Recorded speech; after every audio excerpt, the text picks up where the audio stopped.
Che è in arrivo, grazie. Quindi passo la parola al segretario comunale per l'appello. Buonasera. Toffolo Luigi. Arreghini Silvia. Barbisan Leonardo. Bergamo Francesco. Bertoncello Antonio in arrivo. Camillo Cristian assente giustificato. Drigo Irina. Favero Florio. Geronazzo Luigi. Giuseppin Guido. Marzola Carmen.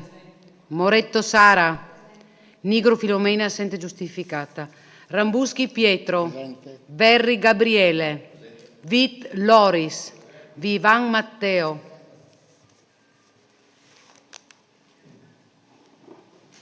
Bene, quindi nomino scrutatori i seguenti consiglieri: Arreghini, Verri e Vitt.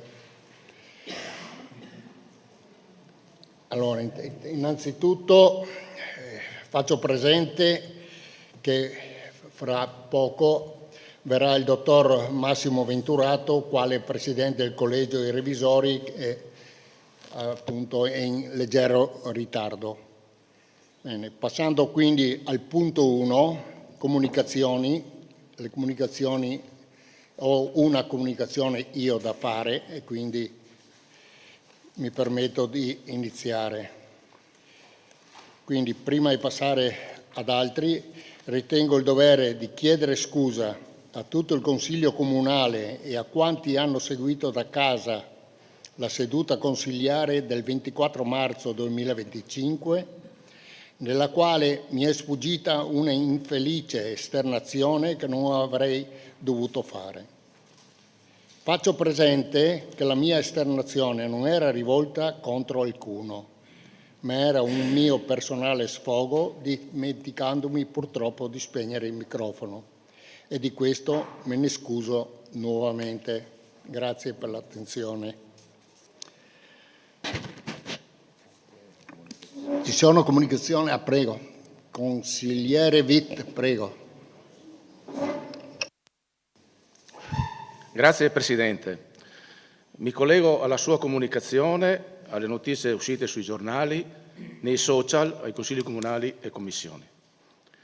Credo sia arrivato il momento per tutti di abbassare i toni, le parole, le offese, che non sono consoni e adeguate a questa sede istituzionale. Anche perché tutti noi siamo qui per Portogruaro e per i suoi cittadini, che ci hanno dato questo incarico e la loro fiducia. È indubbio che il confronto politico può anche essere energico, conflittuale e tutti possono esprimere il loro pensiero e opinione sulle questioni dibattute. Ma secondo me c'è una linea che non si deve mai superare. Le parole hanno un grosso peso e un impatto fortissimo nell'agire e nel reagire delle persone.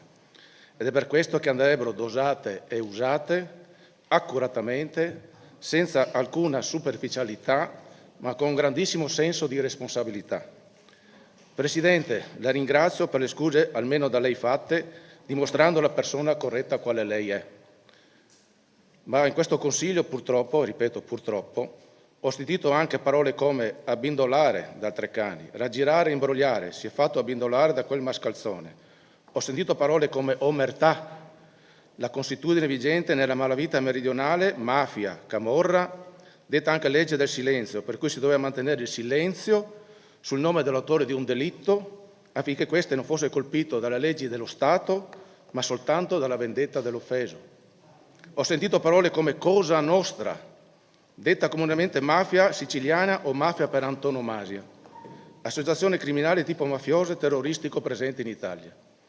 Ho sentito anche sto qua è proprio una foca, ho sentito un asino può diventare un mus ma non un cavallo, ho sentito faccio la civica perché imbroglio su qualcuno. Sono certo che a nessuno presente in quest'Aula, e non solo in quest'Aula, farebbe piacere sentirsele dire, leggerle sulla stampa o sui social, strumento che viene spesso usato. Inoltre sono anche un po' confuso. Ho sentito dire in quest'Aula che i consiglieri non possono fare politica, ma solo nei circoli e nelle sezioni. Un altro che la politica la devono fare i consiglieri e non gli assessori. Ho sentito dire che una volta la politica può superare il regolamento e un altro Presidente deve seguire il regolamento, Presidente, il regolamento. Ho sentito dire che avete la maggioranza dei voti. Credo che la democrazia dica chi prende più voti vince. Sono sicuro che siamo tutte delle persone oneste e rispettabili, che si stanno dedicando con passione e determinazione a governare questa città al meglio delle proprie possibilità. Spero che dopo questa sera tutto questo finisca e il confronto tra le parti avvenga su parole adeguate e corrette al luogo dove ci troviamo, che avvenga tra persone educate e rispettose, quale tutti noi siamo, anche se politicamente contrapposte. Concludo. Presidente, le confermo il mio sostegno e appoggio per l'ultimo lavoro che sta facendo e confermo il mio sostegno e appoggio al sindaco Luigi Toffolo per le cose che ha fatto, sta facendo e che farà, permettendoci di governare la nostra bellissima Portogruaro e le sue frazioni altrettanto importanti, sicuramente fino al termine del nostro mandato. Grazie. Grazie consigliere Witt. Intanto ringrazio il dottor Massimo Venturato e la sua presenza. E prima di dare la parola al consigliere Adrigo, anche se sono sicuro che tutti siete al corrente, che gli interventi nelle comunicazioni hanno durata di 3 minuti e 1 per gruppo. Quindi adesso la parola. Ah sì. Scusi Presidente, ma volevo capire se il sindaco aveva delle comunicazioni da darci o non ha comunicazioni. Va bene, grazie. Prego, consigliere Drigo. Grazie Presidente, io le dico fin da subito e ho avvertito anche la segretaria che non starò nei 3 minuti. Oggi è il 28 aprile e forse pochi sanno che la nostra città fu liberata proprio il 28 aprile 1945. Vi leggo un breve passaggio tratto dal libro La resistenza nel mondo contadino, la lotta di liberazione nel portogruarese, scritto da Aldo Mori. Pare ci sia stato un successivo incontro in Curia, durante il quale il Cominotto avrebbe riferito che la decisione da parte fascista sarebbe stata di continuare la lotta fino all'ultimo. Ma le cose andarono diversamente dalle intenzioni e senz'altro tra i fascisti portogruaresi ebbe partita vinta chi sosteneva la moderazione e il buonsenso. Nel pomeriggio a Summaga, in villa Casarotto, avvenne l'incontro decisivo, al quale erano presenti per le forze fasciste il commissario prefettizio Furio Cominotto, per i tedeschi il maggiore Exner, comandante della piazzaforte di Portogruaro, accompagnati questi da Monsignor Ludovico Giacomuzzi e da un tenente austriaco. Le forze del CVL erano rappresentate da Ettore Pancini, Achille, comandante del gruppo Divisioni Venezia, da Angelo Marson, Ten, dal dottor Giulio Davidè, Aulo, da Secondo, da Attila e da altri. Presso l'entrata della villa sostavano schierati i partigiani della Ruspo, con i fazzoletti rossi al collo. Il commissario prefettizio e l'ufficiale tedesco accettarono la resa senza incertezze, dopo aver ottenuto assicurazioni sull'incolumità delle truppe tedesche e fasciste. Pare invece, secondo una testimonianza, che gli accordi rischiassero di imboccare un vicolo cieco e di naufragare, quando giunse la notizia che la guarnigione di Torresella era ferma al proposito di non arrendersi. Il comandante di quel gruppo, il tenente delle SS, avrebbe puntato i cannoni su Portogruaro se gli fosse stata impedita ogni possibilità di spostamento. Su questo punto pare che le due forze in campo fossero divenute ad un compromesso. La guarnigione di Torresella non avrebbe tentato la fuga, non si sarebbe arresa ai rappresentanti del CVL, ma sarebbe rimasta nello stabile in attesa degli alleati, ai quali soltanto avrebbero ceduto le armi. Anche a Portogruaro le forze di liberazione avevano vinto, per sempre. Erano le ore 16:30 del 28 aprile 1945. Il Cominotto fu fatto salire in un camion e, scortato dai partigiani, venne accompagnato alla casa del fascio, dove annunciò ai fascisti la resa dell'intera piazzaforte. E poi ancora. La sera del 28 i partigiani della Ruspo entravano a Portogruaro da Summaga, mentre ricominciava a piovigginare. In testa alla fila di quel gruppo sparuto di giovani con i capelli lunghi, gli sten, a tracolla, sporchi e laceri, camminava Attila. La piazza e le vie erano deserte. Soltanto una donna da sotto il portico di Caffè Sguerzi, quando vide arrivare i partigiani con i fazzoletti rossi al collo, con una corsa impetuosa si gettò ad abbracciare il primo della fila. Pareva davvero quella donna fosse il simbolo luminoso di Portogruaro finalmente libera. Il giorno successivo la piazza, inondata di sole, era gremita di folla. Vecchi, donne, bambini correvano tutti incontro ai partigiani. Essi sfilavano con i mitra a tracolla tra tutte quelle mani aperte, protese verso di loro. Alla fine della piazza, che qualche mese prima aveva visto scatenarsi la barbarie, nel buio e nel freddo di quella sera di morte, ora palpitavano al sole d'aprile un'infinità di bandiere. Nel popolo c'era il sorriso che riaffiorava faticosamente sopra le lacrime e la sofferenza. I 3 ultimi lampioni, quelli di Antonio, di Ampelio e di Bernardino, furono colmati di fiori dalle mani della nostra gente. Fascisti, circa un centinaio, e tedeschi vennero rinchiusi nelle carceri mandamentali e nella polveriera di San Nicolò. All'albergo Spessotto un gruppetto di austriaci stava brindando allegramente. Dei giovani patrioti li arrestarono e li condussero nella polveriera adibita a carcere, dove gli austriaci, come tutti gli altri soldati germanici, sarebbero rimasti fino all'arrivo degli alleati, ai quali sarebbero stati consegnati. Ecco che si spiegano molte cose. Portogruaro, come moltissime altre città italiane, fu liberata dai partigiani, nello specifico dalla Brigata Ruspo, di cui faceva parte anche Luigi Toffolo, se non erro il nonno del signor sindaco. Portogruaro, dunque, fu liberata dagli alleati, non fu liberata dagli alleati, né tantomeno dall'esercito italiano, fu liberata dai partigiani. La Brigata Ruspo, che per inciso, come si evince dagli scritti di Aldo Mori, si contraddistingueva per il fazzoletto rosso, esattamente come altre brigate partigiane. Ecco spiegato il senso del fazzoletto rosso indossato venerdì scorso da alcuni liberi cittadini durante le celebrazioni in Piazza della Repubblica. Evitiamo quindi di confondere capre con cavoli. Il rosso non è quello del Partito Comunista. Il rosso è quello delle brigate partigiane. Il rosso nel suo più nobile significato, che va oltre quello strettamente politico. Il rosso dei partigiani, che erano prevalentemente giovani e giovanissimi, donne e uomini di ogni estrazione sociale, con diverse appartenenze politiche, uniti nello spirito antifascista, che su base volontaria, dopo l'8 settembre 1943, diedero vita alla lotta di liberazione dal nazifascismo, e a loro va il nostro doveroso ringraziamento. L'insurrezione partita il 25 aprile 1945 ha dato la possibilità alla nostra nazione, lacerata e sconfitta, di scrivere il proprio destino e non lasciarlo scrivere dai vincitori. È giusto e doveroso ricordare che ci fu l'esercito co-belligerante in Italia, ma nessuna grande città in Italia fu liberata da questo, per il semplice fatto che gli alleati la volevano fare anche da padroni. Ecco perché molti cittadini, giustamente, si aspettano che le celebrazioni del 25 aprile si concentrino sulla resistenza e non si trasformi in una celebrazione delle forze armate. Per questo c'è giustamente il 4 novembre. Ricordo che a Portogruaro il 25 aprile, prima delle celebrazioni in piazza, abbiamo la buona abitudine di fare il giro dei cippi, a cui purtroppo partecipa solo l'ANPI.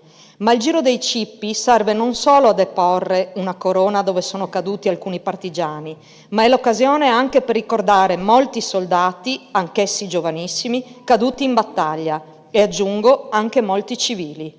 È l'occasione per riflettere su quanto feroci sono stati gli anni della guerra, su quanto sangue innocente è stato versato a causa di una dittatura barbara e crudele. Il 25 aprile 1945, che ci piaccia o no, è una data storica che fa parte del nostro passato, che però resterà sempre viva, perché fu lì che si posero le basi per far nascere la Repubblica Italiana, fu lì che nacque tutto il glorioso percorso che festeggeremo poi tutti quanti il 2 giugno, festa della Repubblica Italiana, e da lì che nasce la nostra Costituzione, antifascista anche lei, che tutti quanti noi siamo chiamati a rispettare. Grazie. Grazie consigliere Rodrigo. Ci sono altri interventi come comunicazioni? Prego, consigliere Geronazzo. Grazie Presidente. Niente, i giorni scorsi, come ben sappiamo, si è svolta il 25 aprile. Purtroppo in quella settimana è mancato il pontefice Papa Giovanni. Il governo italiano ha fatto 5 giorni di lutto, il governo italiano, ha detto di fare delle manifestazioni sobrie, mantenere la calma e festeggiare meno che si può. Questa linea l'ha sposata il Comune di Portogruaro, anche se non ha voluto far leggere a bambini innocenti i nomi di chi quella volta ha deciso. Ma non discuto di questo, io discuto. Si è deciso di fare questo passo. Che sia giusto, che sia sbagliato, l'amministrazione decide di fare questo passo. La cosa che mi è proprio sfuggita e che non arrivo a capire, al sabato mattina, giorni dei funerali del pontefice, alla mattina, giorni del funerale del pontefice, massimo giorno di lutto, lutto nazionale, bandiera mezz'asta, nella piazza di Portogruaro si è svolta un raduno di macchine di un certo tipo. Non contesto il raduno di macchine di un certo tipo, però vedere il mio sindaco negare ai bambini, dopo un lungo lavoro, di leggere i nomi di chi ha combattuto per la patria, vedere il mio sindaco fare selfie, camminare attorno a queste macchine con la fascia tricolore, mi è venuto un pugno al cuore. Questo non è sobrietà, questa non è sobrietà, questa è decidere di fare quello che si vuole e come si vuole. Ringrazio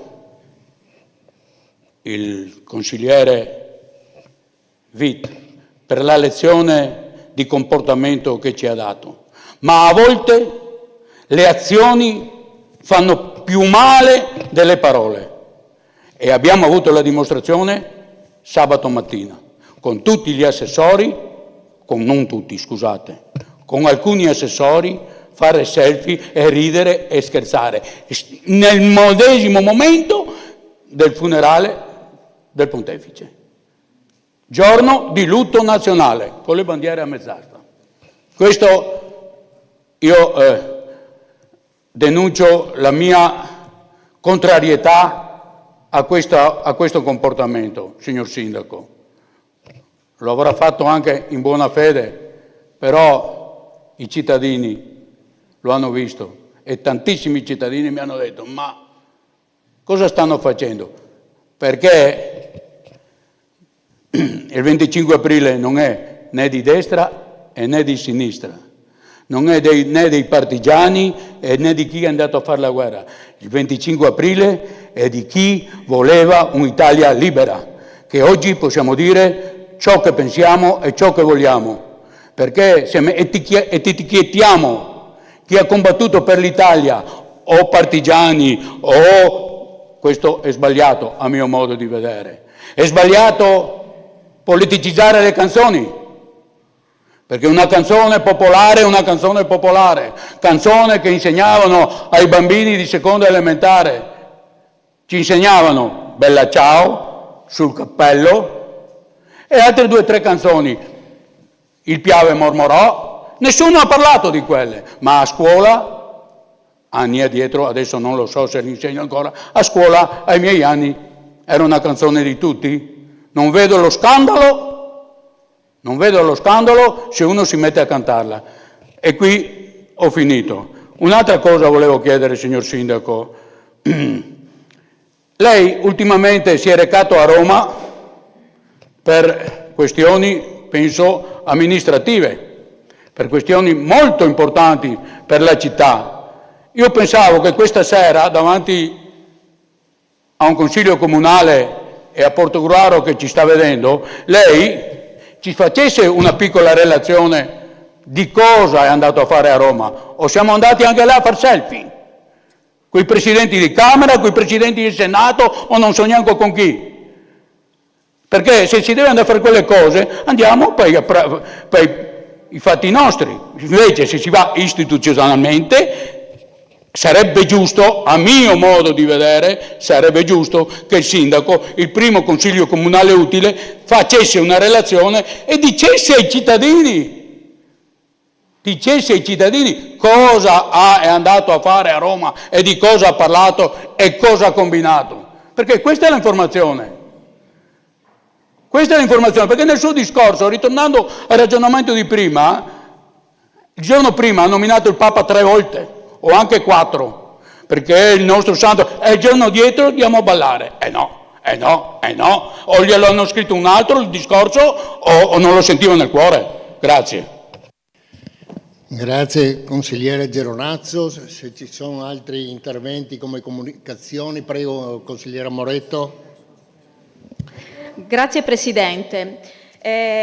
Il contenuto della mia comunicazione è sempre legato agli interventi della consigliera Drigo, che ringrazio per aver ricordato la storia locale, e anche legato a quello del consigliere Geronazzo. Però io intervengo perché ritengo doveroso chiarire in questa sede istituzionale, quindi di fronte al Consiglio Comunale e di fronte ai cittadini, quello che potrebbe essere definito un grande equivoco o una triste strumentalizzazione. Le celebrazioni della liberazione dell'Italia dal nazifascismo che si sono svolte qui fuori nella nostra piazza, nella nostra città, non sono state certamente all'altezza di un 80° anniversario. Per rendersene conto basta guardarsi intorno a noi, nei comuni vicini, o basta dare uno sguardo alla cerimonia di Genova alla quale ha partecipato il Presidente della Repubblica Sergio Mattarella.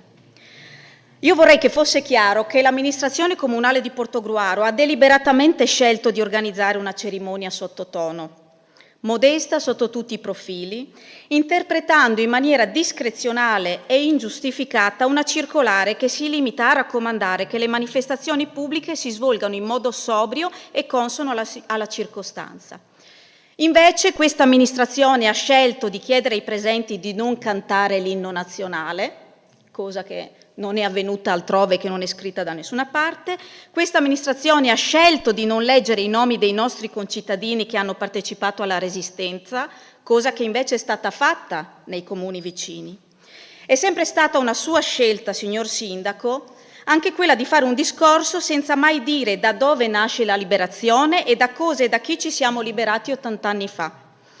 Nei giorni scorsi tutte le principali cariche dello Stato e del Governo hanno invece parlato espressamente di resistenza, dei soprusi del fascismo, della lotta dei partigiani e del conflitto con l'occupante nazista.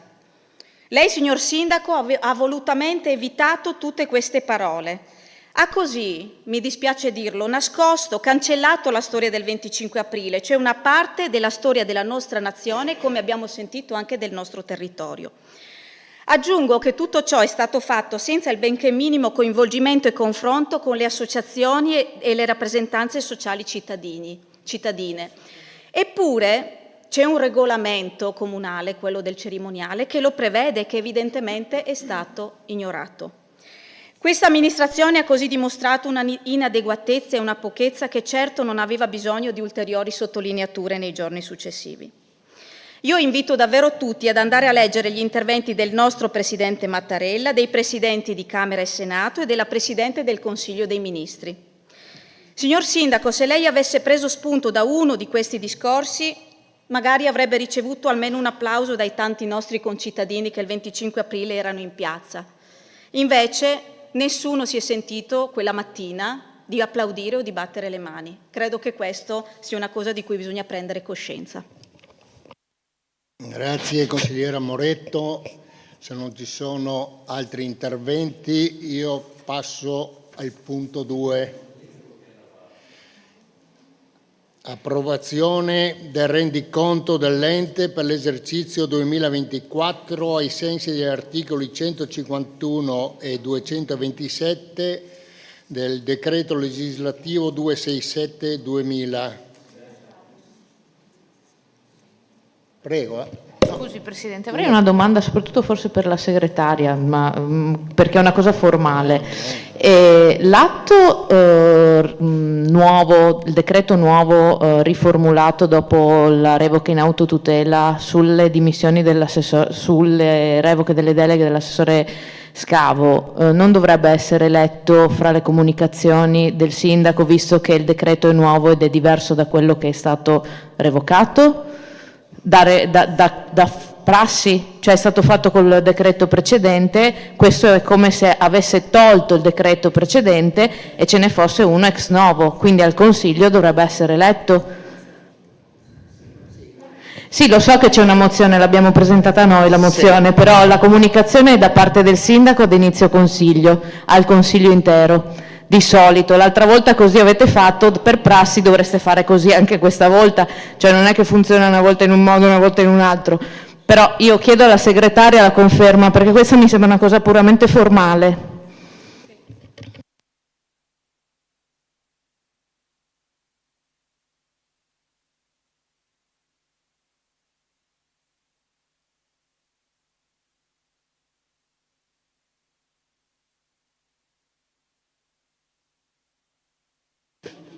Va bene, cogliamo la proposta della consigliera. Non è una proposta, è un procedimento, soprattutto dovrebbe anche essere spiegato perché è stato revocato e perché ne è stato fatto uno nuovo e data lettura di quello nuovo. È fatto noto, insomma, che il decreto nuovo è stato oggetto di una sentenza del TAR del 18, una sentenza in aprile, una sentenza pubblica. È un decreto sì che deve essere comunicato in Consiglio Comunale come il precedente, un decreto che ha comportato evidentemente la pronuncia di una sentenza che ha dichiarato la cessazione della materia del contendere del primo decreto e il nuovo appunto è diventato oggetto del nuovo contenzioso che è stato, il ricorso per il quale è stato presentato è stato rigettato. Quindi c'è una sentenza che il sindaco ha in mano che riguarda il decreto di revoca. Sarebbe da leggere il decreto, vado a prendere il decreto. Perché sono 10 pagine. No, sentenza, decreto PQM. Questo qua?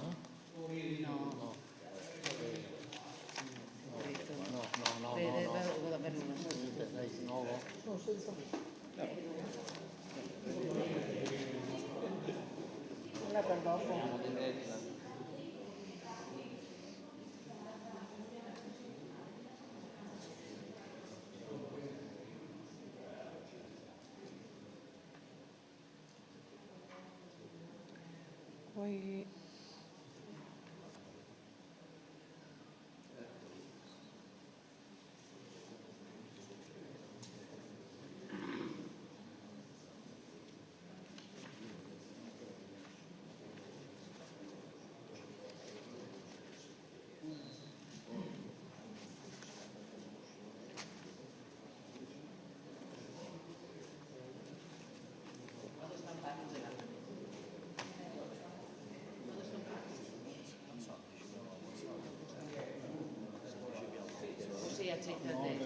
o si accetta una lettura Ma solo comunicazioni, lui come comunicazione Va a stamparla. Prego.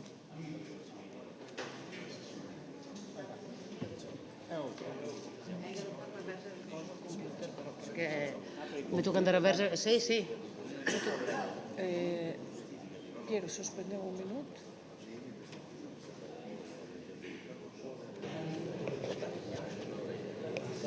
Un attimo, allora la seduta è sospesa per 5 minuti. Sì, strano. E la storia continua.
Bene, riprendiamo la seduta, dando la parola al signor Sindaco. Prego.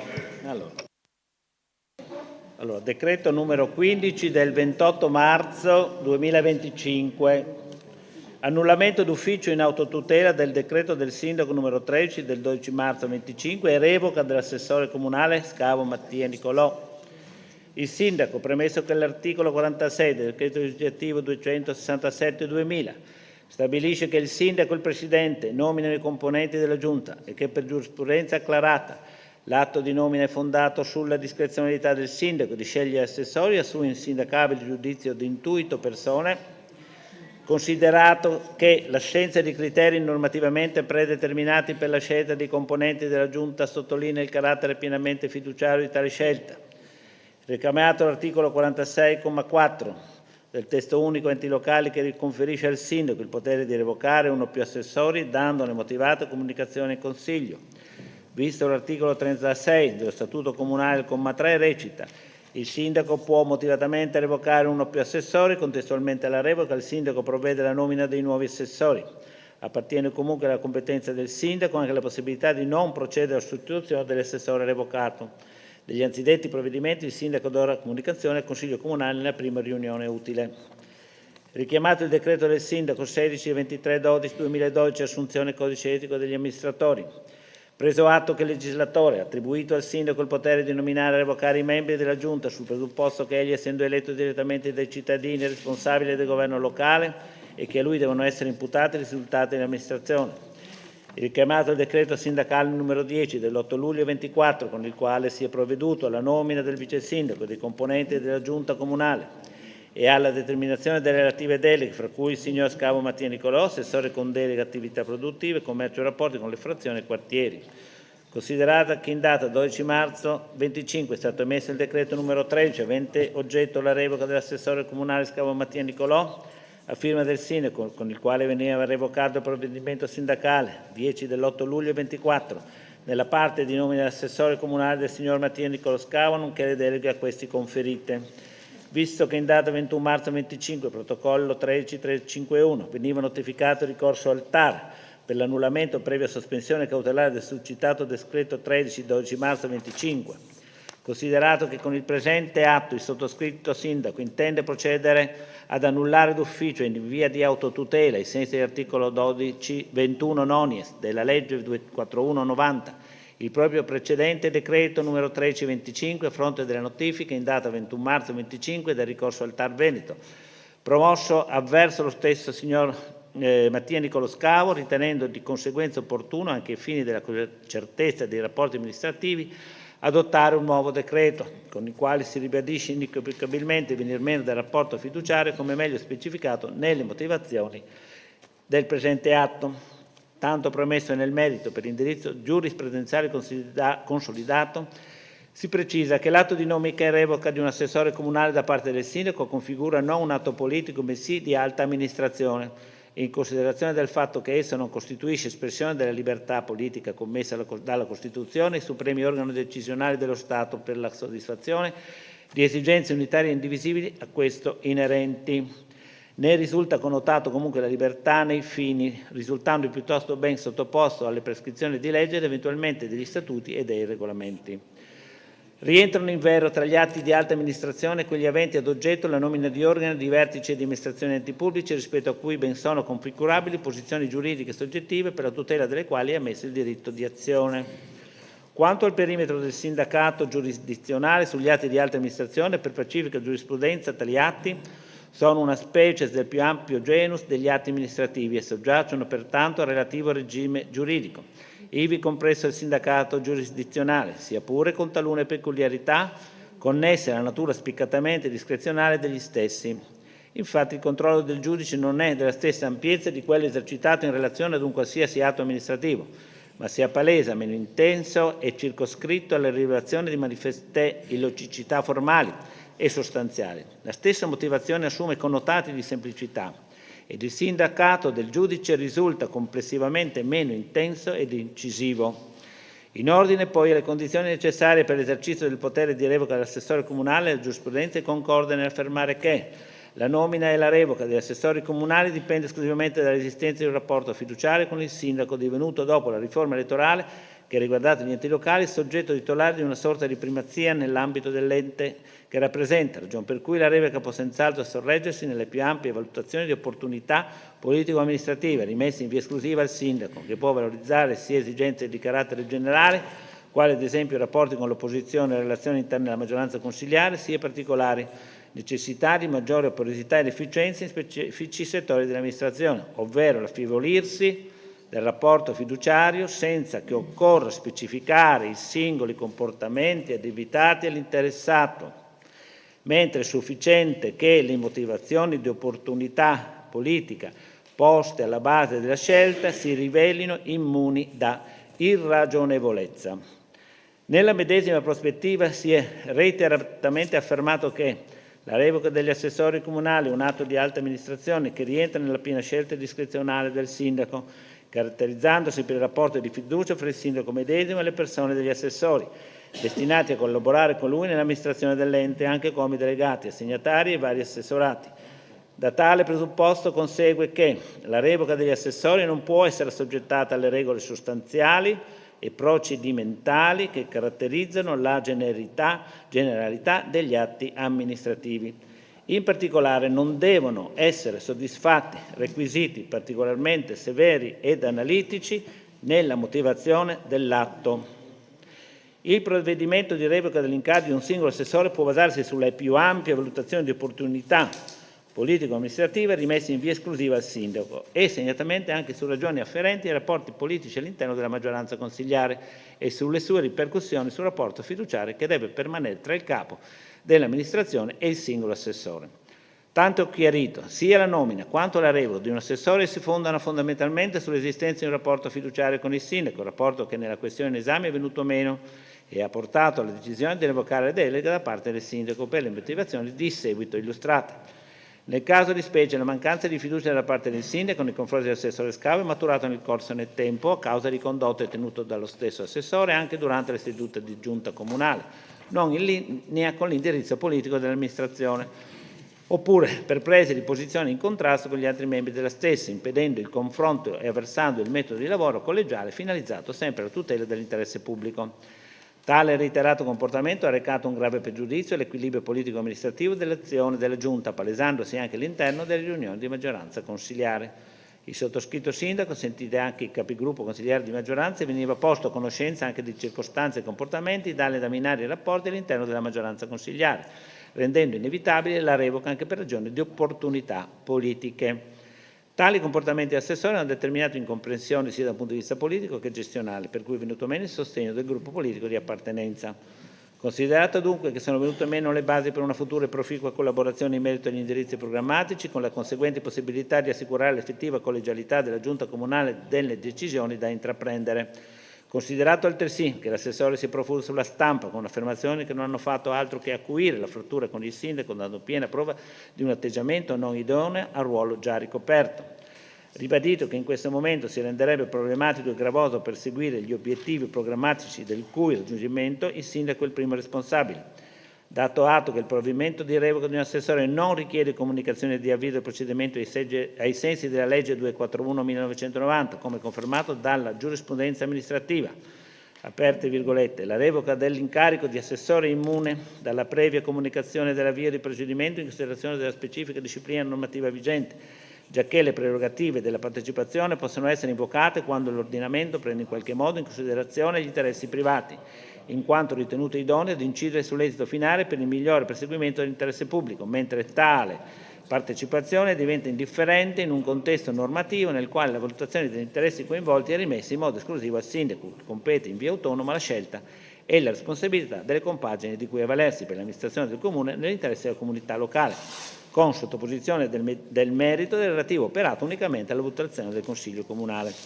Rilevato che ciascuna delle singole circostanze sopra evidenziate di per sé idonea a produrre una netta cessazione del rapporto fiduciario con il sindaco e giustificare in conseguenza la revoca dell'incarico di assessore, tutto ciò premesso e considerato, decreta di richiamare le premesse quale parte integrante costitutiva del presente atto, di annullare d'ufficio in sede di autotutela ai sensi dell'articolo 21 nonies della legge 241/90, il proprio decreto 13 del 12/3/25, decreta altresì di revocare per motivi di cui sopra il proprio provvedimento numero 10 dell'8 luglio 24 nella parte di nomina ad assessore comunale del signor Mattia Nicolo Scavo, di attribuzione delle deleghe conferite agli attività produttive, commercio e rapporti con le frazioni e quartieri, di dare atto che la revoca è efficace e immediata, che pertanto fino alla nomina di un nuovo assessore da disporsi con un apposito atto separato, le politiche amministrative inerenti alle deleghe sopra descritte fanno capo al sindaco. Dispone che il presente atto venga notificato all'interessato a cura dell'ufficio Messi, di comunicare il presente atto al Consiglio Comunale nella prossima adunanza ai sensi dell'articolo 46, 2267-2000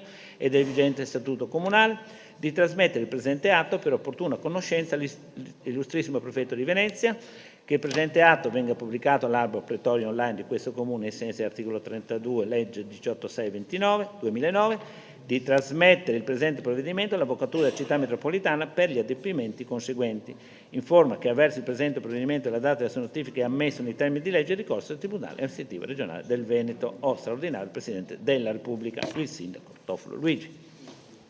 Allora, questo è il decreto mio, il secondo decreto. Prego l'avvocato segretario di illustrare la sentenza del giudice riguardo al ricorso basandosi su questo avverso a questo annullamento. Il ricorso è stato impugnato, il ricorso è stato oggetto di sentenza breve da parte del TAR del Veneto, sentenza breve che è stata pronunciata il 18.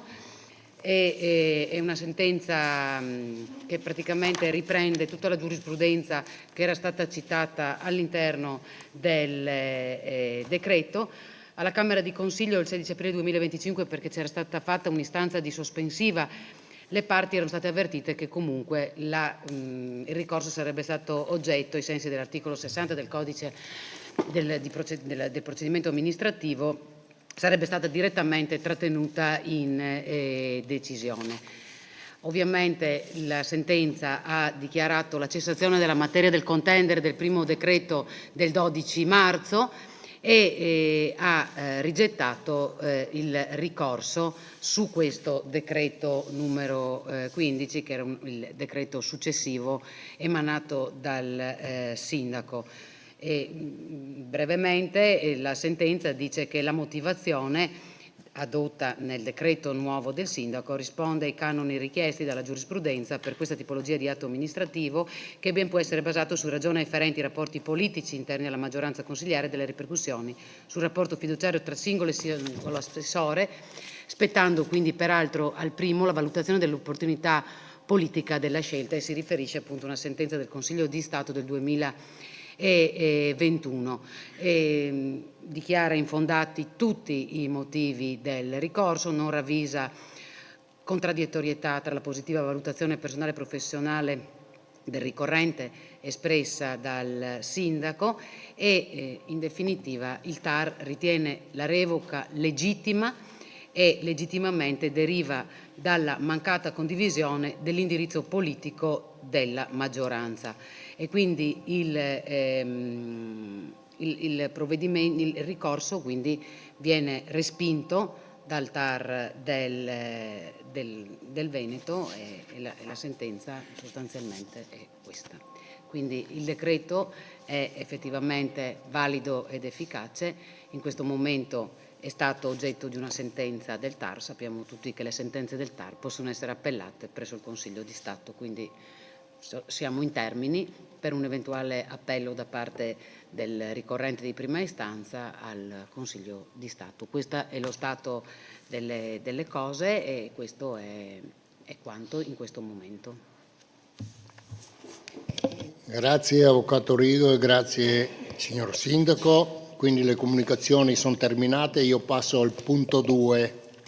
Punto 2 che è approvazione e rendiconto dell'iter per l'esercizio 2024 ai sensi dell'articolo 151 e 227 del decreto legislativo 267 del 2000.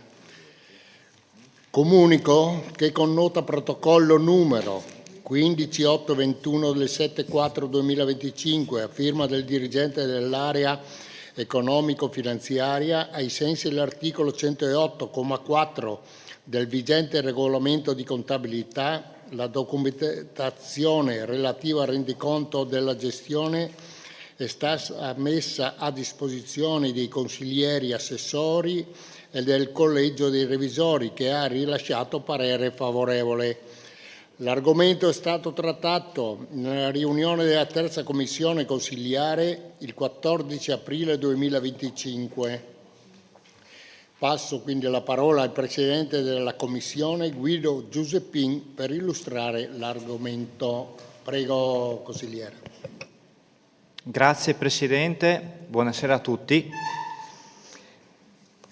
Il rendiconto di gestione è un momento importante in quanto costituisce il momento conclusivo del processo di programmazione dell'ente, che trova quindi proprio la sintesi finale in questo documento. Vale a dire, se infatti quello che è il DUP e il bilancio di previsione sono la parte iniziale appunto del processo di programmazione, che poi viene esplicato in maniera formale attraverso gli obiettivi operativi del piano esecutivo di gestione e del piano delle performance, il rendiconto della gestione costituisce proprio un momento di verifica finale dei risultati, quindi una misurazione del grado di efficienza e di efficacia, ed è anche un momento di confronto tra i dati preventivi e i dati consuntivi, che possono essere anche molto utili per anche le future fasi di programmazione dell'ente. Questo percorso di programmazione nel nostro caso di specie si apre con la delibera del commissario con i poteri del Consiglio Comunale di data 6 dicembre 2023, in cui andava a approvare il bilancio di previsione per gli esercizi finanziari 2024-2026.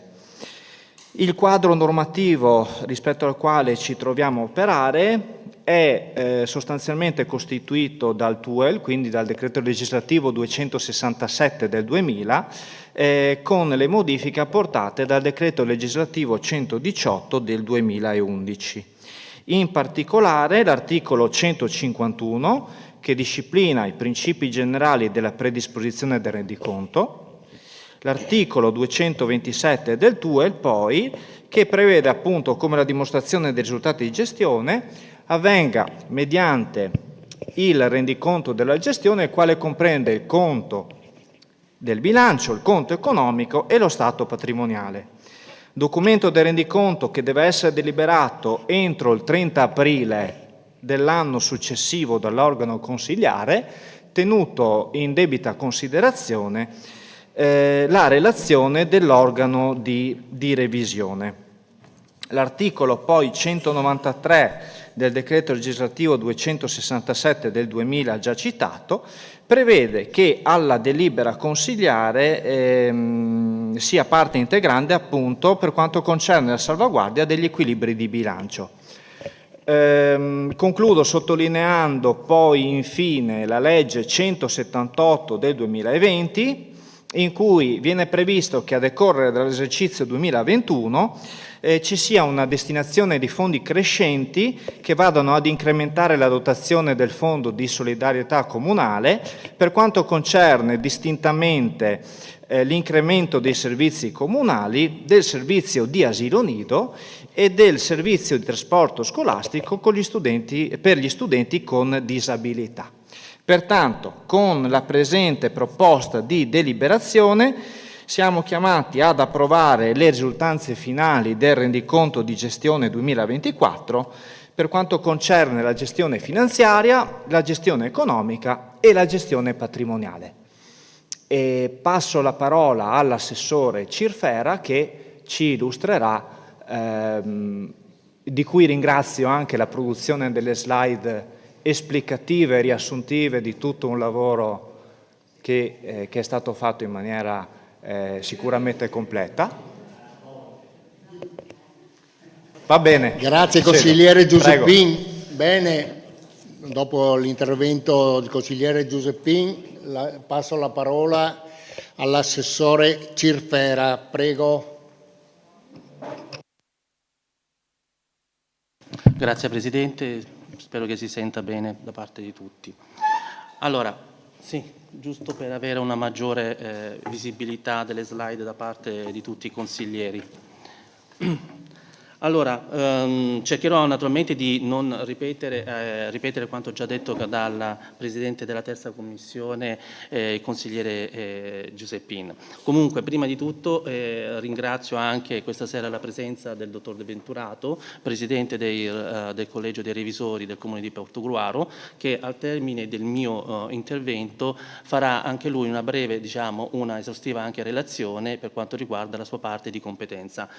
Se mi concedete 2 minuti, metto anche in evidenza come cerchiamo di organizzarci questa sera, quindi io farò il mio intervento, leggerò le mie slide per quanto riguarda il bilancio, quindi la rendicontazione, poi seguirò subito, visto che sono io attualmente in atto a parlare, mettendo in evidenza per quanto riguarda la mia delega sull'istruzione scuola, dopodiché passerò la parola al revisore e successivamente anche gli altri assessori diranno le attività che si sono svolte nel corso del 2024 per la loro parte giustamente di competenza. Detto questo, come già detto dal consigliere Giuseppini, il 30 aprile di ogni anno tutti gli enti locali sono chiamati a procedere all'approvazione di quello che è il rendiconto di amministrazione. Se il documento unico di programmazione rappresenta ciò che si vuole, ciò che si desidera, ciò che si vorrebbe effettuare nel corso degli anni successivi, lo strumento con cui si riesce poi a raggiungere questi obiettivi è generalmente il bilancio di previsione, rappresenta la parte strettamente operativa. Successivamente, naturalmente, bisogna rendicontare ciò che è stato fatto e questo è il momento in cui questa sera siamo chiamati i consiglieri sono chiamati naturalmente ad esprimere il loro parere. Abbiamo qui un indice, in questo indice è composto naturalmente da un riferimento normativo, una premessa, parleremo di quello che è il risultato della gestione finanziaria 2024, la gestione di competenza, l'analisi delle entrate, l'analisi delle spese, quelli che sono i debiti di funzionamento, i debiti fuori bilancio, l'utilizzo del fondo di riserva e poi per quanto riguarda la parte finale, il 10° punto, sono delle conclusioni e le prospettive future, ciò che per quanto riguarda il bilancio, cosa avverrà dal 2026 che quindi dobbiamo già cominciare quest'anno a prepararci. I riferimenti normativi sono stati già una parte detta, fondamentalmente la Costituzione è il riferimento base per quanto riguarda il rendiconto della gestione, del bilancio di tutti gli enti locali e questo è l'articolo 81 e 97 della Costituzione che parlano appunto di equilibri di bilanci e anche per quanto riguarda i bilanci degli enti locali. Successivamente poi sono stati emessi vari decreti legislativi che hanno comportato una modifica, una strutturazione di quelli che sono i bilanci dello Stato e tra questo abbiamo naturalmente il decreto legislativo, il 267 e il TUEL, negli articoli 227 e 229. Naturalmente abbiamo anche il decreto del 23 giugno 2011 che introduce il principio dell'armonizzazione e questo lo andremo a vedere sicuramente quando andiamo a parlare della gestione della contabilità di competenza. Infine abbiamo il concetto la normativa regionale e il regolamento di contabilità comunale. Questo quadro normativo di cui abbiamo poc'anzi messo in evidenza assicura anche che la gestione finanziaria di un comune di Portogruaro, ma come tutti i comuni, quindi tutti gli enti locali, sia conforme a 3 principi fondamentali: la trasparenza, l'efficienza e la sostenibilità. La trasparenza garantisce naturalmente che cosa? Che tutte le informazioni siano alla portata di tutti, perché comunque in un principio democratico tutti devono avere la possibilità di poter accedere ai documenti dell'amministrazione, poterli anche controllarli, verificarli, quindi di conseguenza venire a conoscenza anche di quello che è l'operato dell'amministrazione comunale. L'efficienza naturalmente si traduce il termine stesso nella capacità dell'ente di utilizzare quelle che sono la capacità dell'utilizzo delle risorse pubbliche, naturalmente nel modo più ottimabile possibile, riducendo non soltanto gli sprechi ma anche quei costi non necessari. Io qui faccio sempre un riferimento a quello che è un albero è pieno di rami, questi rami alcune volte sono secchi, vuol dire che non arriva più linfa. Allora cosa bisogna fare? Una buona amministrazione deve tagliare quei rami che non hanno più linfa e cercare di indirizzare quelle che sono le proprie risorse presso gli altri rami, quindi ecco un'efficienza da cui parliamo adesso. Sostenibilità, naturalmente una gestione responsabile e lungimirante deve avere anche un bilancio che sia sostenibile, che sia naturalmente utilizzabile anche negli altri esercizi finanziari.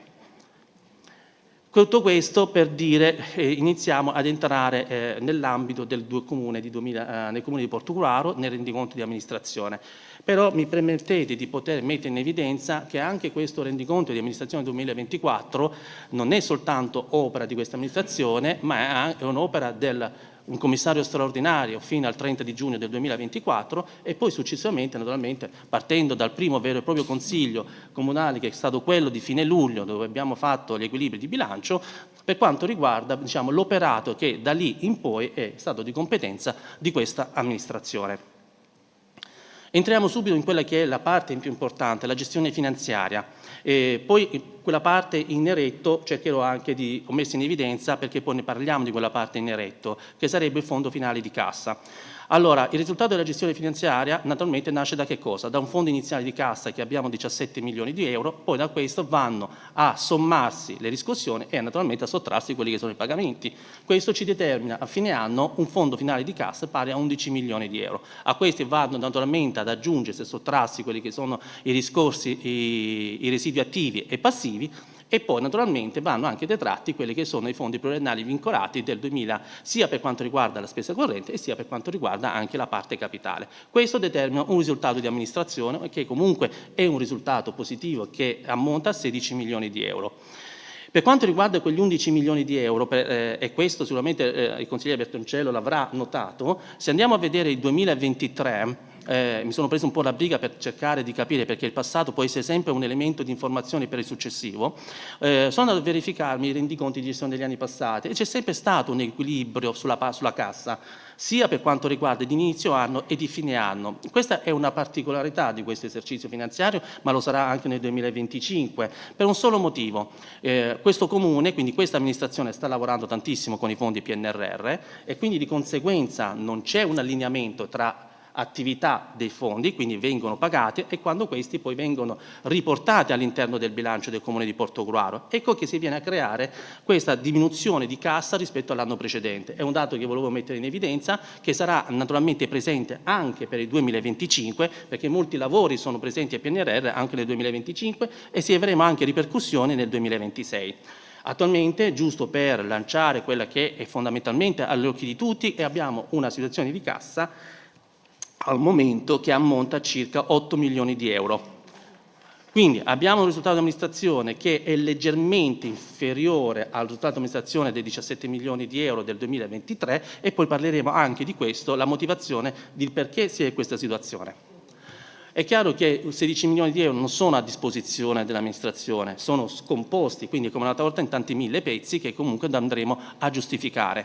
Abbiamo il fondo credito di dubbia esaugibilità che interviene per quanto riguarda in situazioni di eventualmente di crediti che potrebbero non essere più incassati da parte dell'amministrazione, ma la sua quantificazione, cioè i 7 milioni e 400 mila euro che attualmente voi vedete come fondi crediti di dubbia esaugibilità, nasce da un calcolo che è tecnico fondamentalmente ed è presente all'interno della relazione dei revisori.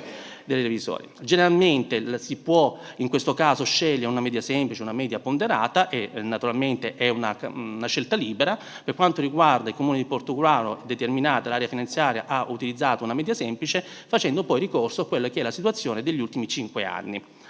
Oltre al fondo credito di dubbia esigibilità che ammonta a 7 milioni e 400 mila euro, abbiamo anche il fondo contenzioso. Il fondo contenzioso naturalmente, le due più importanti, non è che andremo a indicare tutti i contenziosi che ha il Comune di Portogruaro, ma fondamentalmente i due più importanti è il bonifico, il consorzio bonifico che attualmente vi è un contenzioso aperto che dovrebbe finire nel corso dell'anno, e quell'altro contenzioso attualmente aperto è quello nei confronti dell'IPAB Francescon. Quindi queste sono le due più importanti contenziosi che sono presenti all'interno dell'amministrazione comunale.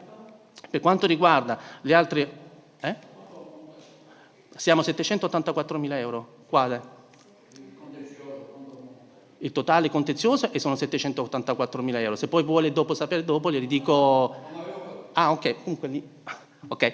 Per quanto riguarda gli altri accantonamenti sono 233 mila euro. I 233 mila euro sono da una parte accantonata per quanto riguarda i rinnovi contrattuali, tutta fondamentalmente per la parte dei rinnovi contrattuali, e la piccola quota che è per il fondo fine mandato per il sindaco. Tutto questo determina la parte accantonata.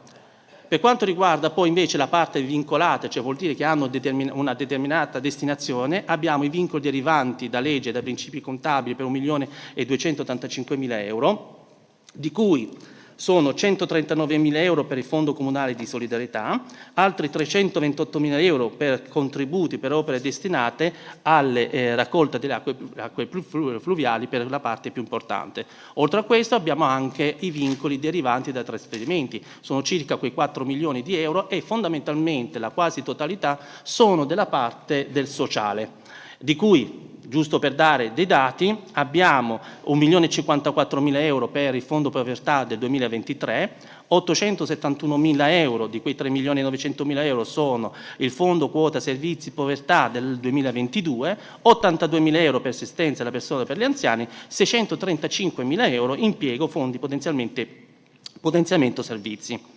Oltre a questo abbiamo anche i 210.000 euro, vincoli formalmente attribuiti all'ente, di cui 133.000 euro è l'ultima quota rimasta attualmente all'interno del bilancio derivanti che è stata accantonata dai derivati. Anni fa, a seguito della contrattazione, il Comune ha avuto da parte degli istituti di credito una restituzione di 400.000 euro, sono stati accantonati in questa voce e annualmente vengono impiegati per il pagamento della quota naturalmente dei derivati. Poi per altri vincoli per gli altri vincoli, ultima voce, 256.000 euro, c'è un accantonamento di 139.000 euro di Tari, mentre la restante quota è fondi derivanti dai piani di edilizia economica e popolare. Tutto questo determina la quota vincolata.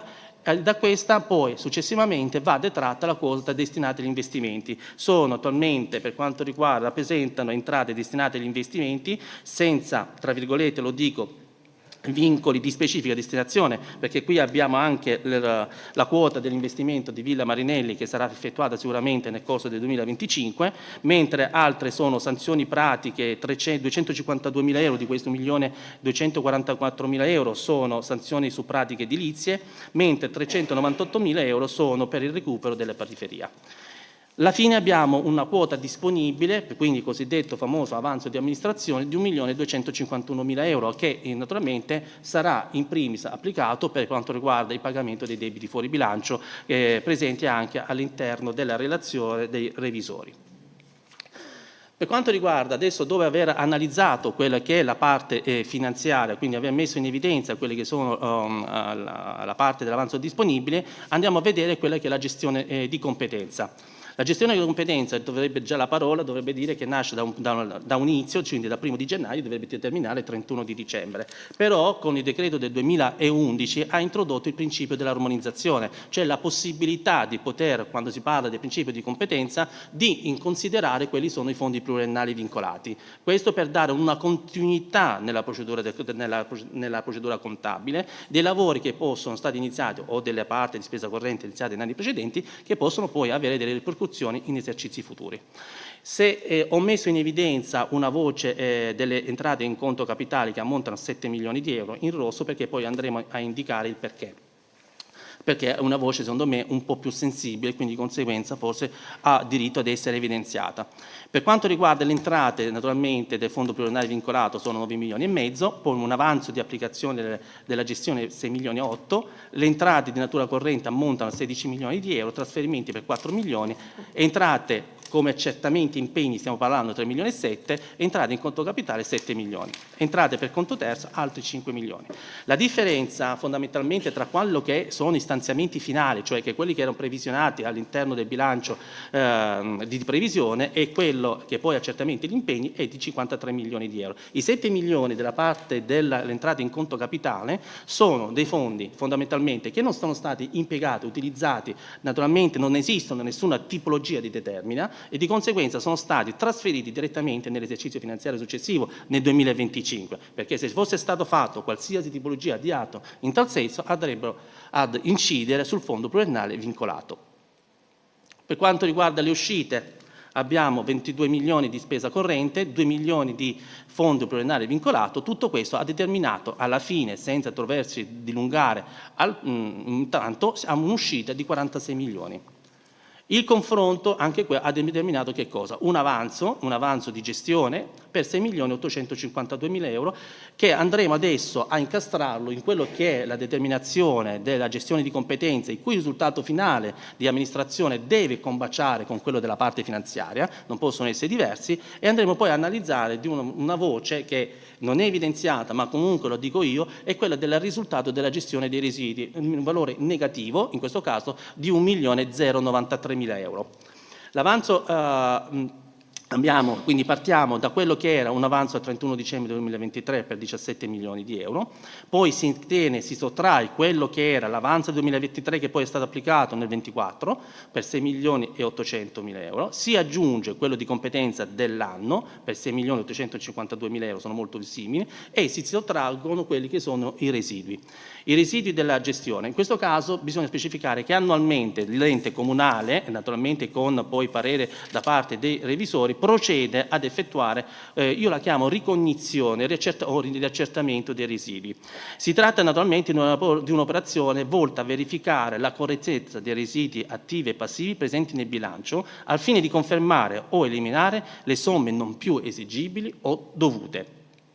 Questa è un'operazione che viene effettuata da tutti gli uffici insieme a tutta l'area finanziaria e naturalmente si è portato a verificare che cosa? Non prendere più in considerazione all'interno del bilancio, non riportare all'interno di questo bilancio quei residui attivi, quei crediti che ormai comunque sono ritenuti inesigibili, perché naturalmente andrebbero ad alterare quello che è il bilancio. Quindi un bilancio anche, naturalmente questo poi va a portare una variazione finale su quello che è l'avanzo di amministrazione, perché se avessimo mantenuto dei residui attivi, dei crediti che poi in realtà non andremmo effettivamente ad avere, avremmo avuto un avanzo di amministrazione sicuramente più alto e quindi bravissimi possiamo spendere, ma in realtà poi la realtà dei fatti non è quella. Quindi cerchiamo di avere un bilancio più aderente possibile alle realtà, vuol dire che avremo meno avanzo quest'anno da spendere. Va bene, va benissimo così, anche questa è, secondo il mio parere, il principio di buona amministrazione.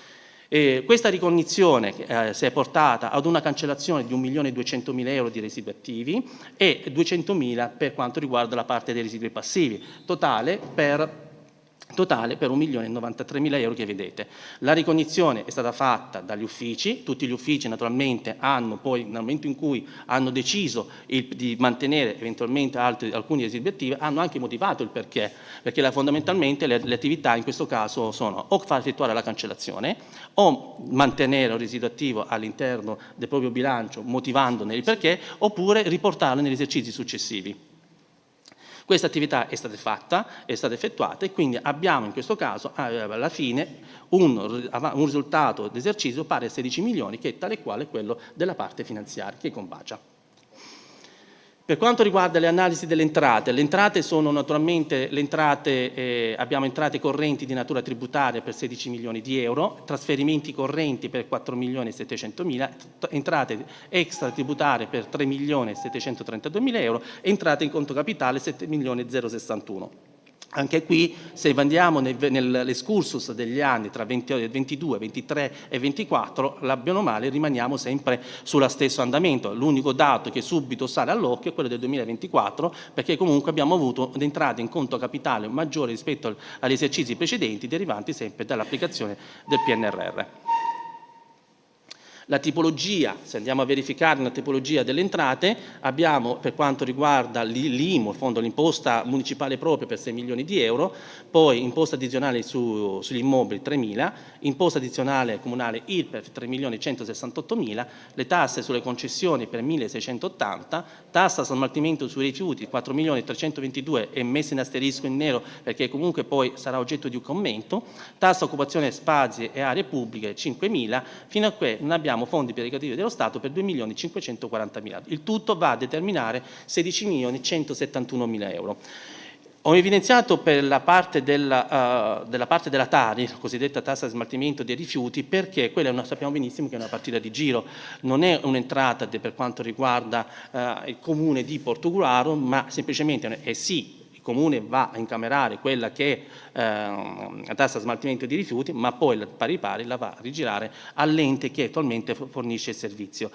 Questo perché molto spesso anche nei confronti dei cittadini si dice che il Comune ha aumentato la Tari. Il Comune non ha aumentato, il Comune non fa altro che recepire quelle che sono le disposizioni della società ARERA, che poi il Consorzio di Bonifica invia per gli aumenti presso il Comune di Portogruaro, che attraverso le proprie attività poi naturalmente prende atto e quindi di conseguenza deve applicare quanto stabilito. Quindi questa è l'informazione che secondo me dovrebbe essere un po' più corretta, che molto spesso capita di sentire il Comune ha aumentato. Il Comune purtroppo può anche contestare quelli che sono gli aumenti della Tari, perché si ritiene naturalmente, ed è forse entrare più sul servizio stesso, se più che altro, sulla gestione del servizio, qualora non è, non è efficiente ed efficace rispetto a quanto pagato dai contribuenti. Per quanto riguarda invece l'evoluzione dei trasferimenti correnti dalle altre amministrazioni, effettivamente vi è stato un calo negli ultimi anni, soprattutto sia per quanto riguarda i trasferimenti dalle altre amministrazioni pubbliche locali, intese regioni e altri comuni, perché molto spesso sappiamo che il Comune di Portogruaro è capofila per attività di servizi e quindi di conseguenza per queste attività, anche e soprattutto nell'ambito sociale, gli altri comuni poi versano delle quote al Comune di Portogruaro. Anche per quanto riguarda i delle pubbliche e delle amministrazioni centrali abbiamo anche una diminuzione, e questo si può vedere da 2022 fino al 2024. E le evoluzioni delle entrate extratributarie bene o male sono in linea. La voce più importante di questa per il 2024 sono la vendita di beni e servizi e i proventi derivanti dalla gestione dei beni per 2.233.000 euro. In questo caso la quota di cui 720.000 euro appartengono al canone unico patrimoniale, mentre altre voci sono gli fitti, e fondamentalmente che per quanto riguarda le abitazioni date a prezzo calmierato da parte del Comune, la piscina oppure altre l'utilizzo da parte delle palestre da parte di tutte le varie associazioni presenti sul territorio. Analisi sempre delle entrate. Abbiamo l'evoluzione della parte in conto capitale, che sono naturalmente la voce più importante, i contributi agli investimenti per 6.210.000 euro. Naturalmente, come ho già detto prima, sono tutti contributi derivanti dalla parte dell'applicazione dei fondi del PNRR. Le spese impegnate sono bene o male, non abbiamo avuto grandissimi stravolgimenti, c'è un aumento costante, però se andiamo a verificare soprattutto una delle voci che sono più corpose è il reddito da lavoro dipendente. Nel 2022 avevamo chissà perché 4.900.000 euro per reddito da lavoro dipendente, poi un dato che salta all'occhio, 4.600.000 nel 2023 e tutto un tratto 5 milioni nel 2024. Sicuramente non è un dato da un rinnovo contrattuale, ci sono stati anche rinnovi contrattuali, ma la differenza tra il 22 e il 24 fondamentalmente è perché c'è stato il turnover, nel senso che nel 2022 il personale è andato tra virgolette in pensione e non è stata fatta l'assunzione per quella persona che in quel momento è all'assunzione, e l'assunzione poi si è avuta nel 2024, quindi c'è stato un risparmio nel turnover del personale di un anno. L'altra voce importante è anche l'acquisto di beni e servizi, che è circa aumentata di 1 milione di euro o comunque 900.000 euro dal 2022. Sappiamo benissimo che c'è stato in questi anni anche un'inflazione presente nel 2022 che ha comportato un aumento dei prezzi e anche di conseguenza anche i costi nella gestione e nel mantenimento di quelli che sono l'acquisizione di beni e servizi fondamentali per poter mantenere l'efficienza e l'efficacia un'amministrazione. I prezzi sono lievitati e questo naturalmente è un dato di fatto, e lo vediamo nel totale della spesa per quanto riguarda il 2024. Per la spesa corrente, questo possiamo rivedere che bene o male non vi sono state delle trasformazioni o comunque delle modifiche particolari. I servizi istituzionali ammonta è quella che naturalmente va a cubare una ampia fetta di spesa per 6.700.000 euro, le altre sono l'istruzione e diritto allo studio per 1,7 milioni, la tutela e la valorizzazione dei beni culturali per 1 milione di euro, 4 milioni di euro sono naturalmente sviluppo sostenibile e tutela del territorio e dell'ambiente.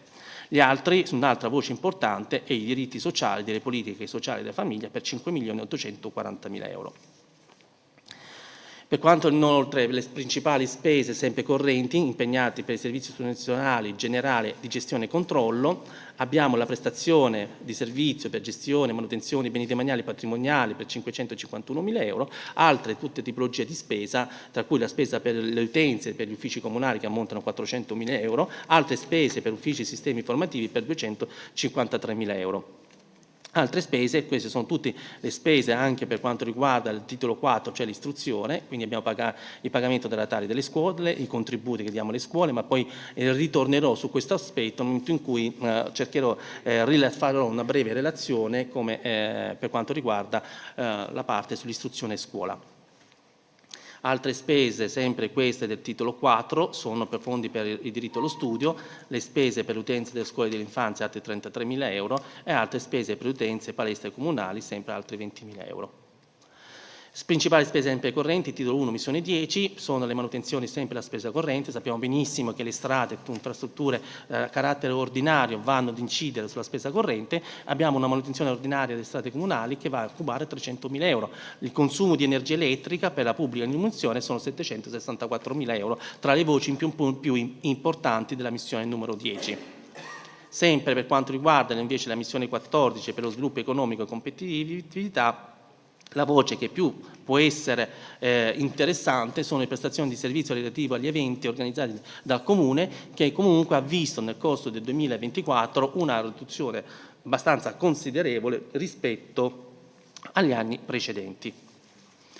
Invece, per quanto riguarda il titolo fondamentalmente secondo, ma poi naturalmente non entro nel merito perché è di competenza dell'assessorato di riferimento, questo sono state cubate 11 milioni di euro, di cui i più importanti voci possono essere gli 1.278.000 euro che ho messo in rosso perché sono stati destinati alla ristrutturazione e anche interventi per finire quella che era la palestra sia di Pradipozzo e anche per quanto riguarda interventi nella palestra di Portogruaro, quella in zona Beata Vergine.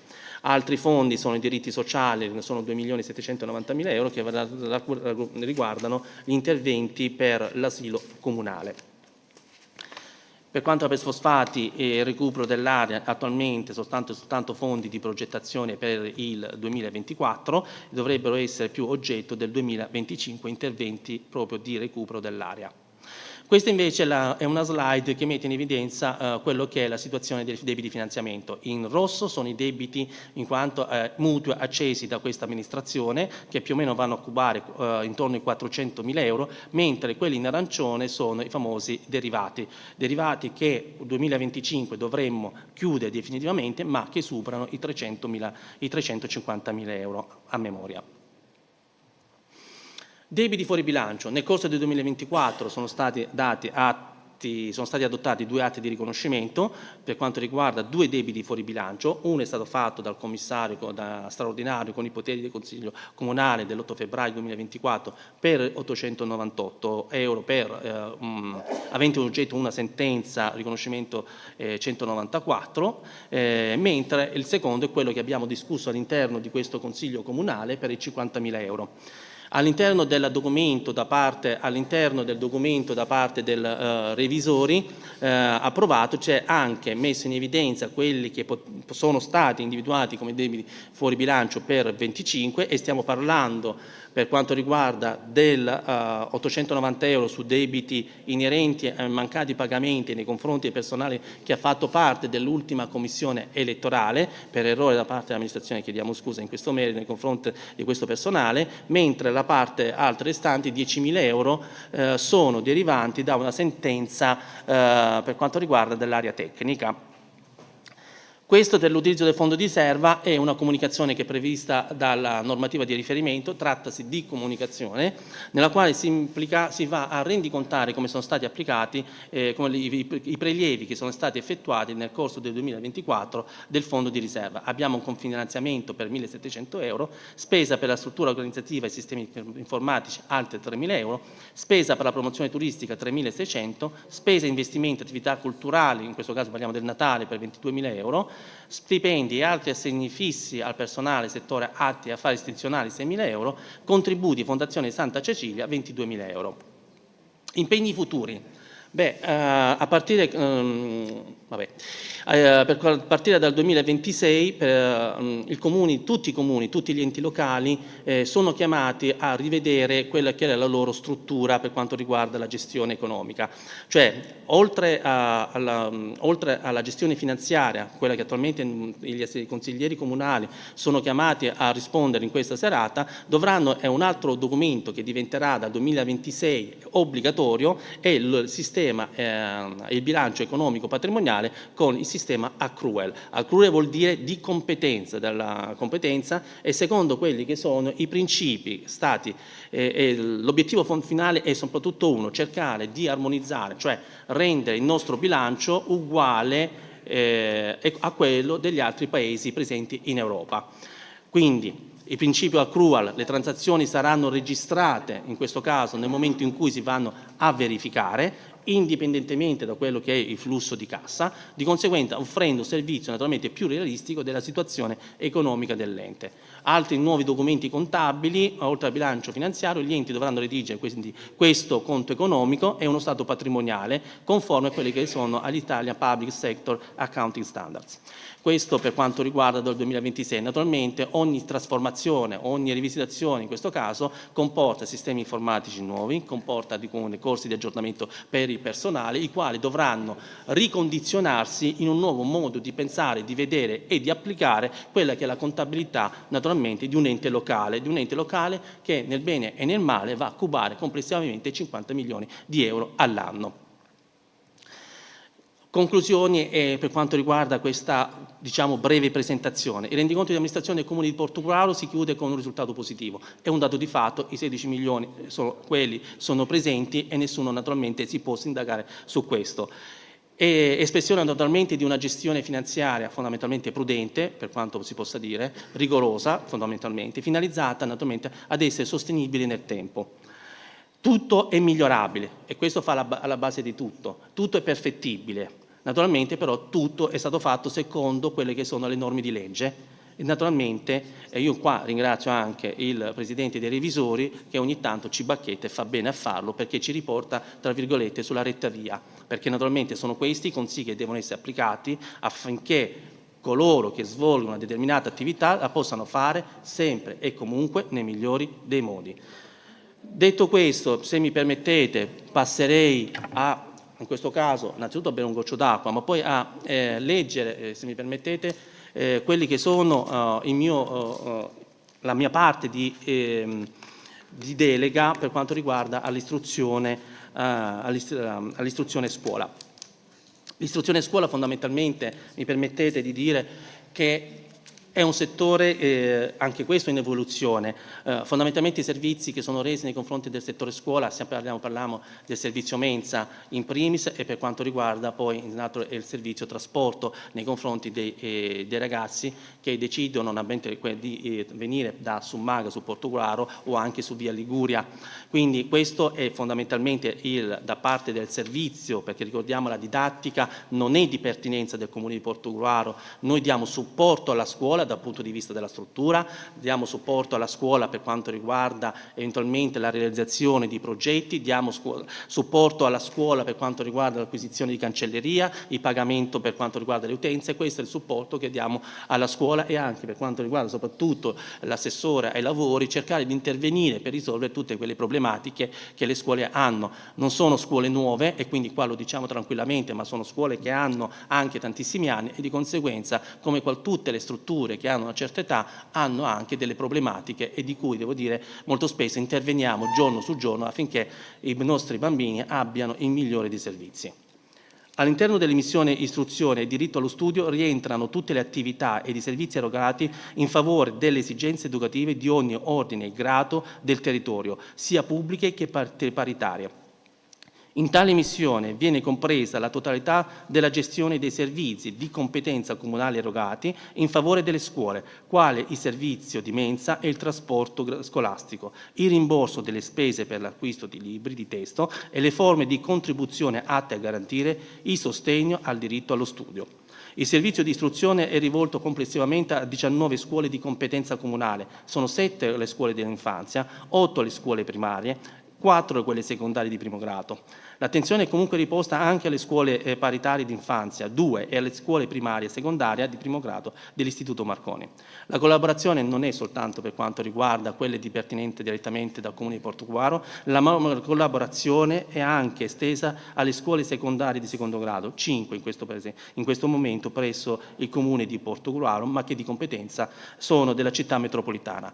Per quanto riguarda le scuole, vorrei anche dire 2 parole sul calo demografico. È vero, sì, noi abbiamo un calo demografico, naturalmente abbiamo anche delle situazioni che difficili perché non si riesce a fare le classi, e questo sarà sicuramente, non dico adesso, ma nei prossimi mesi, uno studio, di conseguenza anche un confronto con tutte le frazioni affinché si possa trovare una soluzione comune per poter garantire il servizio all'interno dei vari istituti. Noi abbiamo fatto quest'anno su Giussago degli interventi infrastrutturali che comunque a rendere migliore questo istituto. Si stanno cercando di speranza di poter riuscire, se con i fondi che avremo a disposizione, di effettuare degli altri interventi sia al Pascolo come anche a Giussago per i famosi 5 punti che comunque mi sono portato avanti e credo che porterò avanti fino alla fine del mio mandato finché sarò assessore all'interno del Comune di Portogruaro, cercare di migliorare, riuscire a realizzare un punto alla volta, un obiettivo all'anno. Trovo fuori posto e fuori luogo poter pensare che si possano risolvere i problemi di tutte le strutture scolastiche con una bacchetta magica,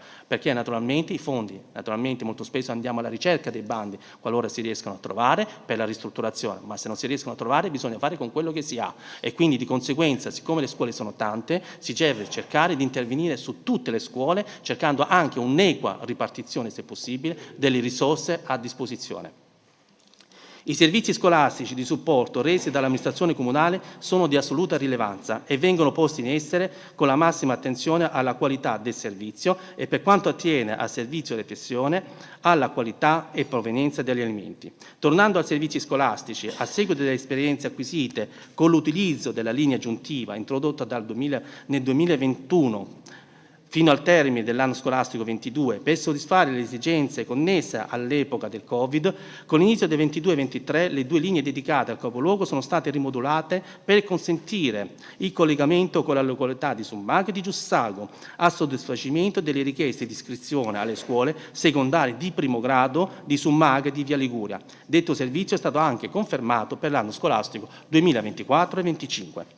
I costi dei servizi conseguenti agli esiti di gara rimangono contestualizzati ai rincari che hanno interessato le derrate alimentari e il carburante.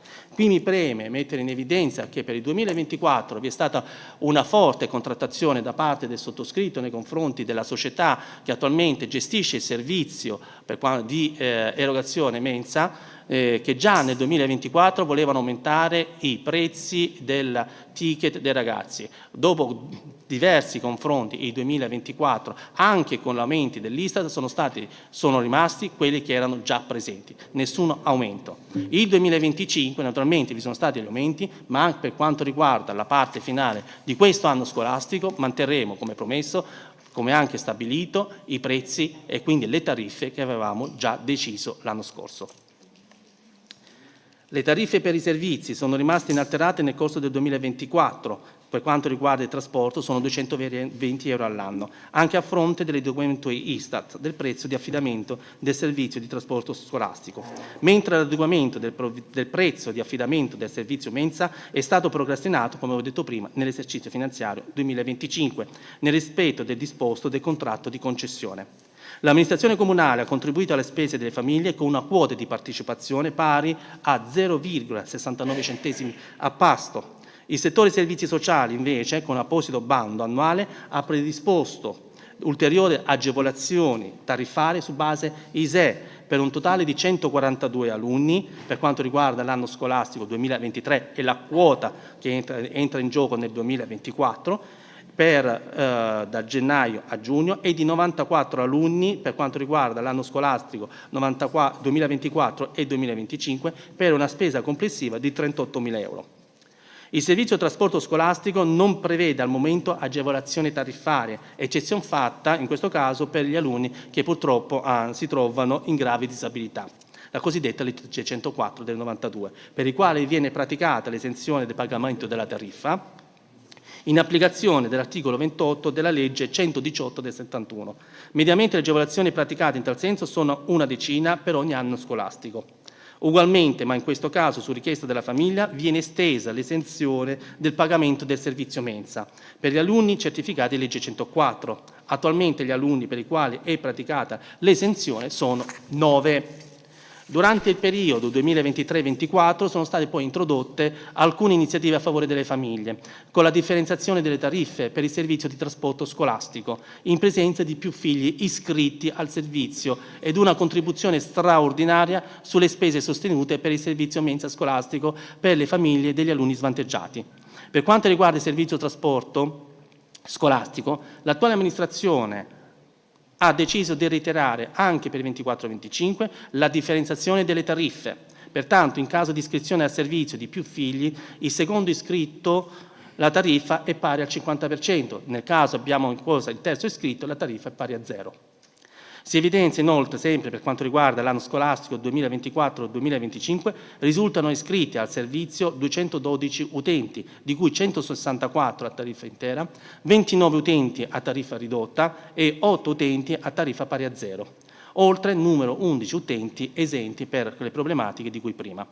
Il contratto di affidamento del servizio trasporto scolastico prevede la presenza di accompagnatori. È proprio per questo che è stato istituito il cosiddetto volontario civico individuale, che comunque, se anche per alcune linee non è obbligatorio, per le fasce di età non obbligatorio, questa amministrazione ha ritenuto valido e importante che fosse presente. Per quanto riguarda invece, infine, i contributi alle scuole, a sostegno della realizzazione dei progetti extracurriculari, delle uscite didattiche e di approfondimento, nell'anno 2024 sono stati erogati ai 2 istituti comprensivi, in questo caso sia per quanto riguarda il Pascoli che al nuovo istituto comprensivo Portogruaro, Fossalto di Portogruaro, ex Bertolini, importi complessivi per 21.000 euro. L'azione è stata naturalmente reiterata nel 24-25 come anni scolastici con uno stanziamento ulteriore di 15.000 euro. Un ulteriore progetto è stato quello che abbiamo realizzato nella fine del 2024, che è stato in occasione delle festività, che è quello del presepe di Sagome, il cui ha avuto un costo complessivo di 2.900 euro. A livello di sostegno delle istituzioni scolastiche è stato naturalmente mantenuto il contributo per le spese di igiene e cancelleria, circa 20.000 euro, e di sostegno alle istituzioni paritarie dell'infanzia per complessivi 94.000 euro da bilancio dell'ente, oltre naturalmente all'erogazione del contributo ministeriale per il fondo 0-6 anni. Il contributo previsto per l'attivazione delle funzioni miste presso le scuole statali dei 2 istituti comprensivi è stato pari invece a 16.860 euro. Per quanto riguarda invece, infine, il servizio di istruzione, ha evaso le pratiche del contributo regionale Buoni Libro. Naturalmente sappiamo benissimo che per quanto riguarda la scuola dell'infanzia è titolo gratuito, ma che ha avuto un costo pari a 35.000 euro. Mentre per quanto riguarda, per venire incontro alle famiglie che hanno problematiche sul Buono Libro, ci sono stati interventi sull'anno scolastico 2023 e 2024, 217 beneficiari per una spesa di 30.000 euro, e per quanto riguarda l'anno 2024 e 2025, 180 beneficiari per un complessivo di 28.000 euro. In questo momento credo di aver terminato quello che è il mio intervento. Ringrazio chi ha voluto seguirmi e ridò naturalmente la parola, in questo caso, al Presidente della Commissione, Presidente del Consiglio Comunale. Prego. Grazie Assessore. Allora, la parola al Dottor Massimo Venturato, che è il Presidente del Collegio dei Revisori. Grazie Presidente, buonasera a tutti. Io mi presento, sono il Presidente del Collegio dei Revisori di questo Comune e la ringrazio, Presidente Rambuschi, dell'invito, che ho aderito con piacere, soprattutto perché volevo anche precisare, come faccio sempre quando vengo invitato, che il ruolo dell'organo di revisione è il ruolo a garanzia legale e amministrativa dell'ente, come trova come interlocuzione principale proprio il Consiglio Comunale, perché ricordiamo che l'organo di revisione risponde al Consiglio Comunale, non al Sindaco o alla Giunta, come qualcuno erroneamente indica. Quindi siete voi i nostri diciamo, interlocutori principali, e a voi noi rendiamo quella che è la nostra relazione, che è una relazione obiettiva e che è di carattere tecnico e mai politico. L'organo di revisione non entra mai nella valutazione di carattere amministrativo, ma va a fare quei rilievi o quelle osservazioni che attengono alla normativa vigente in ordine soprattutto all'equilibrio di bilancio, ma anche al rispetto di tutta la normativa in corso. Vorrei innanzitutto ringraziare tutto il personale dell'ente in questi pochi mesi che si è messo a disposizione in maniera molto pronta e precisa, in particolare devo dire il dirigente di area economica, il dottor Datri, e la dottoressa Bordin, che ci hanno assistito in tutte le richieste che abbiamo fatto, e vi posso garantire che ne facciamo tante, perché non lasciamo correre nulla. Questo mi coglie come occasione per precisare quello che purtroppo non ho avuto modo di fare in occasione del bilancio di previsione a fine anno, e che ha visto quel piccolo incidente non certo dovuto né al dottor Datri né alla dottoressa Bordin, ma neanche all'organo di revisione, ma dovuto a una questione di carattere tecnico. Quindi vi prego, anche il Consiglio, questo ve lo dico perché se c'è una relazione deve essere da tutte e due le parti, di non strumentalizzare questioni che non ci sono, perché nel caso di specie le tabelle erano assenti semplicemente perché i due PC avevano due software diversi. Abbiamo controllato la relazione 20 volte, io credo che 32 pagine di relazione le abbiamo riviste 32, ma l'ho vista a computer. Io è ovvio che dopo, quando va in stampa, mi fido del computer. Purtroppo il computer che stampava era l'altro, che non avendo assorbito le tabelle le ha saltate. Precisato questo, perché credo che fosse doveroso nei confronti anche dell'organo consiliare, che so che invece si è trovato un attimo in difficoltà. Io non abbiamo mai avuto, io ho 38 anni che faccio questo lavoro, purtroppo, per fortuna, dato che diventare vecchi non è bello, e credo che sia la prima volta in vita mia che succede questa cosa, però c'è sempre una prima volta. Però ecco, mi è piaciuto l'atteggiamento poi finale del Consiglio, che ha ritenuto che la relazione in realtà dava esito favorevole ed era corretta. Venendo a noi, il rendiconto, mi complimento con l'assessore, io ho fatto tanti consigli comunali e devo dire che l'assessore Cirfer ha fatto una presentazione super trasparente, quindi credo veramente di dire bravo l'assessore nel consiglio, che ha dato tutte le informazioni che doveva dare. Quindi mi esime, a meno che il Consiglio non me lo richieda, di leggere 32 pagine di relazione, che sarebbe un po' abbastanza noioso. Però a sommi capi ritengo che questo organo di revisione debba esprimere quelli che sono i particolari, quindi mi soffermerò, poi chiaramente sono qui a rispondere alle vostre domande qualora aveste delle domande nei confronti dell'organo di revisione, chiaramente non siete obbligati. Ecco, il dato principale è quello già esposto dall'assessore relativo alla formazione del risultato di amministrazione, che riassumo per sommi capi alla fine, che è di 16.613.684,27, ma che vede una parte accantonata, ancorché cospicua, di 8.432.318,78, vincolata per 5.685.426,74 e destinata agli investimenti per 1.244.461,62. La parte disponibile, quindi quella che diciamo viene considerata ai sensi del 187 del TUEL, il DLGS 267 del 2000, è 1.251.477,13, che sarà, lo dice la parola stessa, disponibile nelle scelte amministrative che riterrà l'ente, fatto salvo sempre, come dice sempre il 187, quello che è l'ordine di priorità prima di disporla in ordine a quelle che sono le disposizioni di scelte di carattere amministrativo, ovvero sia prima la copertura di eventuali debiti fuori bilancio, che voi siete chiamati ad adempiere dopo l'approvazione del rendiconto, e le eventuali, diciamo così, destinazioni di spese non ripetitive, piuttosto che altri interventi, prima di passare, diciamo, alla disponibilità in senso stretto. Per quanto riguarda questo organo, adempiendo a quello che è previsto dal 239 del testo unico, svolge due mansioni, quella di controllo e di verifica e quella di pareri che vengono dati per iscritto oppure a livello, come adesso, nel momento in cui viene richiesto il parere dal Consiglio Comunale, anche il Consiglio Comunale che può fare anche delle richieste individuali qualora lo ritenesse opportuno. L'importante è sempre passare, lo preciso perché qualcuno che qui non lo sa, è sempre obbligatorio passare attraverso la Presidenza del Consiglio, mai direttamente nei confronti dell'organo di revisione. È il Presidente del Consiglio che valuta se i pareri richiesti sono da sottoporre o meno all'organo di revisione. Per quello che riguarda la parte relativa, io mi soffermerei soprattutto sulla parte importante che è quella dell'equilibrio di bilancio.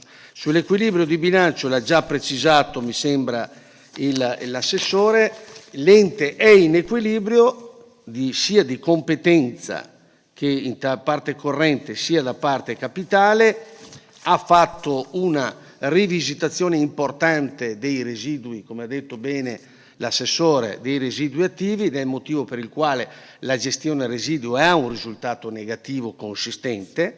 Ha fatto un'operazione di rivisitazione per alcuni versi legata alle partite più importanti. C'è una discrasia, se vogliamo, in termini sempre in ottemperanza al DLGS 118 del 2011, che come ha ben ricordato l'assessore imputa non più come si faceva prima dell'1/1/2015 in termini di accertamenti previsionali di entrata ovvero di impegni di spesa, ma sulla base della effettiva esigibilità dell'entrata e dei pagamenti che sono previsti. Questa discrasia è data per esempio dalla Tari, perché la Tari viene incassata con il sistema Pago PA e le entrate di competenza dell'anno, diciamo, di riferimento vengono riscosse nel gennaio dell'anno dopo, quindi per effetto di questo meccanismo non entrano nella riscossione dell'esercizio in corso. Però questo non comporta un effetto, diciamo, distorsivo pesante, nel senso che è assorbito tranquillamente dal bilancio, è solo una questione di carattere tecnico.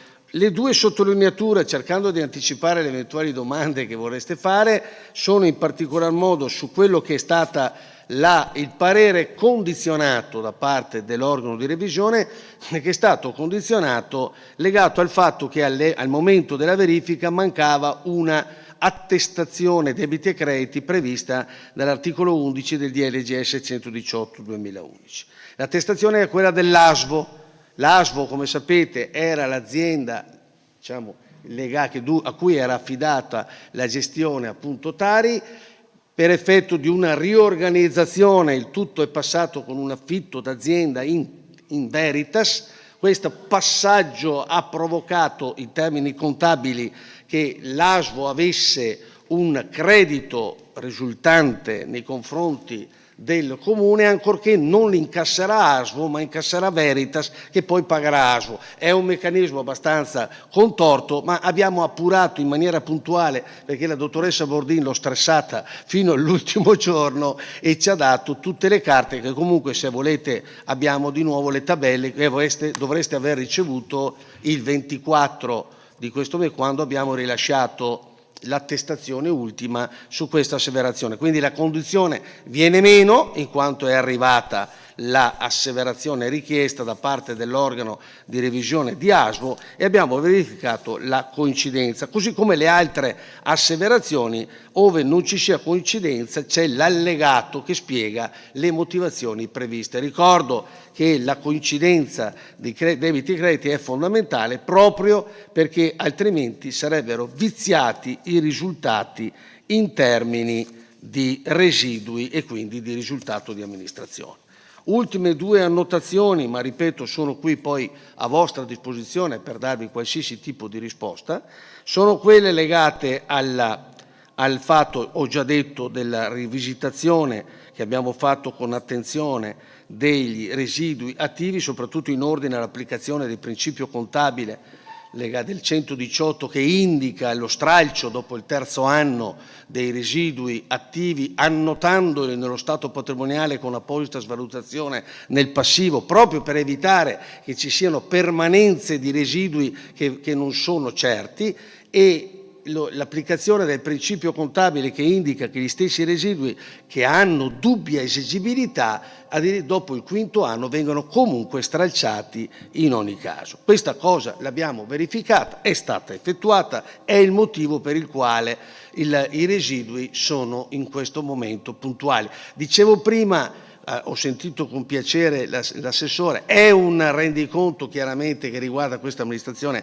parzialmente, perché una parte è stata gestita dal commissario, ancorché ricordo che il rendiconto è il documento principale dell'amministrazione, non è il bilancio di previsione che qui come qualcuno erroneamente pensa. Il bilancio di previsione attiene a una futura attività, ma quello che è il principale documento dell'amministrazione è il rendiconto, perché il rendiconto non può avere degli errori, se li ha sono debiti fuori bilancio. Ecco, questa è la questione, mentre un bilancio di previsione per assurdo, se fosse sbagliato, può essere anche riapprovato. Questa è la questione.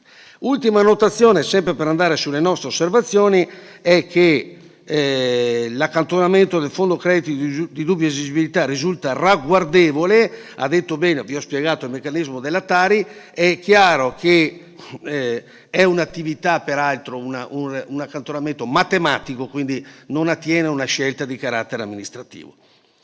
Non sono stati posti in essere alcuni adempimenti quali quelli derivanti dal 201, cioè il rilevamento dei servizi pubblici locali. Una notazione non per scusare l'amministrazione, ma è un adempimento che doveva già fare il commissario, non l'ha fatto neanche il commissario. Quindi perché è il decreto legislativo 201 del 22 doveva essere posto l'adempimento primo entro il dicembre 23. Ho chiesto prima conferma, c'era il commissario nel 23. Quindi voglio dire, nasce da un errore che auspichiamo però venga rimediato al più presto e in base alla circolare Mimit che dà indicazione sul monitoraggio dei servizi degli enti locali. Per quanto riguarda l'aggiornamento dell'inventario, ancorché ci sia, oggi è Mimit, Ministero dell'Industria e del Made in Italy.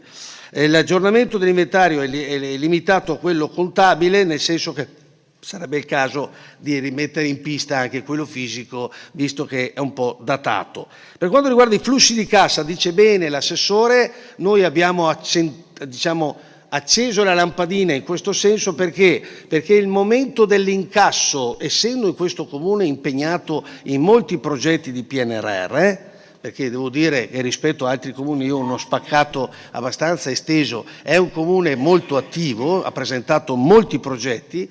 Purtroppo è un male abbastanza comune, dispiace, non sempre le riscossioni dal MEF sono in sincronia con i pagamenti che ricordiamo che devono rispettare i termini previsti dall'Unione Europea, cioè il massimo dei 30 giorni per i debiti commerciali, ma anche per i debiti istituzionali. Questo peraltro per dirvi che anche in termini di tempestività dei pagamenti questo ente è rispettoso dei termini. Questo però rispettoso dei termini pone a una possibile deficienza di cassa, non immediata, ma noi abbiamo acceso la lampadina in questo senso. Tant'è che, se vedete, non è un problema solo del Comune di Portogruaro, se da quest'anno esiste l'obbligo della determinazione dei flussi di cassa come provvedimento, cioè il monitoraggio è stato messo proprio per la paura di non vedere gli enti che vanno in deficienza di cassa. Peraltro monitoraggio che va aggiornato trimestralmente.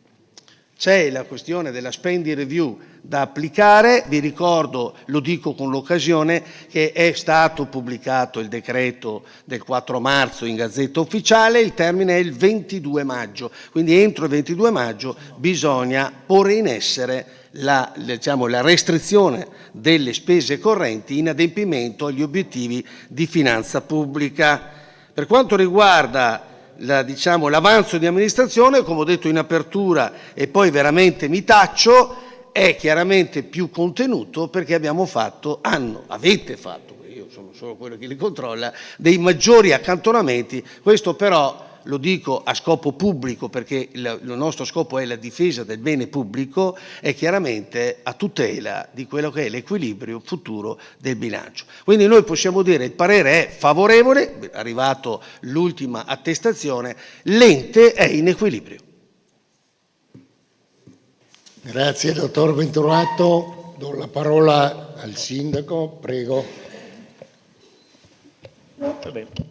Innanzitutto dobbiamo ammettere che considerare questo è il consiglio più importante forse dell'anno, nel senso in cui si fa ovviamente il punto su ciò che è stato fatto nell'anno precedente, sia da un punto di vista economico ma anche programmatico, e qui abbiamo ascoltato tanti numeri e di questo ne prendiamo atto e ringraziamo sia l'assessore sia gli uffici, il dottor Dati e la dottoressa Brondri, e il revisore di conti, il dottor Massimo Venturato, che è stato così preciso e ci ha dato una grossa mano in questo. Detto questo, ovviamente poi a noi politici spetta un po' parlare di ciò che è stato fatto in termini anche di contenuti, perché i numeri ovviamente hanno i loro valori e qui sappiamo che siamo in ordine, però dobbiamo riempire questi numeri di valore di contenuto. Quindi ognuno degli assessori dirà qualcosa, ovviamente farà una relazione ed esporrà ciò che dal punto di vista poi del contenuto l'assessorato, la delega ha agito e ha fatto, e in relazione ovviamente ai contenuti economici, ma insomma di questo ne è stato dato atto. Io dirò due parole sulle deleghe che ho in atto, in particolare sulla sicurezza della polizia locale, diremo qualche dato, poi sulla promozione del territorio, perché è una cosa che alcuni concetti vorrei esprimerli, e al quale poi legherei le attività commerciali di cui ho ad interim la delega, che spero presto di sciogliere una volta trascorsi i tempi del possibile ricorso al Consiglio di Stato, così chiudiamo questa vicenda. E ovviamente poi entrerò nel vivo dei servizi sociali, che sono ovviamente la delega principale, al quale tengo forse un po' di più per una serie di motivi, e che svilupperò in particolare su due punti, sull'asilo nido e sullo sviluppo dell'ambito territoriale sociale. Per quanto riguarda l'attività di polizia locale, mi sono avvalso ovviamente degli uffici, in particolare del comandante di polizia locale, il comandante Thomas Pollis, il quale mi ha fatto una relazione molto dettagliata. Io cercherò di dare alcuni dati dell'attività del 2024, proprio perché per far capire cosa significa fare un'attività di polizia locale, che è un'attività non semplicemente di controllo, ma un'attività anche che è legata al contesto sociale della nostra città. Tanto è vero che si dice che in virtù proprio del legame speciale e diretto col territorio di riferimento, la polizia locale è continuamente sollecitata a risposte più attuali, che vanno oltre le tradizionali attività di polizia stradale e amministrativa per soddisfare le esigenze dei cittadini.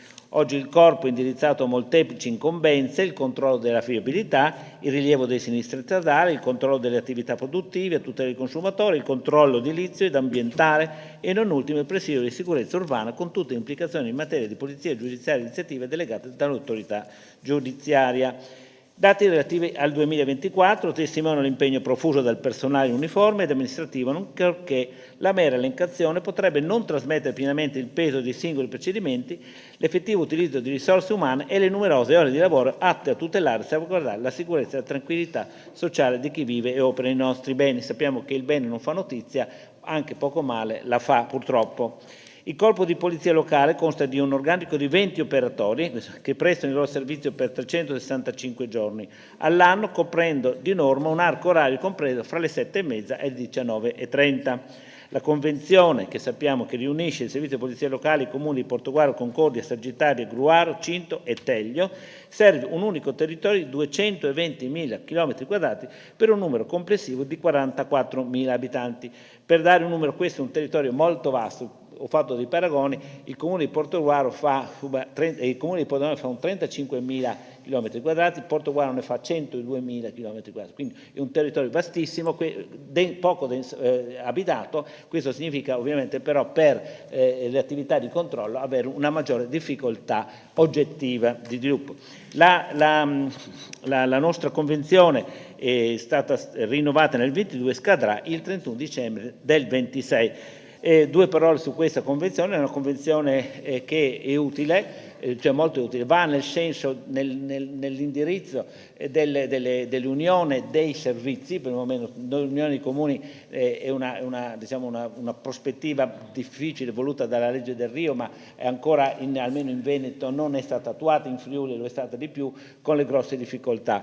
Però l'unione dei servizi è utile perché sia si scambiano informazioni, poi c'è un'economia di scala che riguarda il servizio stesso. Questa cosa si ripete poi nei servizi sociali, anche qui abbiamo un'unione dei servizi dei comuni interessati, di alcuni comuni interessati. Vi do alcuni dati: 262 sono stati i sinistri stradali nel 24, con 65 feriti, dei quali 195 a Portogruaro, perché abbiamo detto che riguarda il territorio più ampio. Sanzioni del codice della strada, una leggera diminuzione, risultati di diminuzione del numero di sanzioni dovute a mancata copertura assicurativa, e questo è un problema per chi venisse offeso, all'omessa revisione periodica dei veicoli, un 23%, un leggero aumento delle sanzioni elevate per mancanza una delle cinture di sicurezza e del cellulare alla guida, un 36%. Quindi sappiamo che l'ultima revisione, l'ultimo decreto che riguarda la sicurezza stradale è molto restrittivo, e questo ci compiacciamo per certi aspetti, perché mette a tutela la salute e la vita di molti cittadini.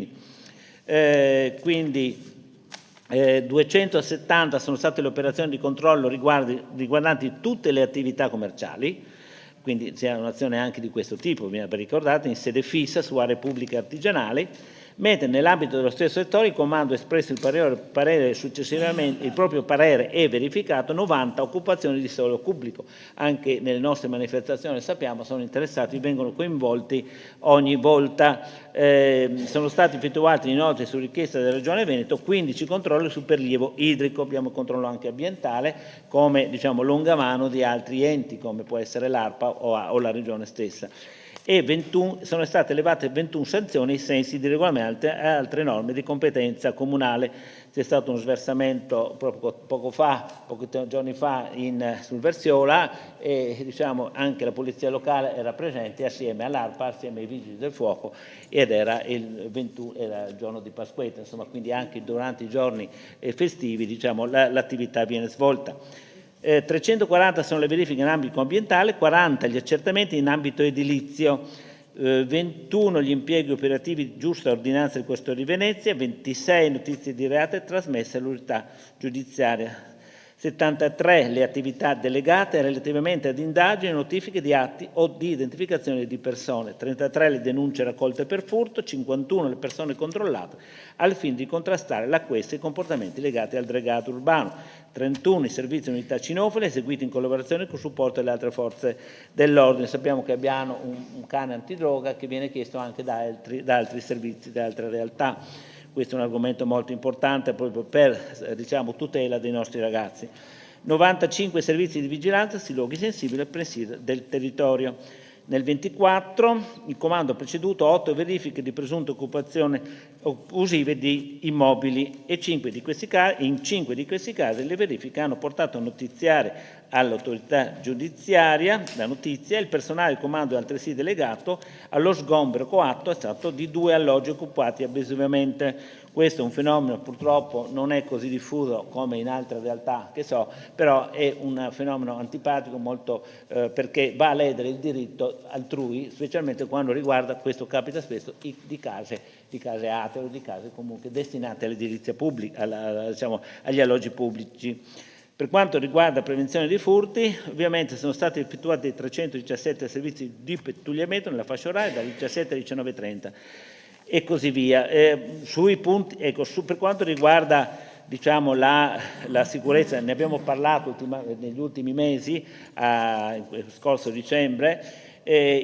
Abbiamo eseguito, siamo stati in questura dal prefetto a Venezia 2 o 3 volte. La situazione è nota, si è stato messo in atto una serie di attività a cui ha partecipato anche la polizia locale, oltre a tutte le altre forze dell'ordine.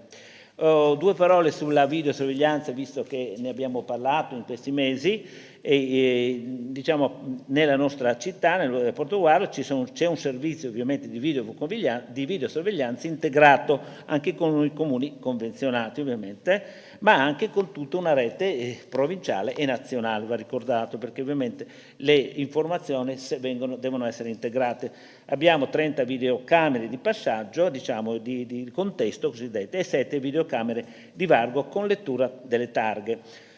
Il tutto appunto inserito in un sistema provinciale e nazionale. E questo ovviamente dobbiamo far presente che la videosorveglianza non è un sistema di deterrenza, come viene detto dagli esperti, è un sistema poi che serve a riconoscere il fatto avvenuto, anche se ovviamente la deterrenza del sapere che c'è una telecamera, questo è utile. Ciò nonostante, come abbiamo detto prima, la densità, la nostra superficie, la superficie del comune è molto ampia, quindi è difficile coprire oggettivamente tutte le aree. Sono molto più importanti, come si diceva, quelle telecamere di varco, perché permettono di identificare gli spostamenti, però sempre a furti avvenuti, sono in genere reati predatori.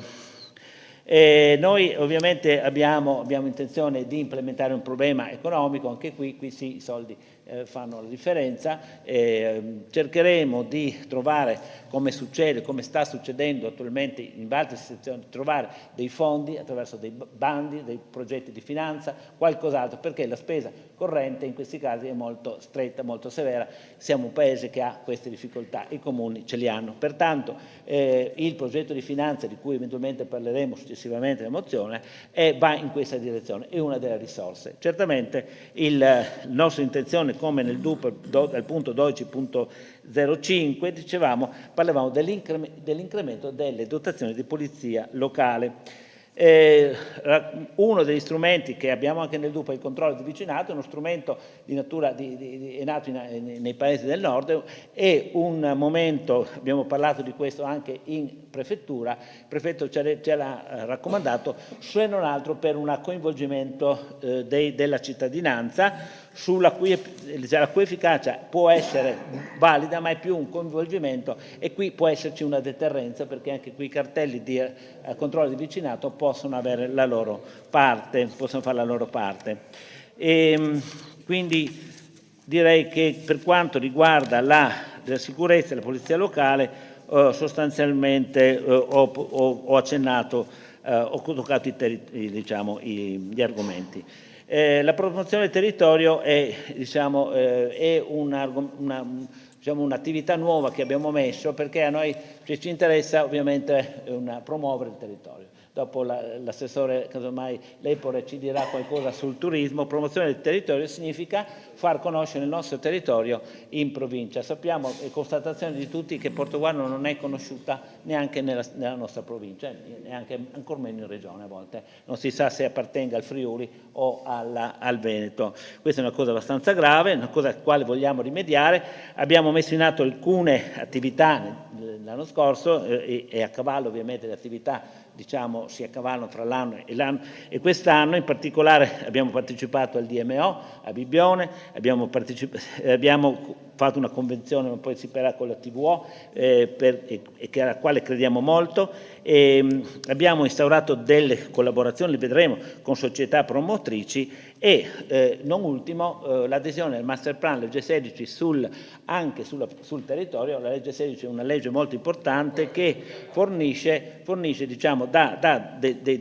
delle indicazioni e dei finanziamenti economici per dei progetti che riguardano lo sviluppo del territorio.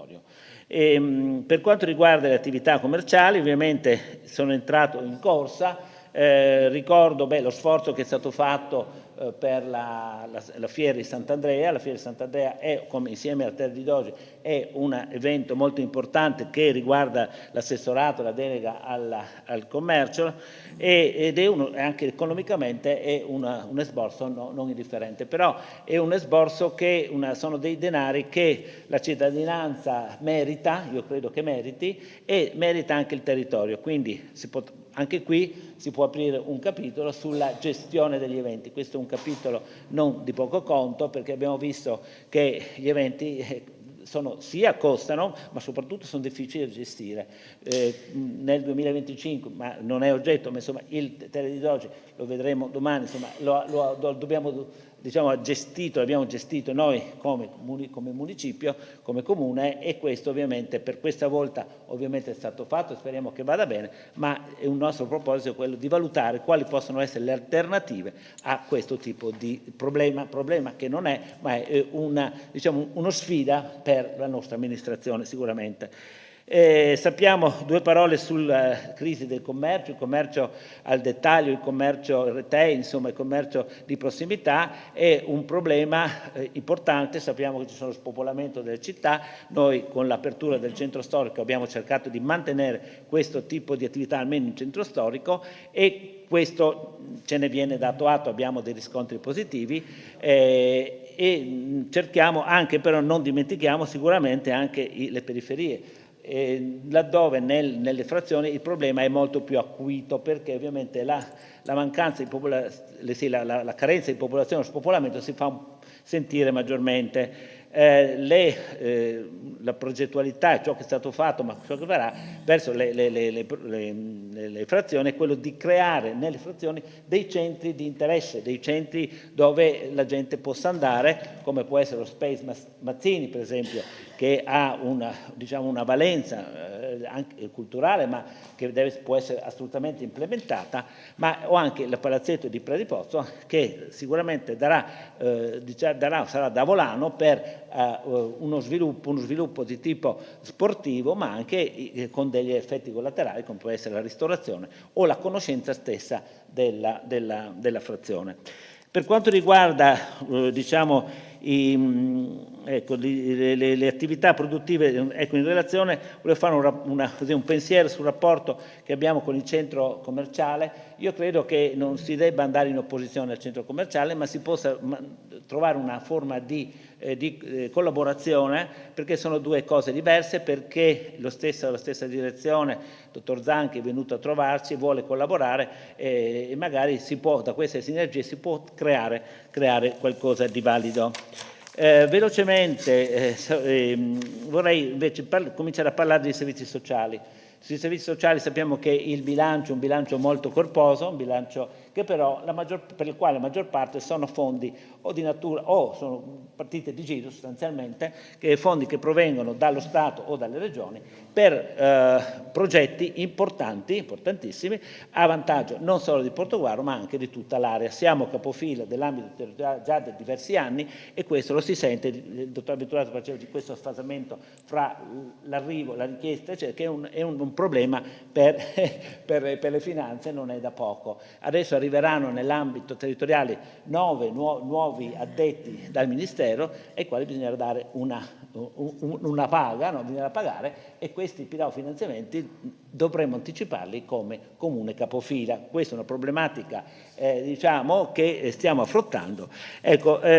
Allora, l'ambito territoriale, approfitto di dirvi qualcosa, è uno dei motivi per cui questo tipo di bilancio ha questi sfasamenti. Vi dico alcune cose che credo possano interessare anche la comunità di Portogruaro. Allora, noi sappiamo che l'ambito territoriale nasce da una legge del 2000, del 328 del 2000, quando lo Stato dà una legge quadro e dice che le materie sociali devono essere, devono essere interessate dai comuni, devono essere appannaggio dei comuni. Questa indicazione è stata delegata poi alle regioni, alle quali quasi per ultima, la Regione Veneto ha dato atto con la legge 9 del 2024. Da questa legge, dalle successive 7 di DGR, si è iniziato questo percorso. È un percorso molto oneroso dal punto di vista proprio del personale, dal punto di vista sia della ragioneria sia dei servizi sociali, in particolare il dottor Macera, la dottoressa Pasqualini precedentemente, anche del segretario comunale, perché è stata coinvolta nella cabina di regia che è stata insediata per rispondere a alcuni quesiti precisi. Quesiti che sono stati identificati poi e sintetizzati nel protocollo d'intesa approvato lo scorso aprile. In questo protocollo d'intesa si definisce soprattutto la natura dell'ente, e questo ormai è abbastanza assodato. Si parla di aziende speciali consortite di natura non economica.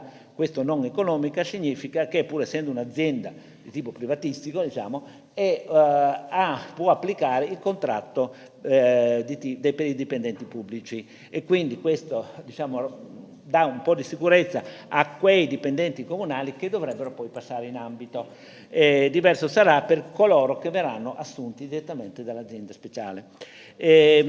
Questo ovviamente il protocollo, poi il problema dell'ambito qual è? Soprattutto è quello di definire le competenze, perché è un trasferimento di competenze che si passa, che vengono passate dai singoli servizi comunali all'ambito, che il quale ha, ecco, questo sì va detto, ha compito esclusivamente di coordinamento, non fornisce di per sé il servizio, ma di coordinamento e di diciamo, economia di scala nei confronti dell'intero territorio del Veneto orientale, quindi sono 21 comuni che corrispondono a quelli dell'azienda sanitaria. Meno uno? No. Allora, abbiamo sentito la Regione su questo. Allora, noi sappiamo che, fra l'altro, abbiamo approvato il protocollo. Sembra che non è fondamentale l'assenza di San Michele al tagliamento, diciamo la cosa può andare avanti, adesso sarà lui. Il problema è che non è tutti i sovvenzionamenti che transiteranno per l'ambito, il Comune di San Michele non potrà avvalersene sostanzialmente. Quindi ne parleremo, avremo un po' di tempo perché siamo in una fase di passaggio, abbiamo ancora un po' di tempo per definire la situazione. Sì. Allora, il protocollo che abbiamo approvato in giunta non porta alla firma di San Michele, non legge 16, parliamo l'altro è stato diciamo, un inciampo. Questo caso, a mia notizia attualmente, ancora c'è qualche perplessità. Non so se è paura, questo è un concetto generale. C'è la paura da parte dei comuni, ma questo è stato spiegato, che la maggior parte dei comuni l'ha compreso, di perdere il proprio servizio sociale, il segretariato sociale, il servizio sociale di prossimità. Questo non succede, l'assistente sociale rimane nei luoghi di lavoro. C'è un'integrazione, le ferie, i comuni piccoli hanno questi servizi sociali, diciamo, di minor dimensione, possono essere integrati nel sistema. Poi molte delle attività che prima ogni singolo comune faceva vengono fatte dall'ambito sociale. Penso per esempio all'assegno l'ECD, l'assegno regionale, questo viene fatto tutta la parte amministrativa viene fatto dall'ambito. Quindi invece che stare lì a fare 20 computi, se ne fa una sola e poi si distribuiscono i benefici. E questo è un meccanismo ripetuto in vari settori. Vi leggo velocemente solo i compiti che avrà l'ambito, ma proprio velocemente per capire quanti sono. Sì, certo, questo va bene. No, va bene. Allora, nel rendiconto sicuramente. Allora, se vogliamo parlare di bilancio, io vi dico qualcosa allora delle voci di bilancio. Allora, per esempio, il progetto Abramo viene mantenuto, 23.000, il progetto Abramo c'è, il punto prelieve Lugugnana, 11.000 euro, è stato mantenuto. Il progetto Aizan, c'è un nuovo progetto, sostanzialmente l'azienda sanitaria ha un progetto per la psichiatria, per creare un centro diurno per il quale l'azienda fornisce gli educatori e i medici, ma ha chiesto ai comuni di fornire i locali, e qui lo troviamo anche qui nell'anticipo 18.000, poi nella quota di 4.700 euro per il comune di Portogruaro. E una grossa voce nel sport sono il sostegno alle case delle reti delle case di riposo, che a detta degli uffici stanno incrementando per un maggior aumento della povertà, e quindi questa è una voce che voi troverete in aumento. Nel bilancio preventivo era stata preventivata di una certa quota, ma purtroppo questa quota dovrà essere integrata sicuramente. Per l'asilo nido, la voce asilo nido, qui troverete due tipi di voci. Una è il contributo che noi diamo alle famiglie per gli asili privati e un conto, e l'altro 80.000 è invece il contributo che noi diamo all'interno della convenzione con l'asilo di Concordia, che ci ha sostenuto per tanti anni e per il quale, siccome il futuro non vi parlerò dell'asilo nido e quindi per il momento nel 24 dell'asilo nido si parla solo della parte edilizia, quindi lascerò la parola all'assessore Fogliani, non vi dirò niente del futuro.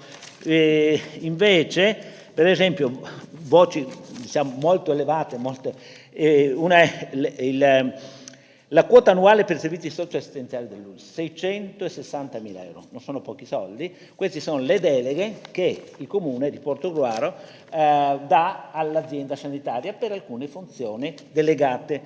Queste funzioni, una maggior parte, il prossimo anno, un po' alla volta, ritorneranno in capo ai comuni, all'ambito.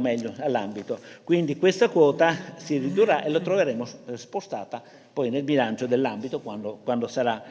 Poi c'è l'ICD, per esempio l'assegno di cura per le persone autosufficienti, dicevo prima, transita di qui, adesso transiterà per l'ambito, sono fondi però che la Regione dà e che il Comune distribuisce. Quindi come vedete molte sono voci di partite di giro. Ecco, una quota in minore affidamento giudiziale, questa è una quota molto elevata perché un minore in affidamento giudiziale costa più di 100 euro al giorno e bastano un paio di ragazzi così e le quote giustamente sono di questo tipo e vanno più o meno mantenute perché la media è questa. Il SHAD, l'assistente domiciliare di Cuba, circa dai 350 ai 185, insomma sono 400-500 mila euro, e sono quelle quote di assistenza domiciliare che il Comune eroga, ma è oggetto di bando e che in parte vengono restituite con le quote dei privati stessi. Queste sono le principali voci, che casomai ovviamente se qualcuno vuole andare nel dettaglio, direi che per quanto riguarda i servizi sociali avrei concluso. Passo la parola al Presidente. Grazie signor Sindaco. Passo la parola all'assessore Lipani, prego. Grazie Presidente. Allora, facciamo un po' di focus cominciamo con l'assessorato alla cultura. Inizio ringraziando, per paura di dimenticarlo alla fine, il personale che supporta l'assessorato alla cultura, Claudia Artico, Luisa Pizzolitto, Daniela De Marchi, supervisionati dal dirigente d'area, avvocato Cristiana Rigo, e tutto il personale che a vario titolo supporta il lavoro dell'assessorato alla cultura e ogni tanto si trova a dover collaborare per la realizzazione di conferenze, eventi e quant'altro. Un grazie particolare anche alla professoressa Carmen Mazzola, alla consigliera Marzola, delegata alla cultura, e al consigliere Verri, delegato agli eventi. Il consigliere? No. Vabbè, mi sembra una precisazione superflua, penso. Va bene, comunque il concetto è quello, dai. Allora, iniziamo con la... Sì, ma la parola ce l'ha l'assessore Lipani, un attimo. Allora, per quanto riguarda l'assessorato alla cultura,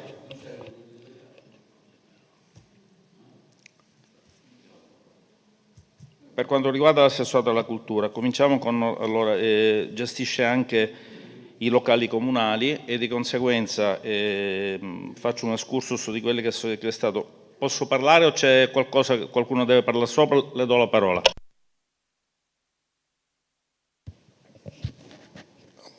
Assessore Lipani, perché la prego io, prenda la parola nuovamente. Grazie. Grazie Presidente. Allora, concessione in uso dei locali comunali, la Galleria Mulini è stata data in concessione d'uso all'Associazione Accordi durante la Fiera di Sant'Andrea per una mostra. La sala consiliare del municipio è stata data più volte in utilizzo a varie associazioni, anche alle scuole, il liceo 25 aprile per il progetto Il Parco Letterario del Nievo con il Comune di Fossalta, e il Centro Commerciale Adriatico per la donazione di un cane a un non vedente, il Comitato Andos per la prevenzione dei tumori al seno, Volontariato in Famiglia per prevenzione dei tumori, alla Lega Lemene, SP, CGL, Lega Lemene per riflessioni sulla violenza di genere in occasione della giornata internazionale del 25 novembre, e l'ASL 4 per il saluto ai pensionati dell'ASL, alla Delegazione FAI di Portogruaro per un concerto FAI Musica in Famiglia e alla Fondazione Musicale Santa Cecilia per il concerto Aspettando il Natale.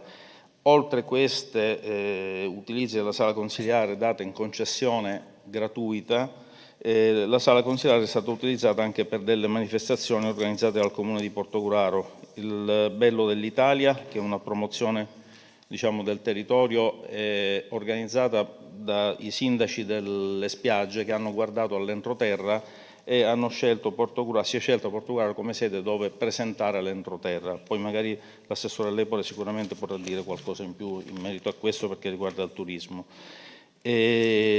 Dopodiché abbiamo avuto l'8 novembre il Viaggio con la Demenza, un incontro su questa importante, diciamo, situazione clinica di tanti pazienti di età avanzata, e a seguito di questo incontro in sala consiliare si è aperta la mostra poi Sperimentarti, che era stata già inaugurata con l'RSA Francescone, era stata già inaugurata in ospedale, San Tommaso all'ospedale nuovo, e poi portata qui in Sala delle Colonne.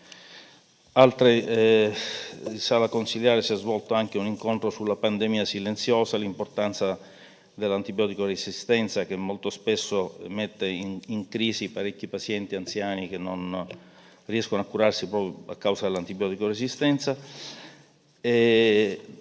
Dopodiché abbiamo la sala Russolo del municipio, delle Sala delle Colonne del municipio, è stata data per l'Half Marathon, quando si è svolta l'Half Marathon a Portogruaro. La Sala delle Colonne è stata ridata anche per l'allestimento del presepe il 3 dicembre a Luigi Fiorenzo, lo Space Mazzini all'Associazione Humanitas Diu per la presentazione di un libro e l'Associazione Pensionati per lo scambio di auguri di Natale. Il Teatro Russolo è stato concesso gratuitamente a Veritas per uno spettacolo cabaret sulla sostenibilità ambientale, al CAI di Portogruaro in occasione del 75° anniversario, all'Isis Da Vinci per la Notte della Moda e all'Istituto Marco Belli spettacolo di Natale. Questo per quanto riguarda l'utilizzo delle sale.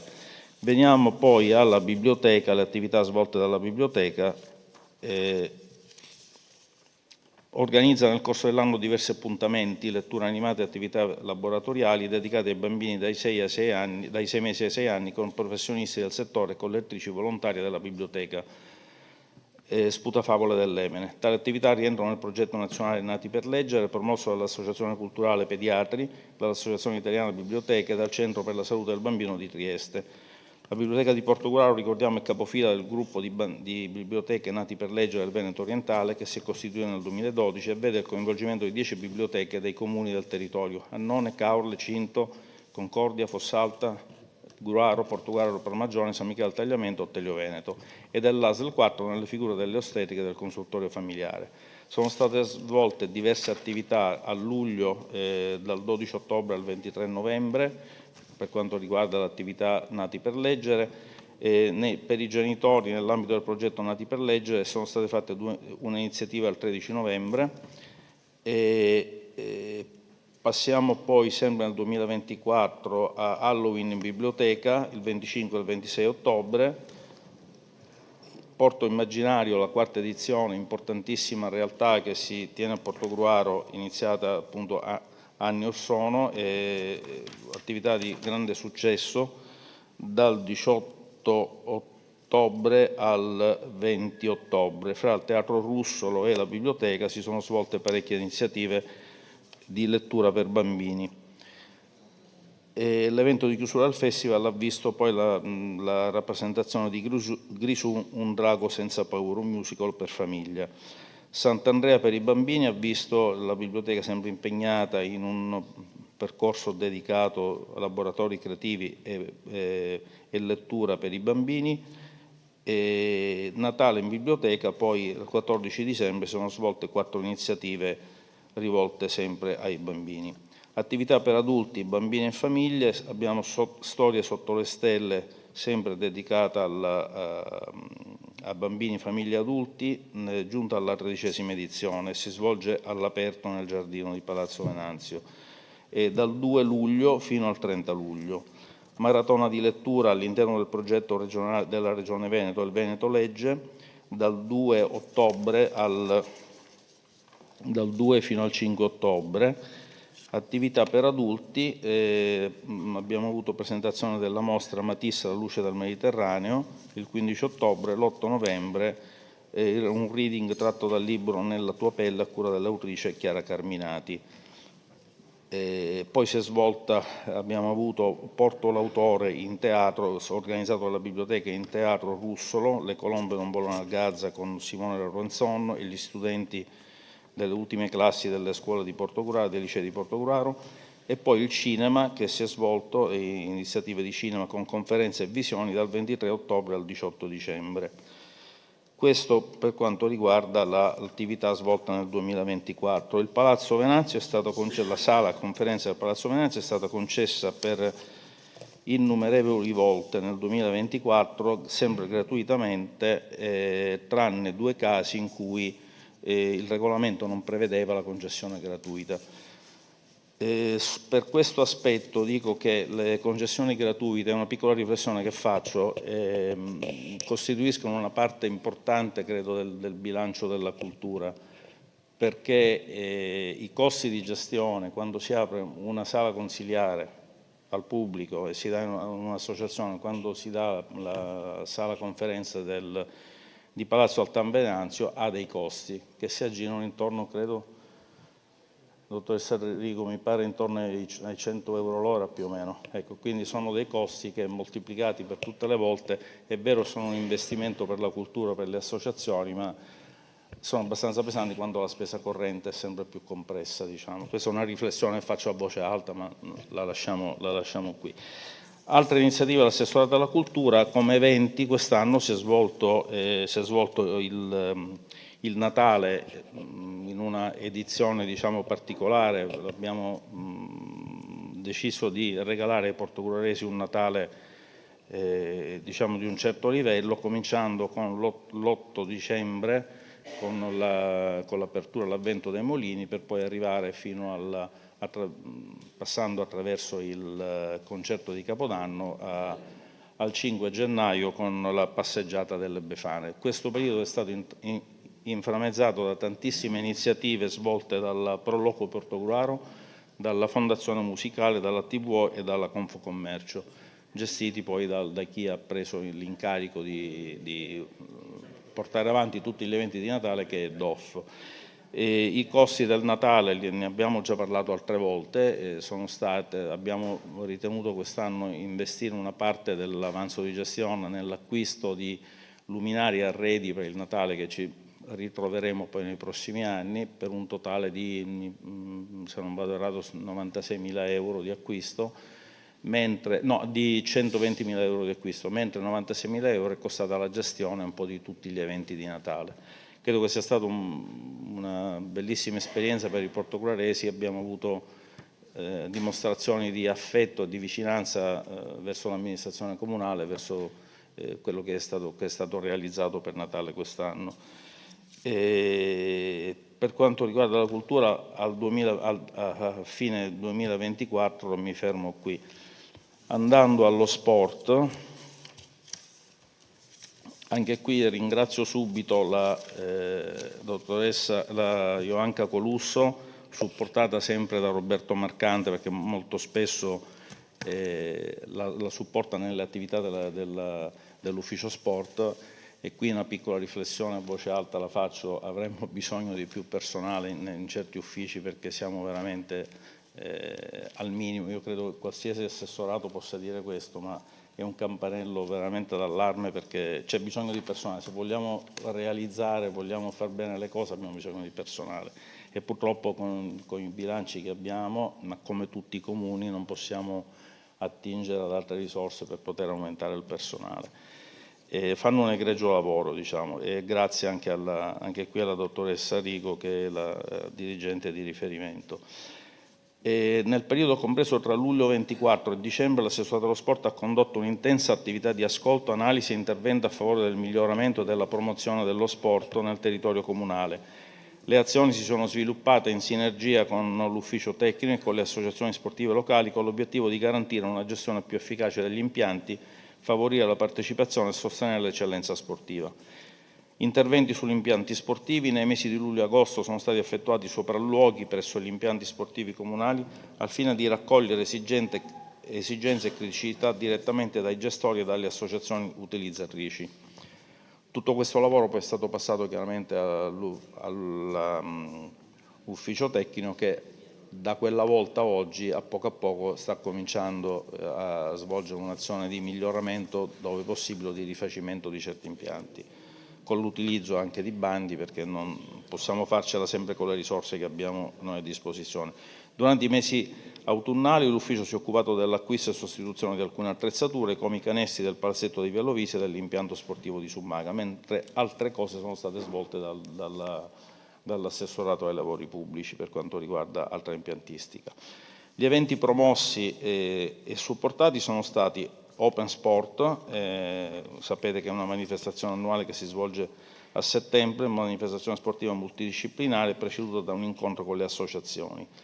Questa è una cosa che stiamo mettendo in pratica spessissimo, sia per l'attività culturale che per l'attività sportiva, in cui incontriamo le associazioni di riferimento in una sorta di pre-briefing, e poi a seguire, dopo la manifestazione, facciamo una sorta di debriefing attraverso lo studio SWOT per valutare criticità e positività della manifestazione per come si è svolto, per migliorare sempre di più l'edizione successiva.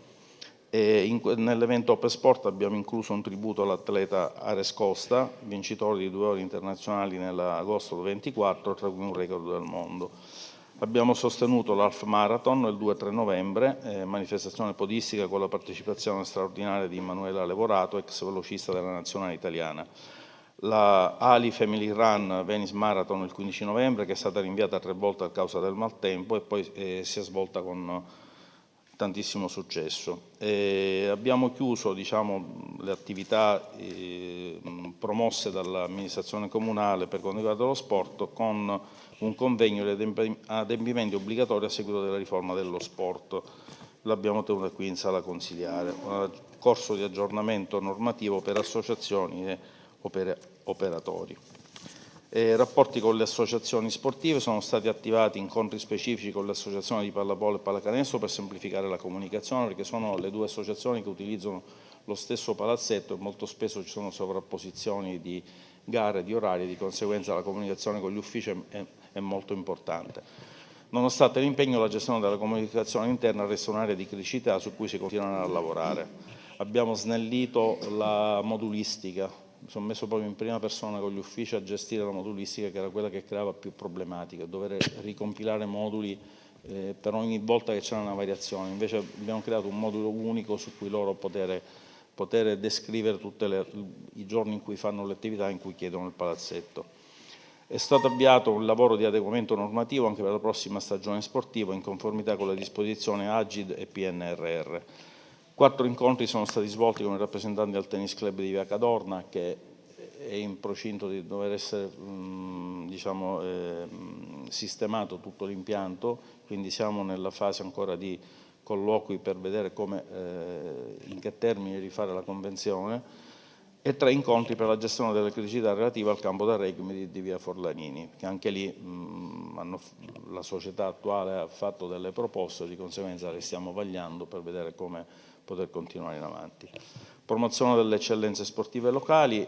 Abbiamo premiato 2 atlete: Milan Matilde, di 9 anni, campionessa nazionale del Fly Gym di ginnastica artistica, Fly Gym, e Tonizzo Nicoletta, campionessa mondiale triathlon staffetta mista Master 60, già medagliata europea e italiana. Iniziative istituzionali, ne parlerà poi l'assessore Lepore. Ho ricevuto nel 2024 la proposta di portare all'attenzione dell'amministrazione comunale di Portogruaro la carta etica per lo sport, poi però l'assessore Lepore alle pari opportunità magari ve ne parlerà. A conclusione di tutto, nel ringraziare anche il consigliere Vivan che mi ha supportato in questa attività come consigliere, non lo dica lei, come consigliere incaricato, va bene, allo sport per avermi supportato in questa attività. L'attività dell'assessorato in questo periodo si è contraddistinto per la sua varietà e intensità, dalla cura degli impianti al supporto alle associazioni, dall'organizzazione di eventi all'attenzione per l'eccellenza sportiva e l'equità di genere. Il lavoro proseguirà chiaramente nel 2025 per consolidare quanto avviato e affrontare con prontezza le sfide future. Grazie per l'attenzione per lo sport. Finisco con l'ambiente. Scusatemi. Allora, l'ambiente sostanzialmente sono 3 le attività che svolge. Una è prestazioni di servizio relative al patrimonio comunale, cioè manutenzione ordinaria e straordinaria su impianti termici, edifici pubblici e comunali, controllo e verifiche di impianti da parte degli enti di controllo, ASL, ARPAV, INAIL, Vigili del Fuoco. Gestione appalto calore immobili comunale, gestione appalto pulizie immobili comunali con interventi a carattere straordinario e pulizia annuale nelle palestre comunali Mecchia, Summaga, Lugugnana e Via Lovisa, ai quali si aggiungerà adesso il palazzetto di Piera di Pozzo. Attività per la salvaguardia del territorio, il servizio integrato di monitoraggio ambientale dei campi elettromagnetici a bassa ed alta frequenza della qualità dell'aria, aggiornamento e gestione di un portale web dedicato, monitoraggio atmosferico delle polveri sottili PM2,5 e PM10, servizio di raccolta ed elaborazione dati con il Dipartimento Provinciale ARPAB di Venezia. Piano d'azione per l'energia sostenibile e il clima, redatto in forma congiunta con i comuni della Venezia orientale, monitoraggio e aggiornamento dello stato di attuazione dell'IME e del PAESC. Attività diverse poi si svolgono per la salvaguardia del territorio non prevedibili. Terza attività è quella dei rifiuti, gestione e controllo del servizio di smaltimento rifiuti e del servizio spazzamento in capo a Veritas, attività di smaltimento rifiuti speciali pericolosi e non in aree pubbliche, attività extra appalto queste, gestione attività recupero e smaltimento di rifiuti abbandonati su suolo pubblico e relativi rapporti con l'utenza, provvedimenti a tutela dell'ambiente, causa abbandoni, depositi incontrollati, sversamento di rifiuti e trasferimento annuale anche al Consiglio di Bacino per specifiche attività dello stesso. Chiaramente tutta la gestione, il coordinamento e direzione attività del servizio avviene rapportandosi con il dirigente dell'area tecnica, che è l'architetto Scapin. Ringrazio in questo caso anche l'architetto Ongaro per l'attività svolta e tutto il personale degli uffici, con tutti gli uffici comunali e con gli enti e con l'esterno. La gestione poi chiaramente dei centri di costo, del conto consuntivo, equilibrio di bilancio e controllo di gestione. Grazie per l'ascolto e do la parola al Presidente. Grazie Assessore Lippani. Passo la parola all'Assessore Fogliani. Grazie Presidente. Anch'io credo sia opportuno che venga riportato il lavoro svolto durante il 2024, in particolar modo dalle deleghe che mi sono state conferite dal Sindaco, ma ringraziando lo stesso l'ufficio tecnico con il dirigente, l'architetto Damiano Scapin, che per me è veramente un supporto molto importante, e a tutte le 30 persone più che ci sono all'interno della struttura dell'ufficio tecnico in sé, e in modo particolare anche al consigliere incaricato di supportarmi dalla parte della manutenzione, che è Loris Witt. Mi sembra giusto dire che le attività che vengono svolte dall'ufficio tecnico sono spesso di supporto a tutte le attività che vengono svolte dagli altri assessorati, perché anche per mettere una semplice transenna l'ufficio tecnico è in azione, per mettere un cartellone, per cambiare le lampadine, per mettere il supporto delle luci, per mettere un tappeto, per mettere un palco, qualsiasi cosa delle attività di tutti gli assessorati è importante che l'ufficio tecnico sia operativo, e così lo è, e ringrazio veramente di cuore la disponibilità che ha il personale.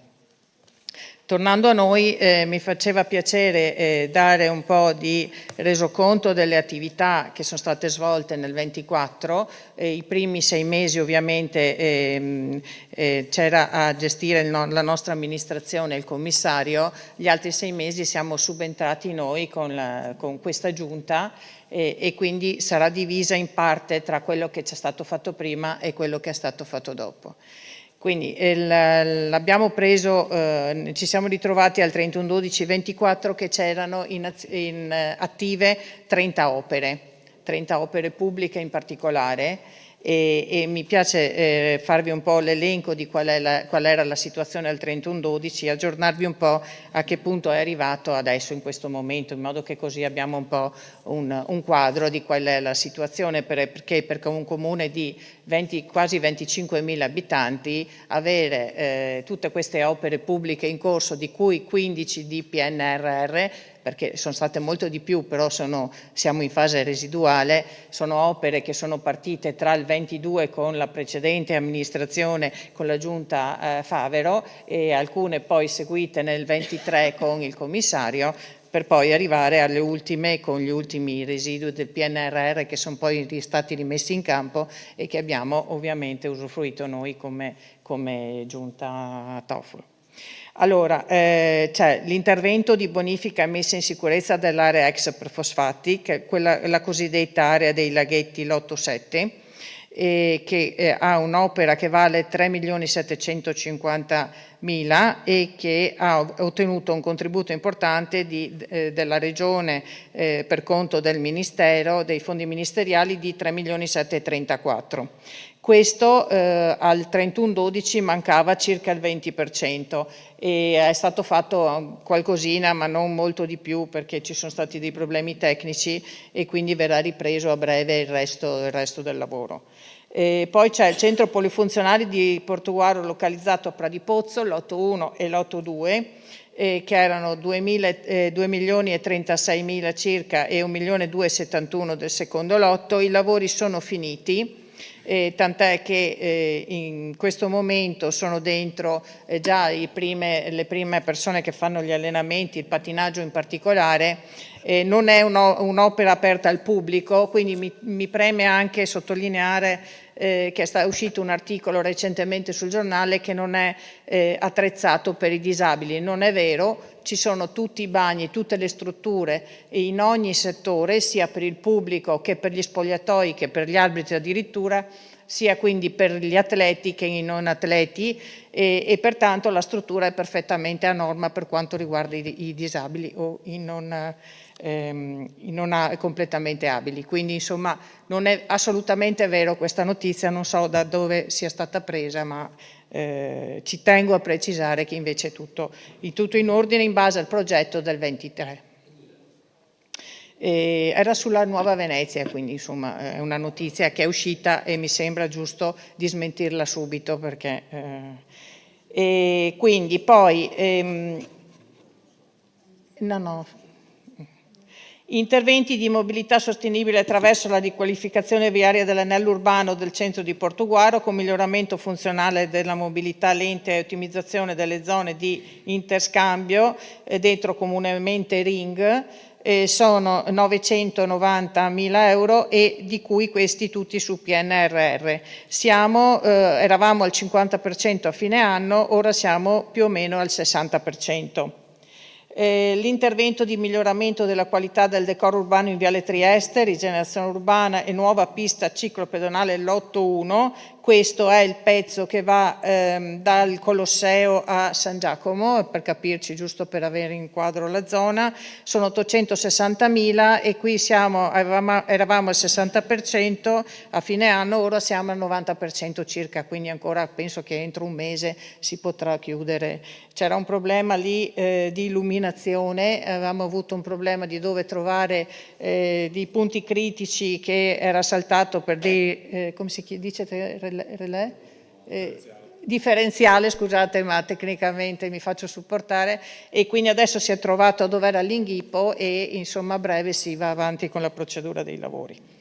Intervento di miglioramento della qualità del decoro urbano, questo è invece il lotto 2, quello che va da più o meno la zona di inizio via San Giacomo fino a via Villanova. Lì sono 840.000 e anche questo era al 55 a fine anno e circa 70% adesso. Poi intervento di valorizzazione area verde pubblico tra via Valle e viale Isonzo, realizzazione e completamento della pista ciclabile, aree inclusive con attrezzatura di fitness e percorsi salute.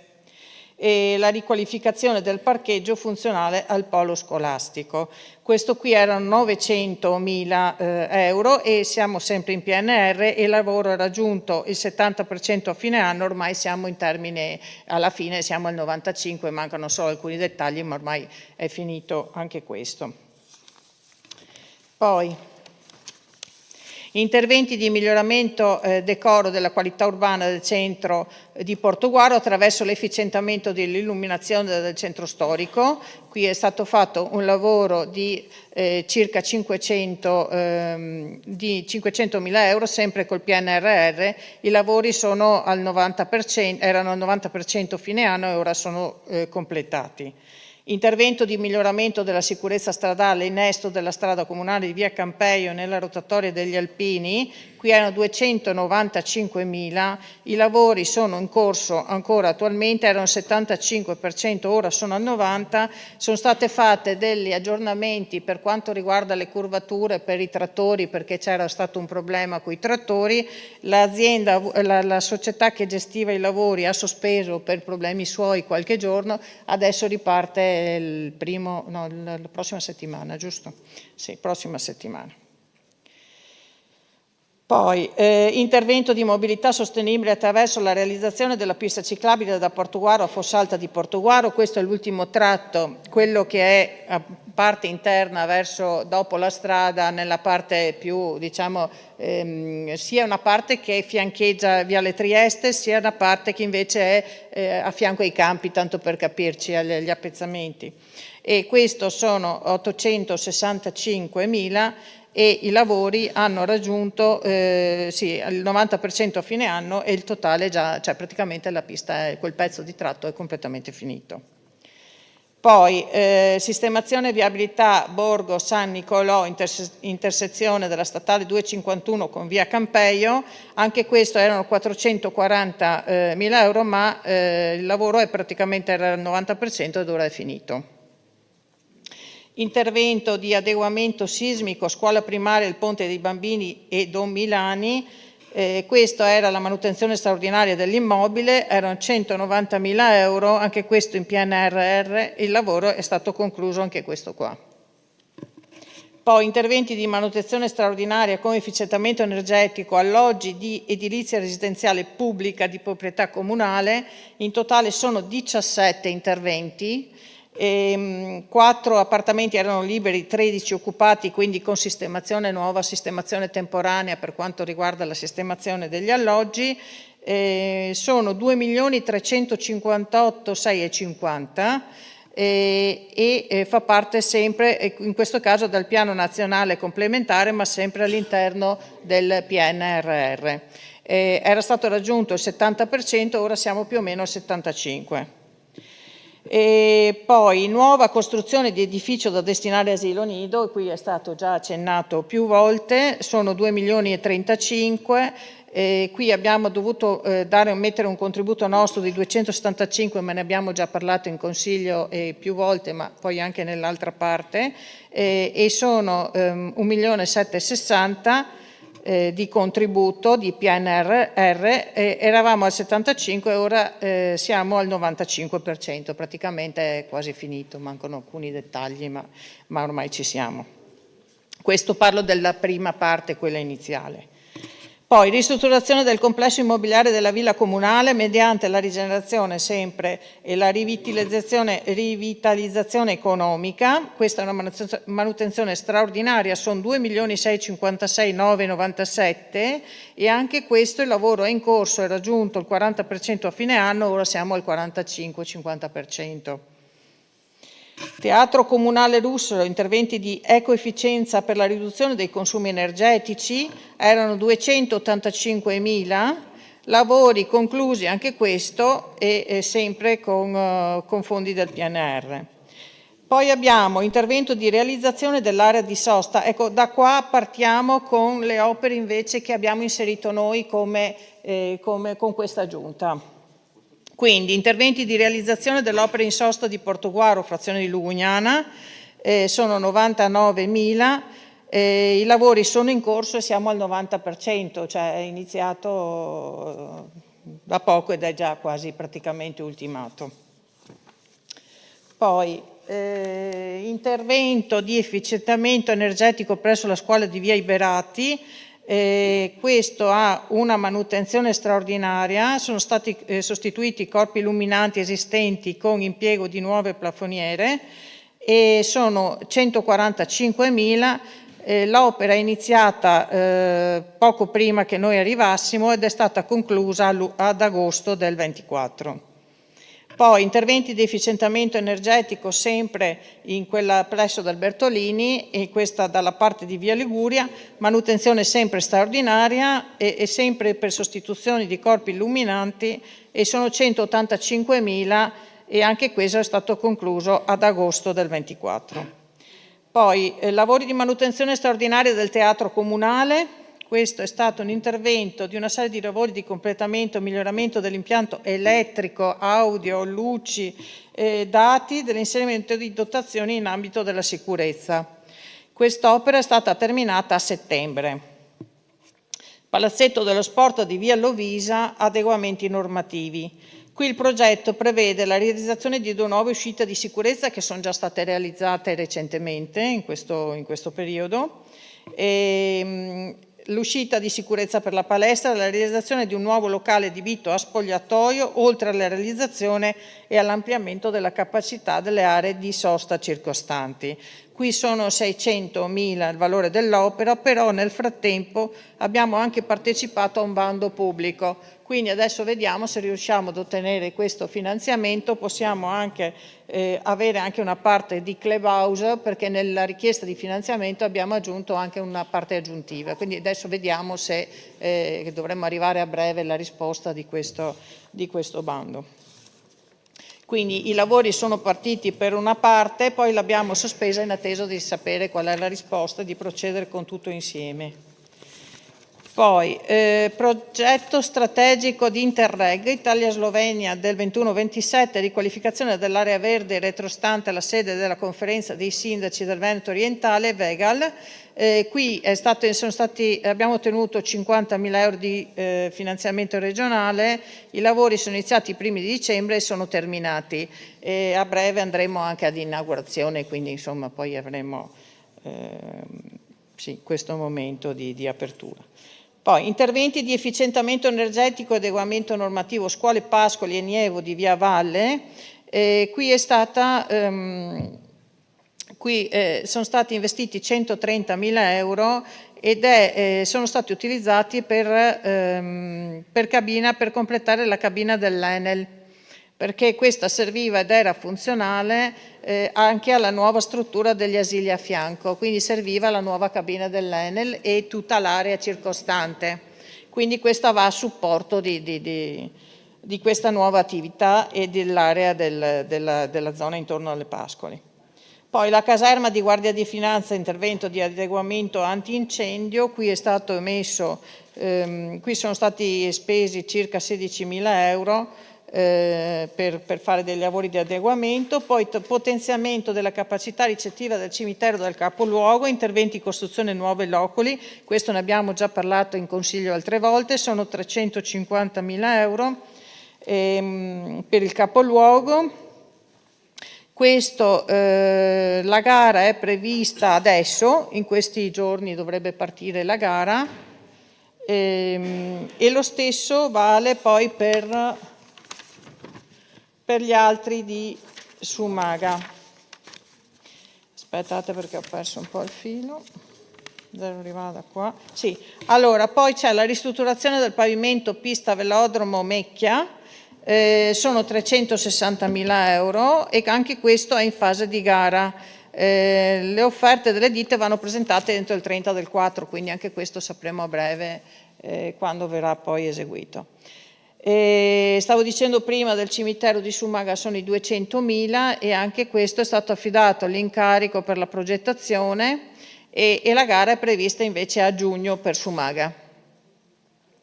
Poi c'è il nuovo asilo nido che invece è la parte di ampliamento, quello che è iniziato quest'anno la costruzione.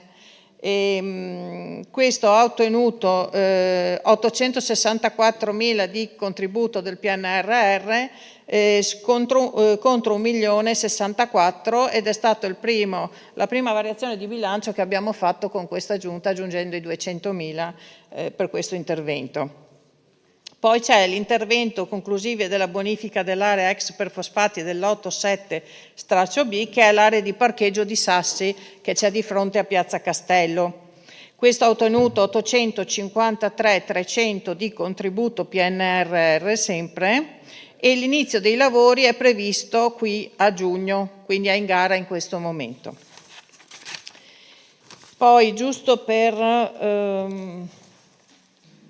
fare un elenco anche di cose un po' minori ma che hanno dato un importante segnale per mantenere gli immobili e per le segnalazioni che ci sono state fatte in questo periodo, che sono state veramente molte. Noi abbiamo preso con più o meno 700 segnalazioni in sospeso di manutenzioni varie da fare in giro per la città a giugno, luglio, quando abbiamo iniziato.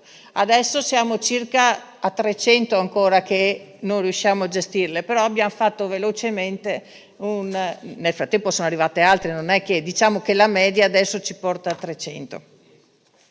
Però mi preme segnalare quelle un pochino più rilevanti, ovviamente non certo i sassi e le buche, ecco, tanto per capirci. Allora, manutenzione straordinaria della copertura della scuola Pascoli. Prima parlavamo che gli immobili sono vecchi, hanno bisogno di manutenzione, purtroppo la prima cosa che succede sono le infiltrazioni d'acqua e quindi c'è stata una manutenzione straordinaria alla scuola Pascoli per 21.000. Questi lavori che vi elenco sono tutti terminati, sono tutti del secondo semestre, cioè da quando c'è questa giunta. Demolizione e rifacimento tratto del marciapiede a cavallo del ponte di Borgo San Nicolò, che è qui alla fine di via Abbazia, e qui sono 5.700. Interventi in manutenzione presso il cimitero di Sumaga, c'era un portico di Colombaro che aveva delle infiltrazioni importanti e qui sono 19.900.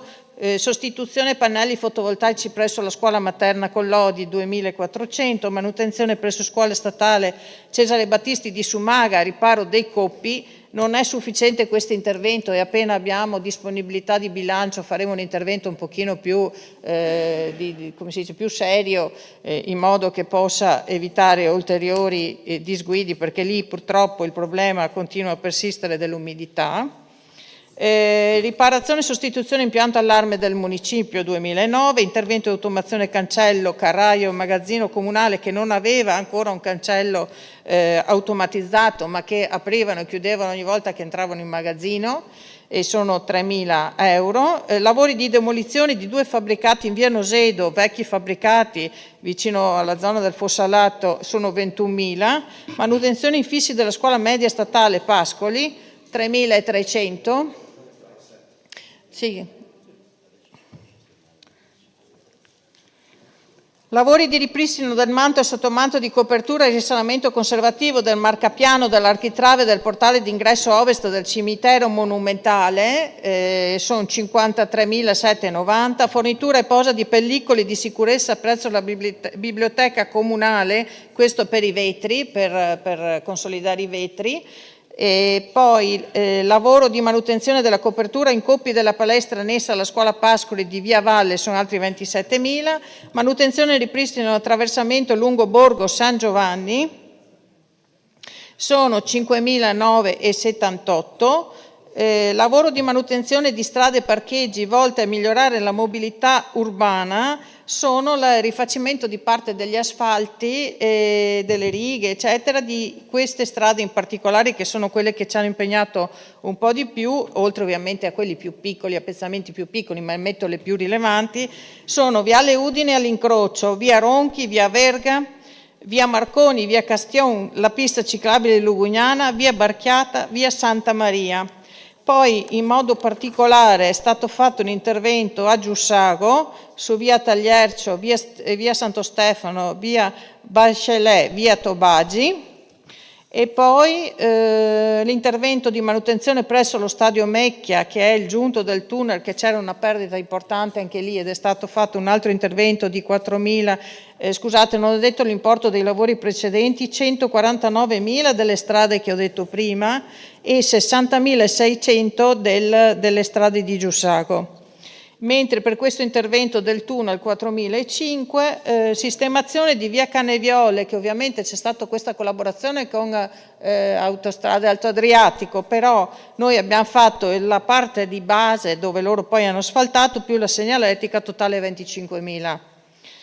Affidamento, fornitura e posa di serramenti presso la scuola di Giussago, che lo ha accennato prima anche l'assessore Cirfera, 31.286, rimozione e copertura in cemento amianto degli alloggi e magazzino in via D'Annunzio, che sono di nostra proprietà e sono 12.219.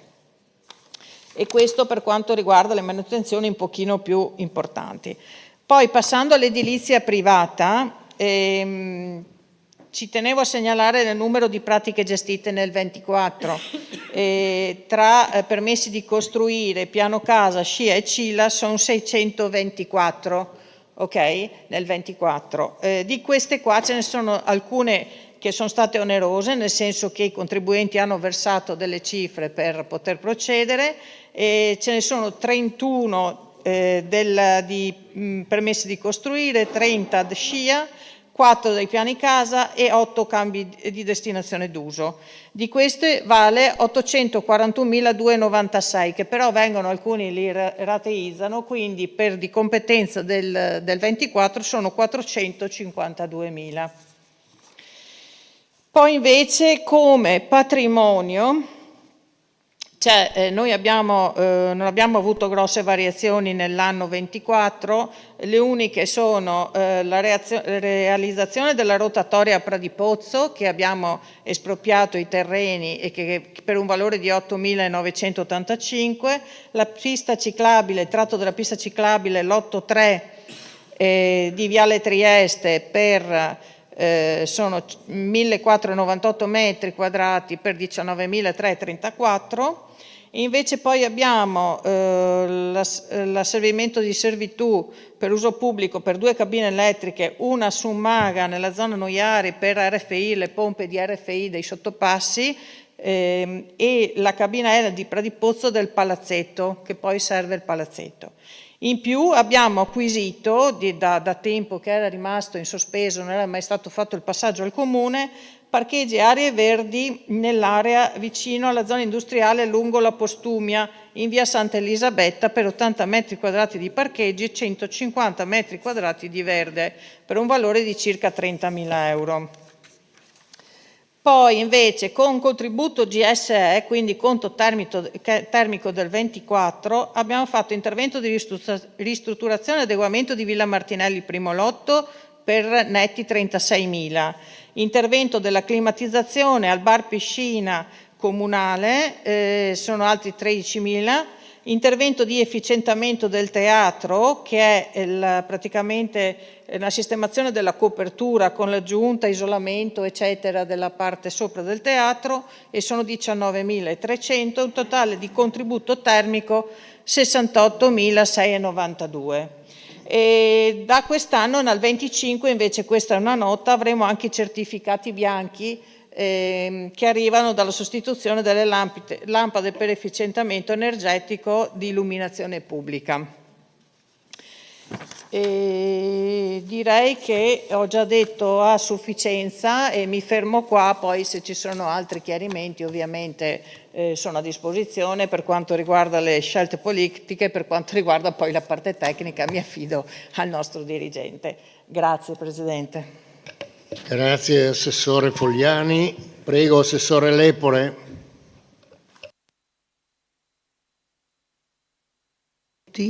Mi scuso se parlo con la caramella, ma ho gravi problemi di voce.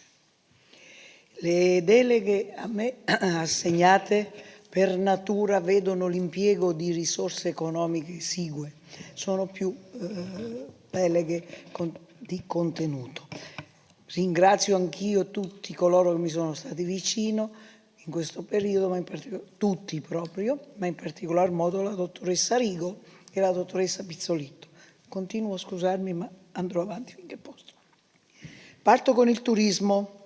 Dopo l'insediamento si è provveduto a sottoscrivere l'assegnazione servizio barche al soggetto esterno per portare a conclusione ciò che era stato già programmato in precedenza, e cioè la progettualità Giralemene, che comprendeva la navigazione sul fiume, visite guidate presso i nostri siti storici e culturali e attività sul territorio per lo scorcio di stagione estiva che volgeva al termine. Il tutto ha visto un impiego di 6.000 euro. Durante poi il periodo dedicato alle festività natalizie, l'assessorato al turismo ha contribuito con risorse che si aggiravano intorno ai 10.000 euro a costruire il Natale sul fiume per i bambini, con servizio barche allestite per l'arrivo del Babbo Natale e della Befana, che ha raccolto un successo e è stato molto gradito dai protagonisti. Nell'ottica di definire finalmente la città di Portogruaro come meta turistica, destinazione turistica, si sono intrapresi una serie di rapporti relazionali con i vari stakeholder per cercare di definire, di strutturare questo progetto. E abbiamo analizzato alcuni dati, sia come target di turisti, sia come numero di presenze e indice di gradimento, sempre nell'ottica di un turismo stanziale. E i dati fanno ben sperare per il futuro. Per poter definire Portogruaro quale meta turistica c'era l'esigenza di individuare un infopoint ben visibile e strutturato, che è stato assegnato a un soggetto esterno, TVO, al lato del municipio, che quindi sopperirà e strutturerà tutte quelle attività necessarie a far crescere, a strutturare il turismo all'interno della nostra città e del suo territorio. Poi, dopo 2 mesi dall'insediamento, c'era anche l'esigenza, se vogliamo creare il brand per la città di Portogruaro turistico, di apposizione di 2 cartelloni autostradali, uno magari all'altezza di Latisana e l'altro poco prima di Sastino. Sono state intraprese i contatti, le procedure amministrative con Autostrade Alto Adriatico, attraverso anche l'assessore Caner, ma non solo, non dirò il nome di chi altro mi ha aiutato, e le procedure sono tuttora in atto, sono lunghe e anche costose. Vedremo dove andremo a finire, che sia vero il sogno. Dopo, vado avanti. In agosto poi sono iniziate anche, sempre nel 2024, non l'ho detto, ma sono iniziate anche le procedure di collocamento di un totem multimediale touchscreen, contenente, oltre alle informative istituzionali a disposizione della comunità, informazioni relative alle attrattive della nostra città, del suo territorio sotto il profilo sempre turistico, storico, culturale, quindi inserimento di mappe, indicazioni. Sono in corso, c'è stato, manca poco, vedremo l'installazione del totem, glielo garantisco, nonostante gli eventi avversi. Esattamente, eccola qua. C'è stato un errore di forma, sa? C'è stato un errore di forma. Va bene, dai, va bene. Vogliateci un po' di bene. Passo alle politiche sociali perché vedo che c'è tanta stanchezza. Nel 2024 questo assessorato si è impegnato in unione ad altri soggetti a costruire il regolamento per la disciplina del volontariato civico individuale. Ho detto che le mie deleghe sono di contenuto. Il percorso ha visto l'impiego di diversi soggetti, anche dell'opposizione, è stato sottoposto al vaglio di apposita commissione e c'è stata l'approvazione unanime di questo regolamento. Con soddisfazione si afferma che ora anche Portogruaro può vantare la presenza di un regolamento che disciplina la partecipazione della comunità alla cosiddetta cittadinanza attiva, una delle branche del terzo settore. Del turismo mi pare di aver detto quasi tutto, ma se mi ricorderò qualcos'altro ve lo dirò. Sempre per le politiche sociali, molti sono stati frequenti, intensi e impegnativi gli incontri con i professionisti del settore per favorire e costruire protocolli e procedure per poter agire, intervenire e tradurre in pratica queste progettualità. Sempre nell'ottica di vedere sempre più marcata la comunità portoguarese quale comunità inclusiva. Protagonisti di questi interventi sono stati e saranno, perché le attività dei miei referati si accavallano tra i 2 anni, i giovani, le associazioni, gli oratori, gli adulti, e insieme cercheremo di portare avanti una città che non abbia discriminazioni di genere. In questo senso va anche l'accenno che ha fatto l'assessore Lipani, finalmente ha visto Portogruaro all'avallo della, come posso dire, alla sottoscrizione della Carta Etica per lo Sport contro le disparità di genere. Ancora, mi piace ricordare, prima che io me lo dimentichi, cosa è stato fatto nel mese di novembre. Nel mese di novembre, il nostro insediamento, sono state molte le attività che hanno visto impegnato l'amministrazione ma anche l'opposizione, lo dico per onestà intellettuale, nelle varie manifestazioni, eventi, celebrazioni, per portare alla luce e contrastare questo brutto fenomeno che è la violenza di genere, che spesso si verifica all'interno delle pareti domestiche. È stato un mese molto impegnativo e molto bello, il successo è stato tanto, ha visto protagonisti tutti e i risultati ci sono stati. Non mi dilungo perché è tardi. Cos'altro volevo dire? Ecco, le politiche giovanili, questa è una cosa che mi piace proprio, è nota dolente. I lavori erano stati aperti su 2 fronti, nello specifico erano così strutturati. Si era formato un gruppo di lavoro di giovani, aperto a tutti, che aveva lo studio di verificare da un lato la possibilità di aggiungere a Portogruaro la terza facoltà nel polo universitario. Si era preparato un questionario da somministrare agli studenti degli istituti superiori per testare le preferenze di indirizzo post-maturità. A tal proposito avevamo anche incontrato un dirigente, non faccio nome, che ci dava una mano nella somministrazione di questo questionario. Si sono verificate delle difficoltà insormontabili e la collaborazione con questi giovani purtroppo è venuta meno, ma io conto di riprendere i contatti. Altro versante è stato quello del Consiglio dei Giovani. Si è sondato il terreno alla ricerca dei presupposti per ricostruirlo. Ho incontrato anche il mio omologo su Concordia.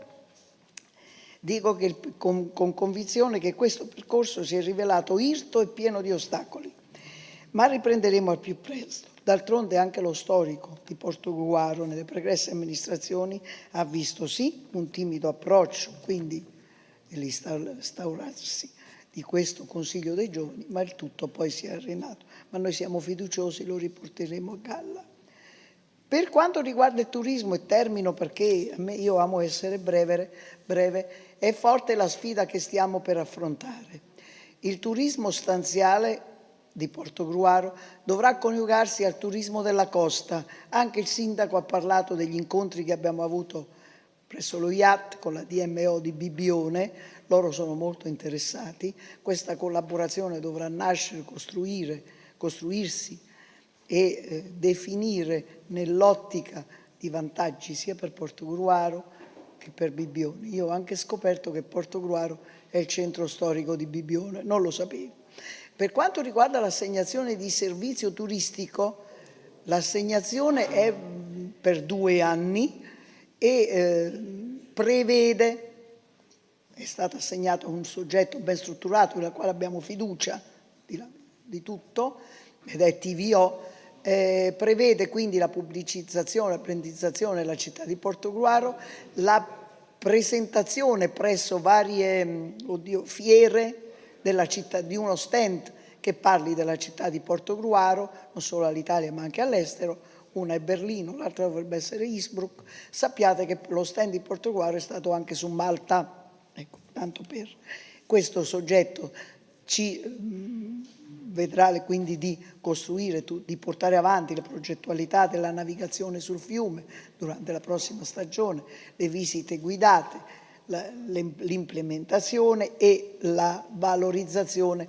della nostra bella città e del territorio, compreso le frazioni, creando percorsi turistici e enogastronomici. Il progetto è ambizioso, molto articolato e confesso non facile, ma noi speriamo di portarlo a termine. Ripeto, le presenze turistiche, dai dati che ci passa questo soggetto a cui abbiamo affidato il servizio di circa 20.000 euro, sono fonti e dati che ci fanno ben sperare. Il target di turista che visita Portogruaro è un turista colto, un ceto medio, che apprezza e valorizza sempre più Portogruaro che non conosceva, come ha detto il sindaco. I numeri di presenze sono in forte aumento e l'indice di gradimento è molto elevato. Io termino perché io non mi dilungo, se avete domande io vi risponderò volentieri. Per il mese di novembre le attività sono state tutte molto belle, non serve elencarle, le ricordiamo tutte, è stato un vero successo. Per quanto riguarda il centro, la rete di antiviolenza, sono partiti e sono molto fitti i contatti e i rapporti con la rete, quindi con i professionisti, avvocati, polizia, centri di ascolto, oratori. Gli incontri sono molti, tanti. Nei limiti delle mie possibilità io cerco di essere presente come assessore a tutti questi incontri, nella speranza che Portogruaro sempre più venga fuori come una città che non conosce le disparità di genere, non conosce la violenza. Io ci spero. Cos'altro voglio dire? La carta etica, come avete visto, Portogruaro nel Veneto orientale è il primo comune che l'ha approvata, e ai gemellaggi mi sono dimenticata. Il terzo in tutto il Veneto. I gemellaggi, in dicembre abbiamo rinnovato il comitato dei gemellaggi nell'ottica di poter finalmente rinnovare i patti di gemellaggio tra le 3 città gemelle e ci stiamo arrivando, siamo in fase di arrivo. La cifra messa in campo è di circa 10.000-11.000 euro e la gestione del tutto, la logistica è stata affidata sempre a questo soggetto strutturato esterno che si è rivelato per noi una fonte preziosa, ma anche per gli altri assessorati. Basta inviare e loro nei loro canali pubblicizzano e portano avanti il nome della città di Portogruaro. Ripeto, Portogruaro sono previste 2 o 3 fiere, ci sarà lo stand della città di Portogruaro con i prodotti, con le brochure, ecco, e anche la Costa ci diceva di voler entrare in collaborazione per poter proprio pubblicizzare con i loro turisti questa città che, ripeto, è considerata il centro storico di Bibbione. Io termino, non penso di dover dire altro, non mi dilungo, se volete sapere altro sono a disposizione. Grazie, anche perché non ho voce. Grazie Assessore Lepore. Prima di dare la parola agli altri voglio ricordare che il revisore dei conti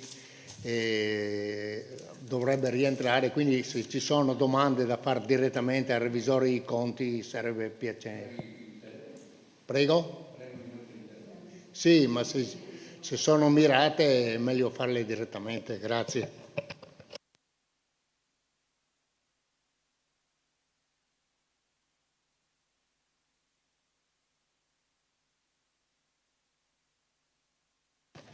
Non ci sono interventi in merito? Sì, no, innanzitutto, ma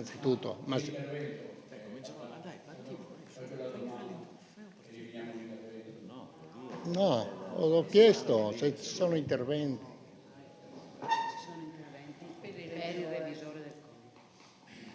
Niente. L'unica cosa, Presidente,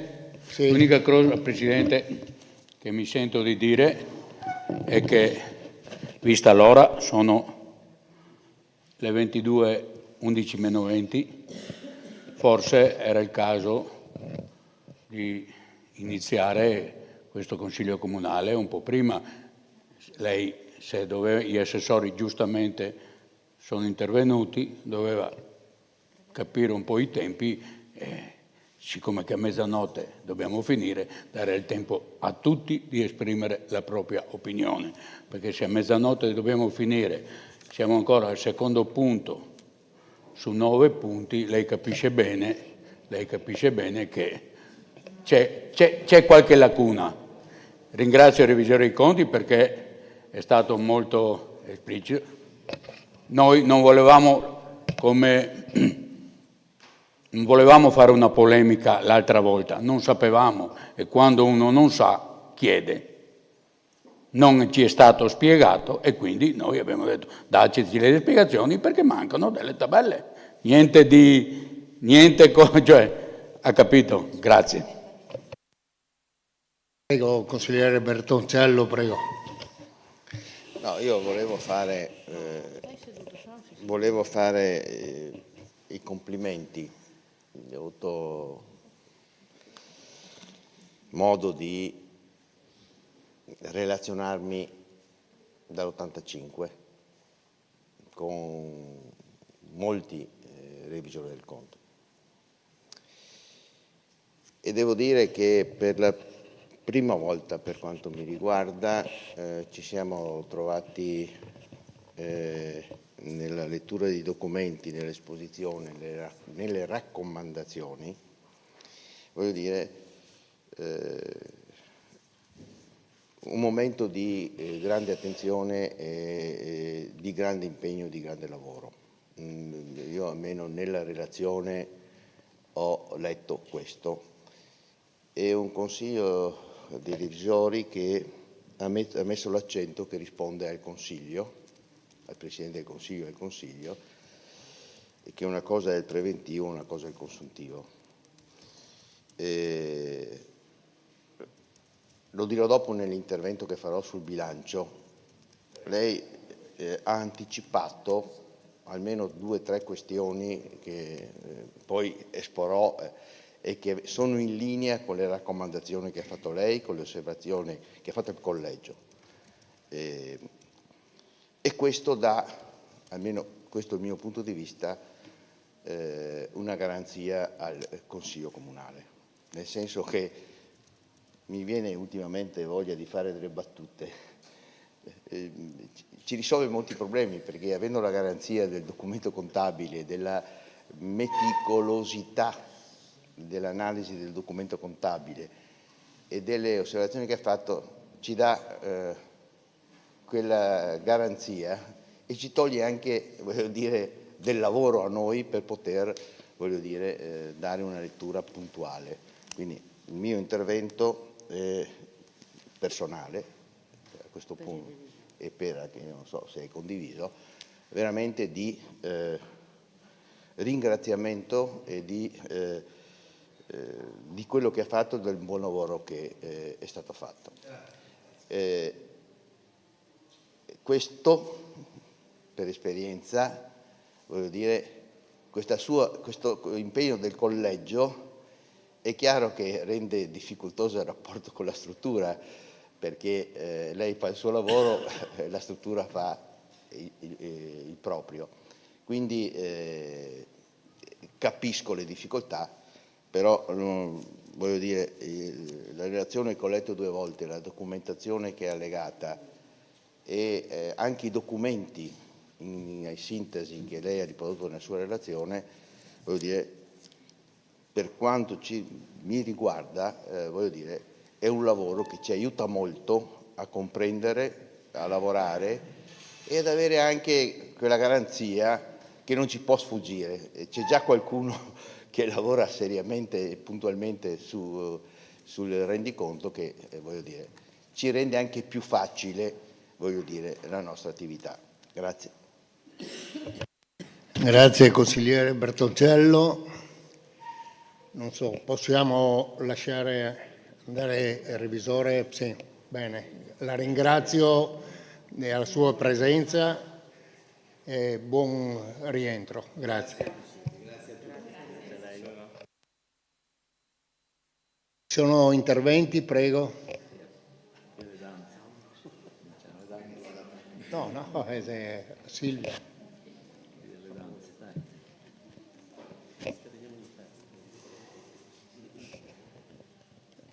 Ripeto, ci sono interventi in merito?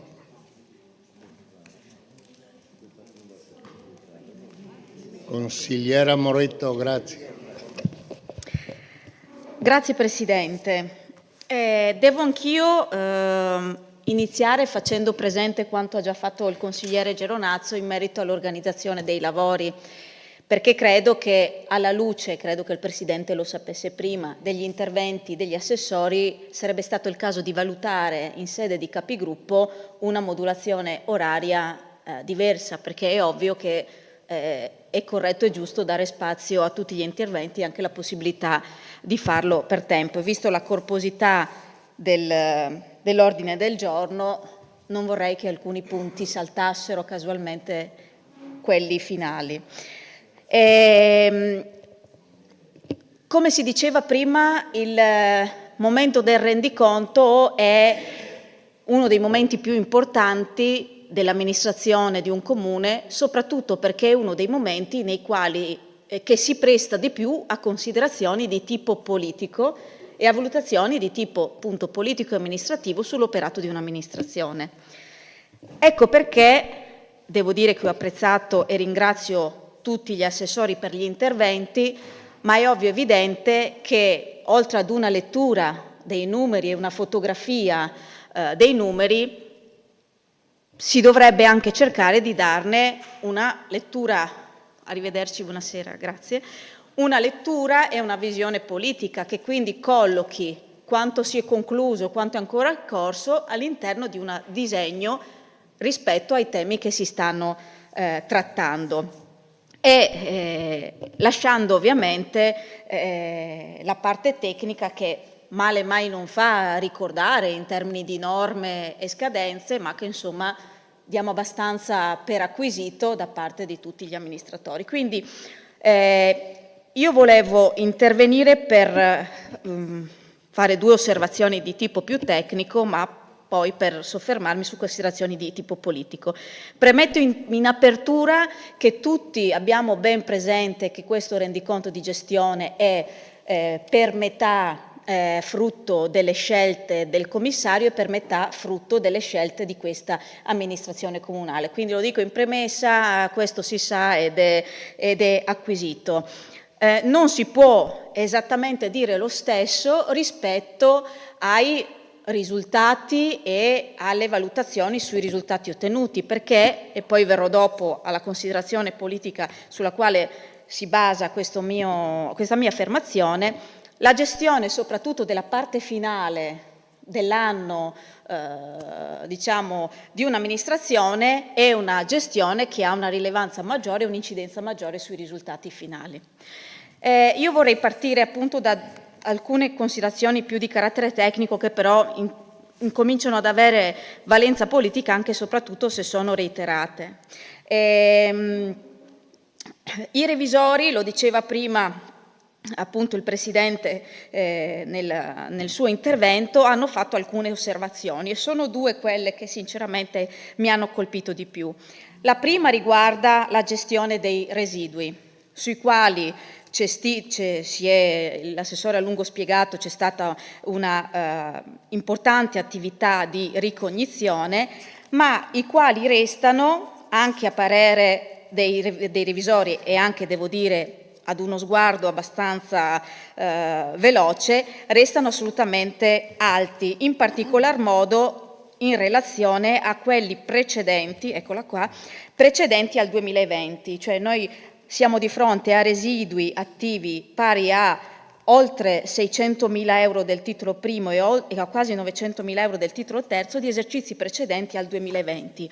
Quali sono i rischi di avere in pancia ancora residui attivi così alti e rispetto ad anni precedenti? Che sempre più diventino cose che non sono incassabili e che quindi siano poste sostanzialmente, non dico fittizie perché sono formalmente vere, ma sostanzialmente non incassabili. Quindi è evidente che rispetto a questa osservazione dei revisori desidero fare presente anche a questo Consiglio anche la mia preoccupazione, con particolare riferimento alla quantità dei residui attivi che sono datati da oltre 5 anni. Il Presidente diceva ci sono norme che facilitano la cancellazione di queste poste, però teniamo pur conto che se queste poste sono ancora lì dopo 5 anni, comunque significa che l'attività di accertamento non è stata fatta in maniera efficace e negli anni precedenti. La seconda questione che mi è saltata un po' all'occhio è che i revisori dei conti per la seconda volta fanno presente che non si sono tenuti alcuni adempimenti, in particolare relativi al PNRR. Non mi capacito come una cosa che viene segnalata dai revisori in fase di bilancio di previsione debba essere ritrovata dopo 4 mesi anche nel parere sul rendiconto. Forse in questi 4 mesi l'istituzione, come viene segnalata, di un'unità, non ricordo il termine corretto, ma di monitoraggio del PNRR all'interno della struttura, forse è una cosa che poteva essere fatta per non ritrovarci una osservazione esattamente identica a quella che abbiamo letto in fase di bilancio di previsione. 2 sono le questioni sulle quali invece chiedo un chiarimento e che forse non ho compreso, sulle quali magari potrò essere aiutata nella lettura. Una riguarda l'IMU, nel senso che tra le cose che ha sottolineato l'assessore che c'è un accertamento superiore anche al 100% perché ci sono circa 200.000 euro di accertamenti IMU in più rispetto a quello che era stato stanziato. Però la cosa che mi salta agli occhi è che nonostante questo accertamento maggiore, l'importo dell'IMU negli anni sia un importo calante. Cioè l'IMU a Portogruaro, che tra l'altro è una parte preponderante, come si diceva, delle entrate tributarie, è un IMU che cala nel nostro comune e quindi la domanda, penso che come anche politicamente, da un punto di vista amministrativo mi pongo, è come mai c'è questo calo dell'IMU, a cosa è dovuta, se riguarda la situazione degli edifici della nostra siccità, se ci sono, insomma, se c'è stata una lettura di questo dato dell'IMU che cala, tenendo conto tra l'altro che il recupero dell'evasione ha un andamento molto strano, perché mentre nel 2022 e nel 2024 è sostanzialmente identico, nel 2023 è molto alto. Volevo chiedere se questo era legato agli accertamenti dell'IMU relativi alla residenza per anziani Francescon o se era un altro tipo di... Però c'è questo andamento con questo picco nel 2023 e questa è la seconda cosa che volevo chiedere. Tra l'altro approfitto, visto che sono andata su questo argomento, rinnovando al Presidente del Consiglio e al Sindaco la richiesta di audizione della Presidente della Casa di Riposo, che tra l'altro qui è presente in sala. Attendiamo da mesi una data per questa audizione, visto che siamo tutti qua, magari basta confrontare le agende e trovare un modo per fare in modo che questa audizione prevista da regolamento e regolarmente richiesta dai capigruppo sulla relazione ovviamente degli anni passati si possa finalmente svolgere. Vengo quindi alla considerazione politica generale. Io ho sentito l'assessore fare spesso riferimento ai principi di buona amministrazione, giustamente, e ad una gestione prudente nella gestione della cosa pubblica. Io faccio una considerazione che va però un po' oltre. Alle volte l'eccesso di prudenza può essere addirittura un limite.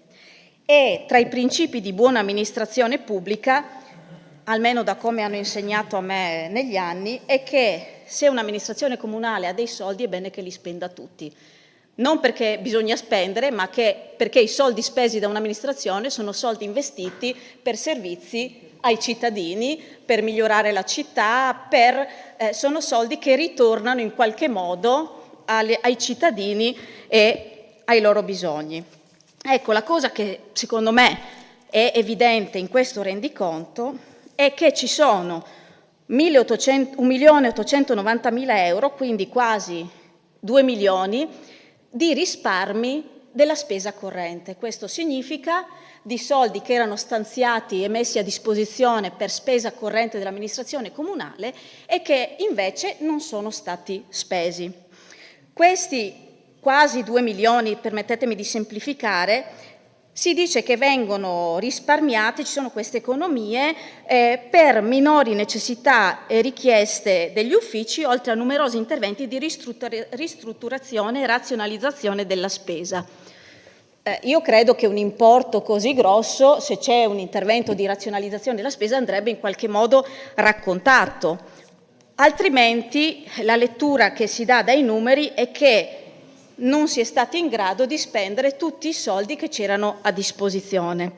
E questa, per come la vedo io, per i principi di buona amministrazione non è un buon segnale. È vero che questi soldi non sono persi, ma è anche vero che questi soldi stanno fermi per alcuni mesi fino a che non si approva il rendiconto che approviamo questa sera e non si libera la possibilità di utilizzare l'avanzo. La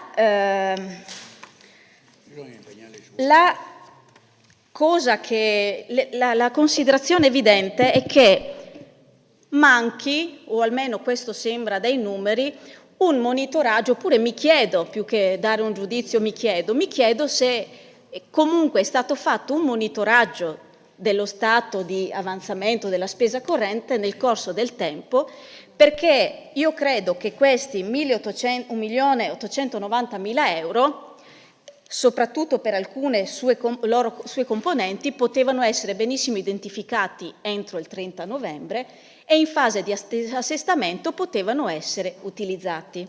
C'è una parte, insomma, è difficile risalire dai documenti, insomma, alle singole voci di spesa, però io credo che questa amministrazione abbia perso un'occasione nel fare adeguate variazioni bilancio. Ne sono state fatte 62 in tutto l'anno scorso, non ovviamente solo da questa amministrazione comunale. Il 30 di novembre, in fase di assestamento, era forse possibile utilizzare alcuni di questi risparmi di spesa, assegnarli ad altri capitoli, magari evitare altre spese in conto capitale che siamo stati costretti a fare, come per esempio l'acquisto delle luminarie, perché avremmo liberato spesa corrente, sarebbe stato possibile fare anche il noleggio di cui tanto abbiamo parlato, e si sarebbero potute utilizzare subito, senza perdere ulteriore tempo, anche perché io credo che la nostra città e i nostri cittadini abbiano bisogno di tanti ulteriori servizi. Si sarebbe potuto intervenire sulla manutenzione del verde, sul decoro della città, insomma poi la scelta di come utilizzarli ovviamente sta sempre in capo alla maggioranza, ma ci sarebbero state delle opportunità che sono andate perse. Tra le opportunità andate perse, se permettete, c'è anche quella sulla quale noi abbiamo più volte quella che abbiamo più volte sollecitato, relativa alla videosorveglianza. Questa sera il sindaco, un po' timidamente devo dire, non ho ben capito, perché da un lato tentava di dire sì la videosorveglianza ma ci sono altre cose, dall'altro anche in questo Consiglio si è dichiarato che si vuole procedere con la videosorveglianza e anche lui stesso stasera ha detto che è uno strumento utile. Bene, una delle voci in cui c'è stata economia di spesa è proprio il capitolo dell'ordine pubblico e della sicurezza, con un risparmio di spesa di 56.674,45 euro. Ecco per esempio queste risorse in fase di assestamento al 30 di novembre potevano essere riassegnate ad un altro capitolo di spesa corrente e attraverso la ricerca di un equilibrio anche a spese di investimento in conto capitale. Ecco, a questo mi riferisco, che questo risparmio di spesa in una famiglia può essere una gestione prudente, in un'amministrazione sono occasioni perse. E siccome questa sera sento dire che per la videosorveglianza si vedrà di trovare risorse attraverso bandi oppure attraverso i partenariati pubblico-privati che forse si faranno in futuro, ecco, i soldi c'erano, erano qui in capo all'amministrazione comunale, si poteva benissimo utilizzare. Io credo che quello che questo rendiconto ci fotografa è una mancanza di programmazione, perché altrimenti al 30 di novembre, ripeto, si poteva investire queste risorse in maniera diversa. Ho fatto l'esempio della videosorveglianza perché sapete che è una cosa che ci sta a cuore e sulla quale oggettivamente, guardando questo rendiconto, non ci sono più scuse, o meglio, non c'erano, adesso dobbiamo aspettare ovviamente eventualmente l'utilizzo di altre risorse, però non ci si può dire che al termine del 2024 i soldi non c'erano. Se si volevano aumentare il numero di telecamere della nostra città si poteva benissimo fare.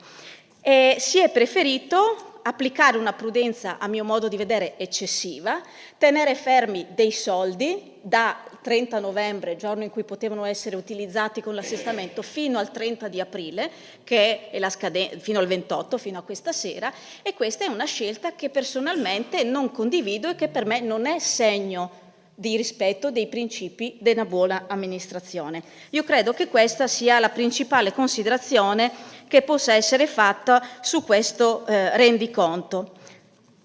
Vengo invece agli spunti che ovviamente mi sono stati forniti questa sera dagli interventi degli assessori rispetto ad alcune delle azioni di competenza dei loro referati.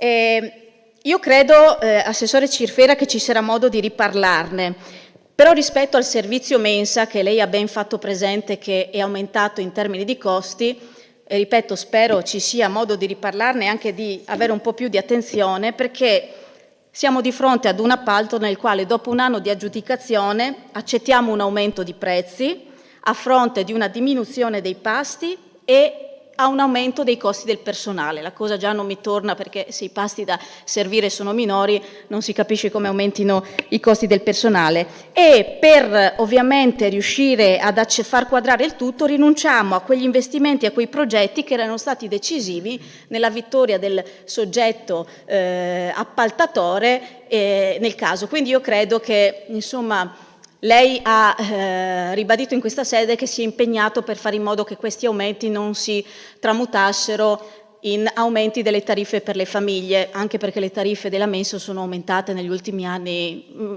quasi praticamente ogni anno per esperienza. Quello che però io evidenzio è che forse deve essere una maggiore attenzione nella fase di assegnazione e soprattutto di monitoraggio del servizio, ma spero ci sarà modo di tornare. Venendo invece agli interventi che sono seguiti da parte del sindaco, sono rimasta, ma ne abbiamo già parlato in questo Consiglio, un po' stupita rispetto al bilancio dell'attività che egli ha portato rispetto al commercio e le attività produttive.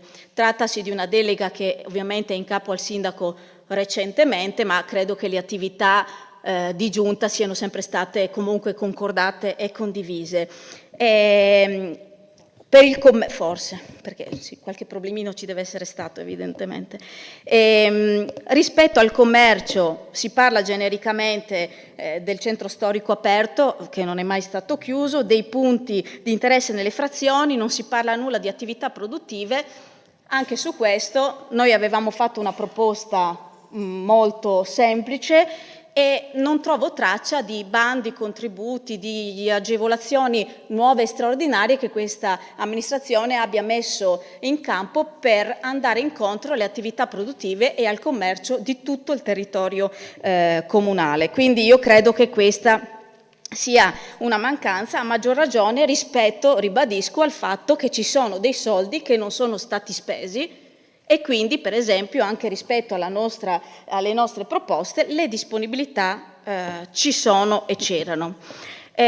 Colgo l'occasione per ricordarle, visto che ha citato il punto prelievi di Lugugnana, che anche le frazioni ovest attendono da tempo un punto prelievi e vengo invece sempre a quel discorso che facevo inizialmente relativo al fatto che il rendiconto non può essere un mero elenco, fotografia dei numeri, ma dovrebbe consentire anche una lettura politica. E ritorno, Assessore Lipani, sull'argomento del teatro, del teatro comunale, sul quale avevamo già avuto modo di parlare in velocità in altre sedute. Io credo, ma lo avevo detto anche allora, che una struttura così strategica da un punto di vista culturale, non solo per la città di Portogruaro ma l'intero territorio, necessiti di una sorta di bilancio autonomo, cioè capire effettivamente quali sono le spese e le entrate di una struttura del genere, considerato anche che per scelta di questa Giunta le spese di gestione sono aumentate in termini sia di gestione di Arteven, sia per il, non mi viene più la parola tecnica, il calendario degli spettacoli, sia per la gestione sia per la stagione, sia per la gestione della struttura, ma credo che quello che in una sede come questa dovrebbe emergere è il bilancio culturale di una struttura come questa, cioè avere un teatro comunale a Portogruaro. Quali benefici di tipo culturale a fronte di un equilibrio anche economico quali sono stati i risultati da un punto di vista culturale per la città? Nei confronti delle scuole sa che avevamo già sollecitato il fatto che fosse una struttura più a disposizione delle scuole, mi pare fossimo anche d'accordo su questo, ma quindi che in una sede come questa di rendiconto si potesse fare un ragionamento su quanto il teatro, a fronte di alcune spese, è stato un investimento anche e soprattutto di carattere culturale nei confronti sia dei più giovani e della scuola, ma in generale per la cittadinanza di Portogruaro, per far sì che il teatro non sia solo un luogo nel quale i portogruaresi si siedono in platea da spettatori, ma sia un luogo vissuto, vivo e vissuto da parte di tutta la comunità. Ovviamente le questioni da dire sarebbero tante, mi soffermo su un'ultima cosa, immaginando che forse qualcun altro avrà anche qualcos'altro da dire in merito.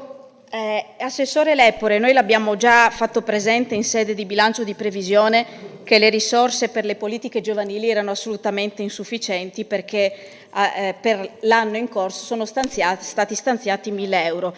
Io in questa sede le faccio presente che nelle spese relative alle politiche giovanili nel 2024 non si sono spesi 34.000 euro. Io credo che questo sia un numero che gridano vendetta, perché da un lato ne stanziamo 1.000, non ne utilizziamo 34 che avremmo avuto nel 2024, e credo che questa sia una delle tante occasioni perse alle quali facevo riferimento rispetto al 1.900.000 euro di soldi che avete deciso di tenere fermi da novembre ad aprile, di non spendere per una città che a mio parere necessita anche di tante cose ordinarie e straordinarie, che avrebbe bisogno anche di piccoli interventi, e per i quali questo 1.900.000 euro sarebbero stati sicuramente una manna dal cielo, visto che cose da fare ce ne sono tante. Io al momento mi fermo qui, anche perché avevo chiesto 2 chiarimenti, mi riservo ovviamente la dichiarazione di voto. Grazie, consigliera Moretto. Altri interventi? Consigliere Bertoncello, prego. Allora, io riprendo alcune questioni che avevo già sollevato proprio con le finalità che diceva prima l'assessore al bilancio: trasparenza, attenzione ai costi, e l'altra non mi viene in mente, che era legata alla necessità di avere un controllo di gestione che ci consentisse di analizzare il consuntivo nella maniera più chiara possibile. E io credo che una riflessione l'amministrazione comunale deve fare su questo punto, perché il bilancio, così come viene presentato, spesso e volentieri non consente di fare un'analisi puntuale sulle scelte dell'amministrazione, proiettate anche al trend storico della spesa e proiettata anche alla situazione attuale, diciamo post-Covid, per fare un esempio. E un'altra questione che avevo posto nel passato, che alcuni comuni fanno, e che questo è molto importante, poi vedremo anche la lettura di alcuni dati, è il bilancio sociale. Tutto questo però si può fare, si può realizzare partendo dalla riorganizzazione della macchina comunale. Vi siete prodigati a complimentarvi e ringraziare la struttura, forse anziché complimentare la struttura ha più bisogno di personale, di professionalità, di competenza, di sostituzione del turnover e di un'attenzione particolare sui i centri di responsabilità. Faccio questa riflessione sul personale perché, voglio dire, non sono stati utilizzati, mi pare, 320.000 euro. Voi potete dire, c'è stato il commissario, ci sono stati i problemi, però di fatto c'erano a disposizione 320.000 euro che non sono stati utilizzati. Vi siete prodigati a dire le cose che funzionano, omettendo poi le cose più importanti che riguardano i cittadini. Per esperienza personale, ma un dato assodato, le risposte ai cittadini da parte dell'edilizia privata si attestano dai 4 ai 6 mesi. Lo dico per esperienza personale, l'ho già evidenziato. La risposta giustamente che ci viene data è: siamo in pochi e quindi riusciamo a fare quello che possiamo fare, e comunque la struttura, i dirigenti sono già stati informati e la giusta altrettanto. Se non si parte da qua, forse non riusciamo a risolvere tutti i problemi che sono a essi collegati nella lettura del consuntivo. Provo a fare un esempio, non sarò molto organico perché ho preso degli appunti man mano che andavo avanti. Parliamo del sociale. A parte il fatto che non riesco a interpretare bene quello che c'è scritto dopo i dati dell'IFE, a pagina 11, quando si dice minori spese, macro aggregato acquisto beni e servizi per circa 1.890.000, il dato si forma per effetto di minore necessità e richieste in parte connesse con lo scenario sanitario, oltre per effetto di numerosi interventi di ristrutturazione e razionalizzazione della spesa. Non riesco a interpretarlo. Così come, quando ho fatto accenno prima, nei redditi di lavoro dipendente per circa 320.000 euro, importo originato in parte dalla mancata assunzione del personale nella tempistica inizialmente preventivata. Allora, faccio questa considerazione perché, per esempio, voi state ragionando ancora regolamento comunale del servizio di assistenza domiciliare, signor Sindaco, con regolamento che è stato approvato con delibera 115 del 4/9/2000. Mi pare che dal 2000 al 2024 qualche riflessione su questo regolamento vada fatto e non è mai stato fatto e non si è neanche preso in considerazione. Per quanto riguarda, per esempio, le fasce di approvazione di compartecipazione dei costi del servizio domiciliare, l'ultimo aggiornamento, parlo di ISEE, è del 2019. È cambiato il mondo con la compartecipazione dell'utenza. Allora è inutile venire qui a dire numeri, attenzione al sociale o robe di questo genere. I cittadini guardano questo e le difficoltà ce l'hanno su questo argomento e non mi meraviglio per come non c'è attenzione rispetto alla struttura e alle necessità della struttura per poter operare bene. Questo è solo un esempio, ma potrei su questo dilungarmi. Sempre riferito all'organizzazione del personale, chiedo scusa alla segretaria, ma nel sito mi trovo i compiti che ha la segretaria. Incarichi, compiti.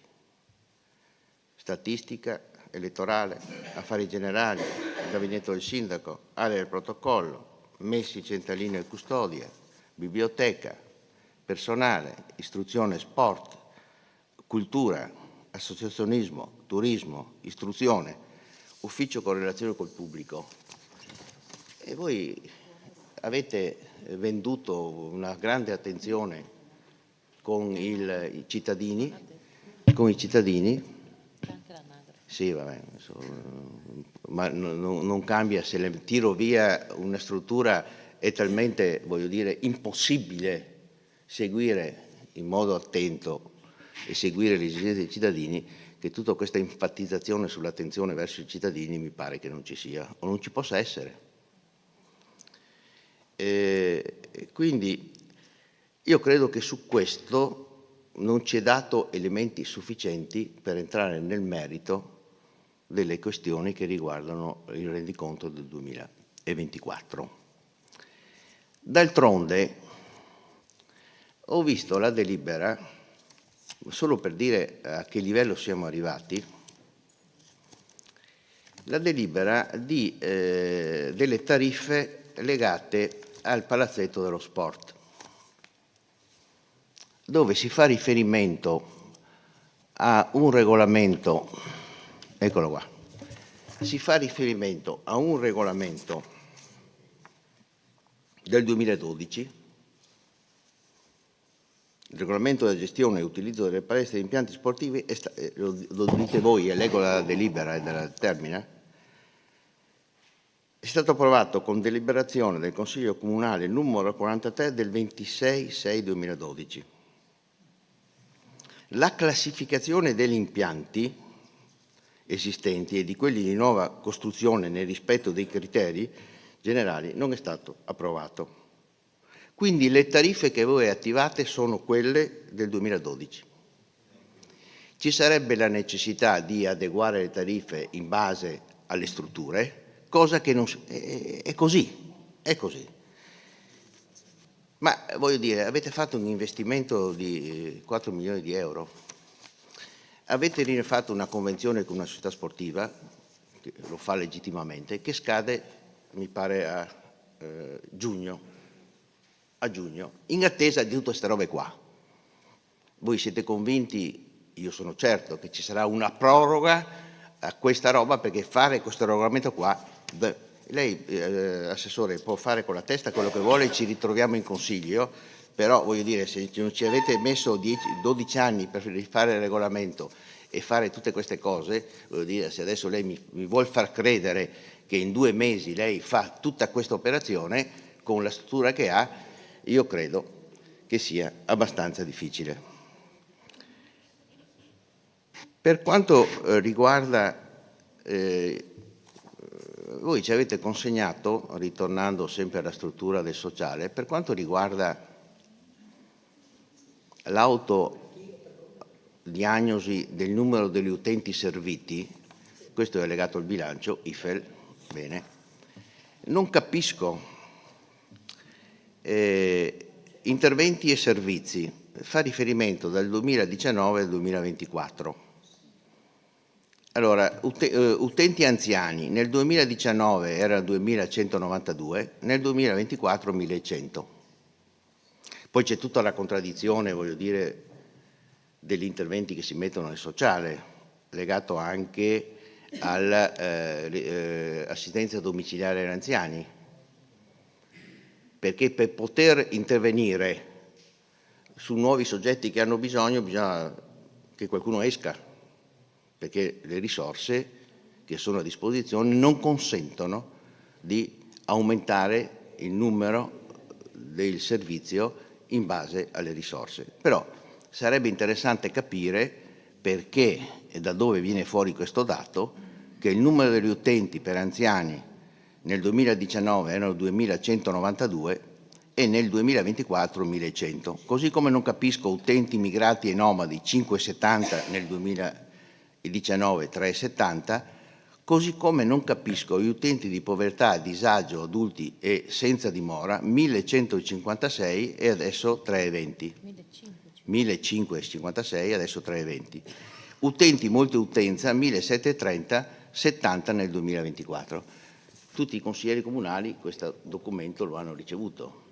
A me sarebbe interessante capire da dove viene fuori questo dato, se è reale e quali sono state, siccome noi leggiamo che c'è bisogno in più rispetto al passato e c'è migliori esigenze, questo si contraddice rispetto a. Rispetto al bilancio, un'altra considerazione.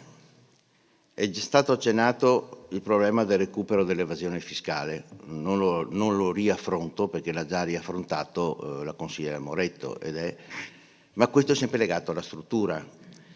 Ma non solo, avete talmente destrutturato la struttura, perdendo professionalità, che nel tempo si è esternalizzato i cimiteri, si è esternalizzato il verde, si è esternalizzato il recupero dell'evasione fiscale, si è esternalizzato la Tari, il recupero della Tari. Quindi di fatto nel tempo avete perso professionalità, destrutturato la struttura, senza avere il controllo della situazione, con tutti i rischi che ciò comporta. Perché quando andate a fare un giro per Portoguaro, se vuole, porto l'assessore Fogliani al parco Falcone, per fare un esempio. O potrei fare il giro per il verde e potrei fare il giro. Ma questo è un problema legato anche a come si esternalizza, cosa fa all'interno del comune rispetto a questi servizi e quali risorse che si mettono a disposizione.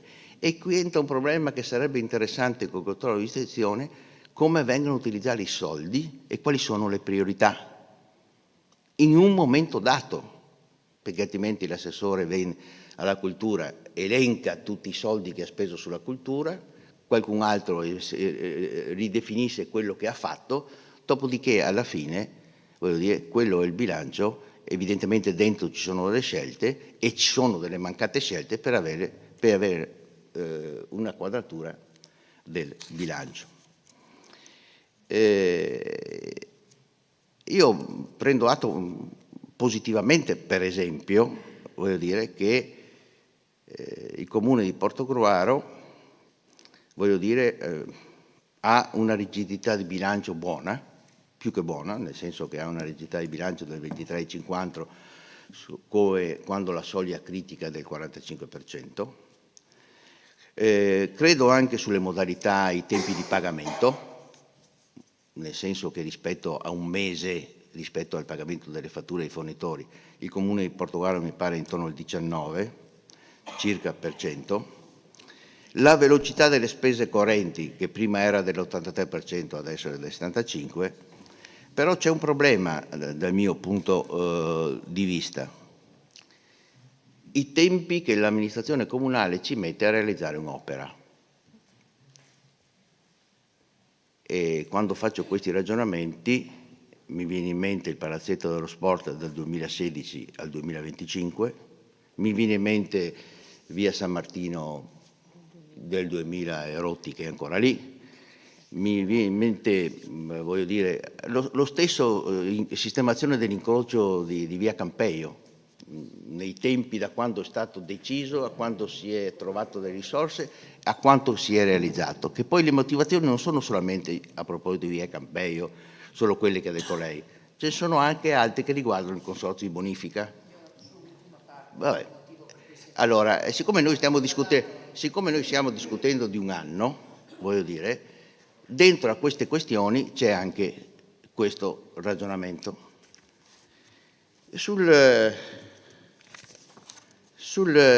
Mi piacerebbe, per esempio, capire, rispetto all'enfatizzazione, di avere qualche informazione, visto che ho visto che il terreno adesso è in vendita, con cui le precedenti amministrazioni hanno dato risalto alla caserma dei Vigili del Fuoco.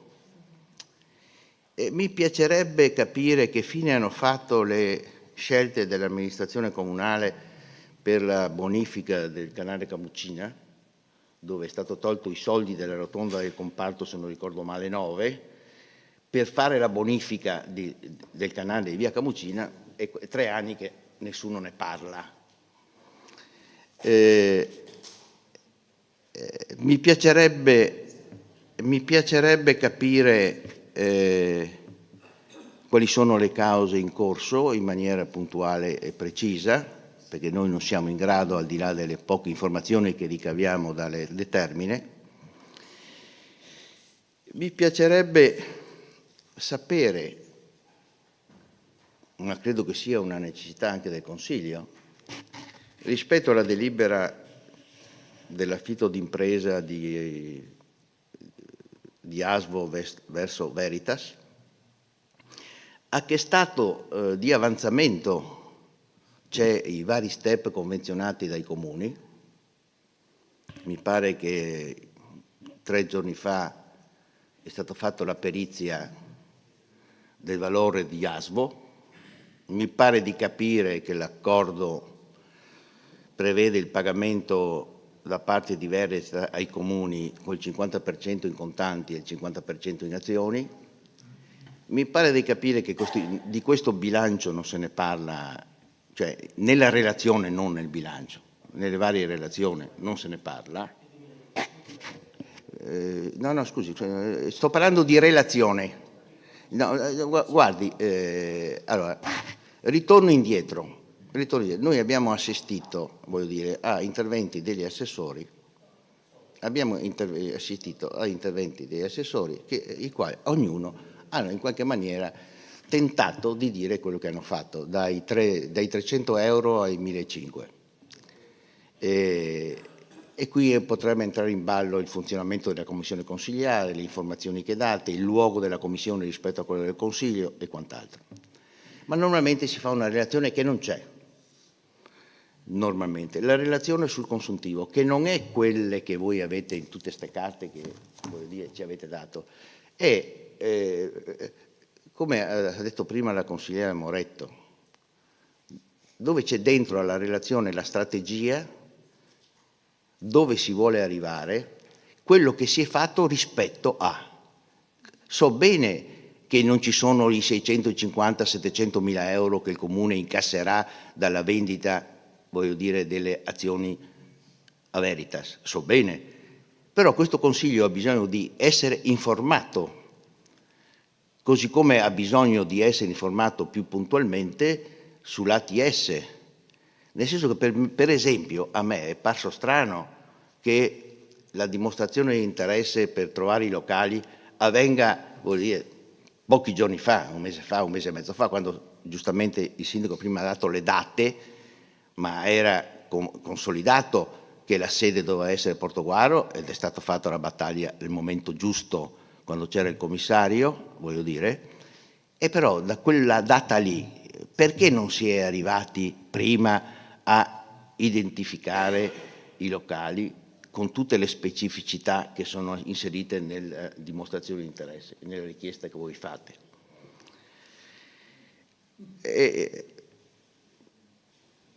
Un'altra questione, voi avete elencato sui lavori pubblici le cose che avete fatto, però voglio dire, rispetto alle priorità, la scuola di Sumalaga non avete niente da dire? Perché noi abbiamo informazioni completamente opposte dalla narrazione che voi avete fatto questa sera. È una delle cose più importanti e più delicate rispetto allo stato dell'immobile di Summaga, dal nostro punto di vista, dalle informazioni che abbiamo. Io voglio dire, ho visto, io non parlo, voglio dire, della revoca delle delibere per autotutela, sono due, determine sono due, ma è un segnale d'allarme. Quando, voglio dire, leggo sulla stampa, è andato via adesso il presidente della casa di riposo, che non aumentano le rette. Il Comune dice: noi siamo obbligati a prendere in considerazione la compartecipazione alle rette per una situazione economica e per esigenze e richieste da parte dei cittadini. Poi vedo il ricorso in Cassazione.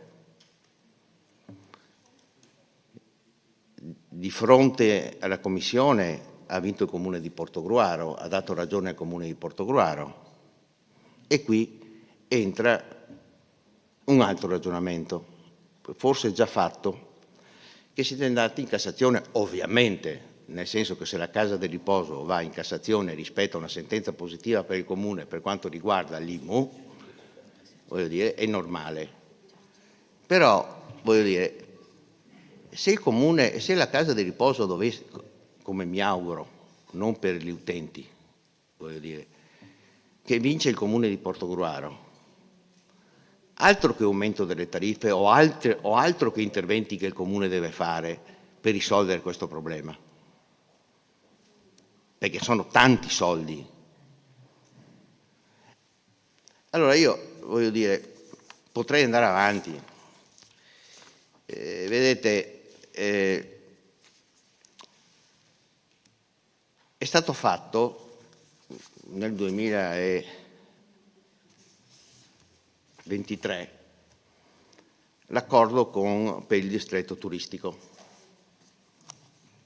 Il distretto turistico dove i comuni hanno sottoscritto, dove devono fare le attività, mi sarebbe piaciuto che in quinto consuntivo, visto che è del 2023, si aggiornasse il Consiglio rispetto all'attività dell'amministrazione sullo stato di avanzamento di questo distretto turistico.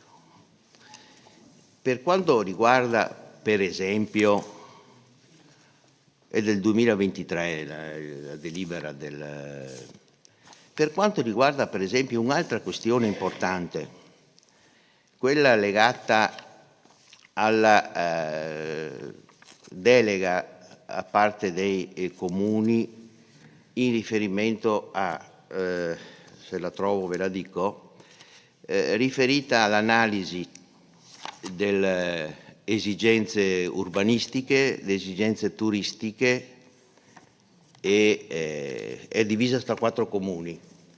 Mi sarebbe piaciuto che all'interno della relazione sul bilancio, che non c'è, ci fosse, voglio dire, uno stato di avanzamento, perché la delega è stata data ai comuni, ma dentro i comuni lavorano anche per il comune di Portogruaro.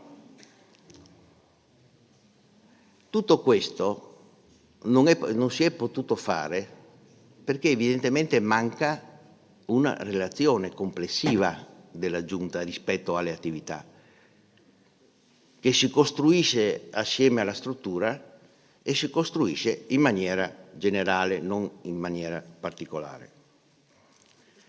Mi piacerebbe capire, rispetto ai tempi, il tratto, avere delle informazioni rispetto al tratto di Viale Matteotti. Io ho letto il ricorso che ha fatto l'avvocato Carlin non solo al Comune di Portogruaro ma ai vari ministeri. Non voglio anticipare nulla perché non sono né un legale né niente, però io ci penserei bene allo stato di avanzamento e al completamento di quel tratto. Mi sbaglierò, ma avrei voluto voglio dire, comprendere un po' meglio. Adesso non c'è l'assessore Fogliani, ma vedete, perché devo... No, ma non era una critica, è perché stavo intervenendo su un fatto che le interessava.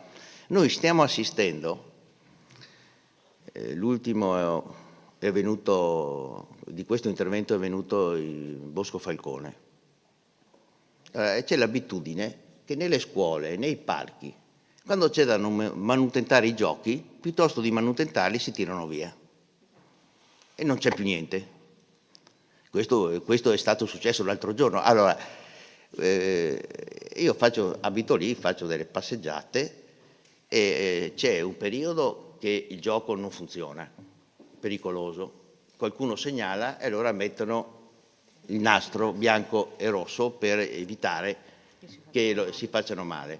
Dopo una settimana si tira via i giochi. Se volete vi faccio più di un esempio. Lei, architetto Scarpini, è straordinario nelle sue risposte. Io sto dicendo un'altra cosa, che è troppo facile dire vabbè, il gioco non funziona, lo tiro via. Forse vale la pena di sostituirlo se lo tiro via. Prima esatto, però bisogna che ci siano i soldi. Finisco, l'ho lasciato alla fine, che è vero che è modificata la norma e l'avanzo di amministrazione, l'ha evidenziato anche il revisore del conto e l'ho ringraziato anche per questo, che l'avanzo di amministrazione può essere utilizzato per parte corrente. Io non ho mai condiviso questa impostazione, perché questo è rischiosissimo. Se voi vedete l'avanzo di amministrazione, che è bassissimo quest'anno in rapporto a quello degli altri anni, una delle motivazioni forti di utilizzo dell'avanzo di amministrazione è perché molto è stato utilizzato per la parte corrente. Ma pazienza alla parte corrente in termini straordinari, ci sta, ma quando è di parte ordinaria fa presagire una difficoltà di quadratura in avanti poi del bilancio di previsione. Perché in un anno tu usi l'avanzo e quando non hai più l'avanzo riduci i servizi e quindi c'è bisogno di una programmazione. E su questo va fatta molta attenzione, Assessore, al bilancio, proprio sul modalità di utilizzo dell'avanzo di amministrazione. Nella relazione di fatti del revisore del conto ci sono 2 debiti fuori bilancio, verranno nel prossimo Consiglio, e si aspetta l'avanzo di amministrazione per pagare spesa. Ecco, quella non è spesa corrente, ma è straordinaria. Ma la logica che passa di usare l'avanzo di amministrazione per parte corrente è una logica sbagliata. È normale che l'amministrazione sia bisogno e la utilizza, ma presenta rischi enormi in termini di servizio, perché molti dei servizi e delle cose che l'amministrazione fa, lo fa in parte corrente. Se fosse rimasta in termini di investimento come era prima, voglio dire, secondo me, voglio dire, è un parere personale, forse non solo, sarebbe stato più necessario. Prima mi sono dimenticato di dirvi, e finisco veramente perché non ero stato completo nel mio ragionamento, con la delibera del commissario del 23, con un importo di 160.000 euro, al Comune di San Stino era stato l'aggiornamento del PAESC, al Comune di Concordia il masterplan archeologico, al Comune di Jesolo l'analisi occupazionale e offerta formativa, a Portoguaro l'ATS e a Gruaro il masterplan delle aree produttive. Se uno fa una relazione sul bilancio, voglio dire, per non fare doppioni o per prendere in considerazione quello che viene fuori, sarebbe stato utile per programmare e per mirare l'attività del Comune sulla base di questi studi. Se ci fosse stata una relazione, forse sarebbe entrato dentro anche lo stato di avanzamento di queste cose. Cioè, io mi fermo qua, poi magari nel secondo intervento cercherò di essere magari più organico, più completo. Ho cercato di mettere in evidenza che non c'è programmazione, non c'è chiarezza, non ci si mettete in condizioni di fare l'analisi, voglio dire, reale del consuntivo, e ho l'impressione, cosa che abbiamo detto, che navigate a vista. Sono passati 6 mesi dell'insediamento, 6-7 mesi, voglio dire, e mi pare di capire, voglio dire, che non c'è ancora una conoscenza puntuale e non c'è neanche un'attenzione rispetto alle priorità. Bastava leggere, non serve fare, questo studio sugli andamenti demografici che ha fatto la Fondazione Think Tank, sul fatto che oggi il 70% ci sono famiglie monofamiliari, su quanti sono gli anziani, su quanti sono i giovani. A me piacerebbe sapere, rispetto a questa situazione data, quali sono le politiche, dove sono mirate e con quali finalità, non una cosa così generica, parziale, segmentata, dove ognuno rivendica quello che ha fatto o cerca di rivendicare quello che ha fatto, senza una visione complessiva dell'attività del bilancio del 2024. Grazie consigliere Bertoncello. Altri interventi? Prego. Ci sono altri interventi? No. Perché consigliere Geronazzo, prego.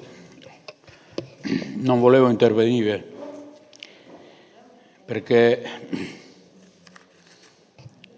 questa sera chi mi ha preceduto ha illustrato abbastanza bene il problema di questo rendiconto che abbiamo a Portogruaro. Speravo che la maggioranza facesse qualche intervento per poter dialogare, per fare un scambio di idee, per capire effettivamente come vogliamo la nostra Portogruaro. Ma vedo che la maggioranza esce.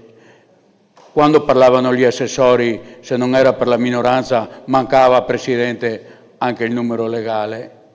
Qualcuno, perché io parlavo, ha spento il microfono e si è seduto. Forse non si è accorto che i suoi consiglieri erano, quando che lui stava facendo la sua relazione, stavano bevendo il caffè. Allora, io sono sempre stato rispettoso, non mi sono mai seduto se un collega a fianco a me parla con un altro collega. Vado avanti col mio ragionamento, perché l'atteggiamento che ho visto prima è un atteggiamento di potere e a me il potere non piace. Detto questo,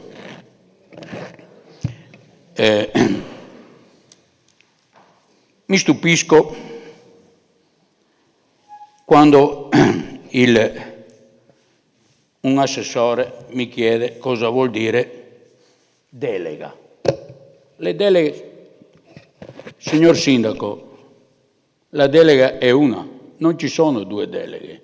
Quindi quando si parla alla comunità e ai cittadini di Portogruaro su temi molto precisi e molto importanti, perché questa sera all'inizio nelle comunicazioni qualcuno ci ha detto che bisogna mantenere la calma e parlare giusti. Non si possono dire stupidate. Allora io dico che le deleghe ai consiglieri non ci sono, anche se effettivamente continuate anche nei giornali e quant'altro a dire deleghe. Va bene, farei un corso per queste cose, o se no avremo un consigliere che ci insegna cosa vuol dire.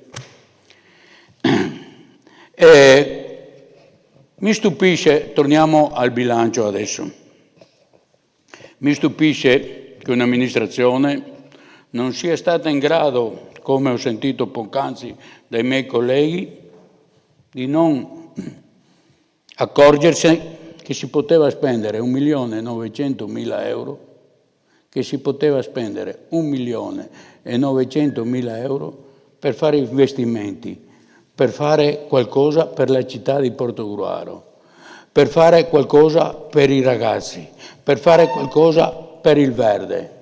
No, invece cosa abbiamo fatto? Li abbiamo messi lì e vedremo in futuro come possiamo spenderli. Ci avete detto che non ci sono soldi per le telecamere. Non c'erano soldi per le telecamere. Avevamo chiesto 150.000 euro in 3 anni, quindi un investimento di 50.000 euro all'anno per mettere in sicurezza, non mettere in sicurezza, per mettere una telecamera ogni frazione. Ho sentito questa sera il sindaco dire perché il prefetto ci ha detto che va bene il controllo del vicinato. A me risulta che il prefetto avesse detto aumentiamo le telecamere, perché io ogni sera che vedo il telegiornale e vedo un furto, vedo i ragazzini che che litigano, tutti vanno a vedere o le telecamere private o le telecamere che sono installate. Allora queste telecamere servono. E quando mi vedo che nella missione 3 ci risparmia 56.000 euro, sono rimasti dalla Polizia Municipale 56.674, missione 3, e non si è voluto spendere i 50.000 euro di telecamere per programmarle l'anno dopo e tenere i soldi lì nel cassetto per capire fra un mese e mezzo cosa facciamo, capite? Capiamo bene che nutriamo dei forti dubbi, perché ci avete detto che non c'erano soldi. Ma allora controlliamo o non controlliamo? 1,9 milioni, questo, l'altro. Andiamo alle opere pubbliche, sono molto rapido. Ho sentito un elenco di 3/4 d'ora. Tutti i lavori iniziati prima di questa amministrazione, idee fatte prima di questa amministrazione. Ho sentito, abbiamo ultimato il palazzetto di Prediposo. Questa amministrazione non ha messo un euro sul palazzetto di Prediposo. Doveva finirlo nel 2025, come avete detto in campagna elettorale a gran voce. Anche lei, signor Sindaco, nel teatro comunale. Lo finiremo, spostiato di annualità. Con quali fondi? Vendita per solfati. Allora, stiamo prendendo in giro la gente o cosa stiamo facendo? Vogliamo finire queste opere che abbiamo iniziato o ne iniziamo le altre per far vedere che siamo bravi? Perché non abbiamo finito, con tutto il bene che voglio allo sport, perché che non si dica, ho fatto tanto sport nella mia vita, ma invece di ultimare quello che abbiamo fatto, abbiamo iniziato un altro in via Lovisa. Quindi non finiremo bene né quello in via Lovisa e né quello a Prodipozzo, perché rimangono tutti là. Però abbiamo iniziato, siamo bravi. Sì, perché l'idea di questa amministrazione, sì, la risata è sempre benvenuta, perché il carnevale è finito. Allora, questa amministrazione ha speso 16.000 euro per la Guardia di Finanza. Queste sono le idee vostre, le idee di questa amministrazione. Il parcheggio del cimitero a Lugugnana, che non è idea di questa amministrazione. Questo parcheggio di Lugugnana viene ancora dall'amministrazione prima di Favero. È inutile andare nei giornali a dire che sono stato bravo, sono stato io e sono il migliore. Ma dove siamo? Quel parcheggio lì, chi ha detto che è bravo è il migliore? Volevo farlo dopo, di là della strada. È stata l'amministrazione precedente a opponersi e dire il parcheggio lo facciamo lì. E abbiamo avviato le pratiche. Giustamente voi l'avete finito. Ma allora alla gente si dice la verità, non si dice sono stato io.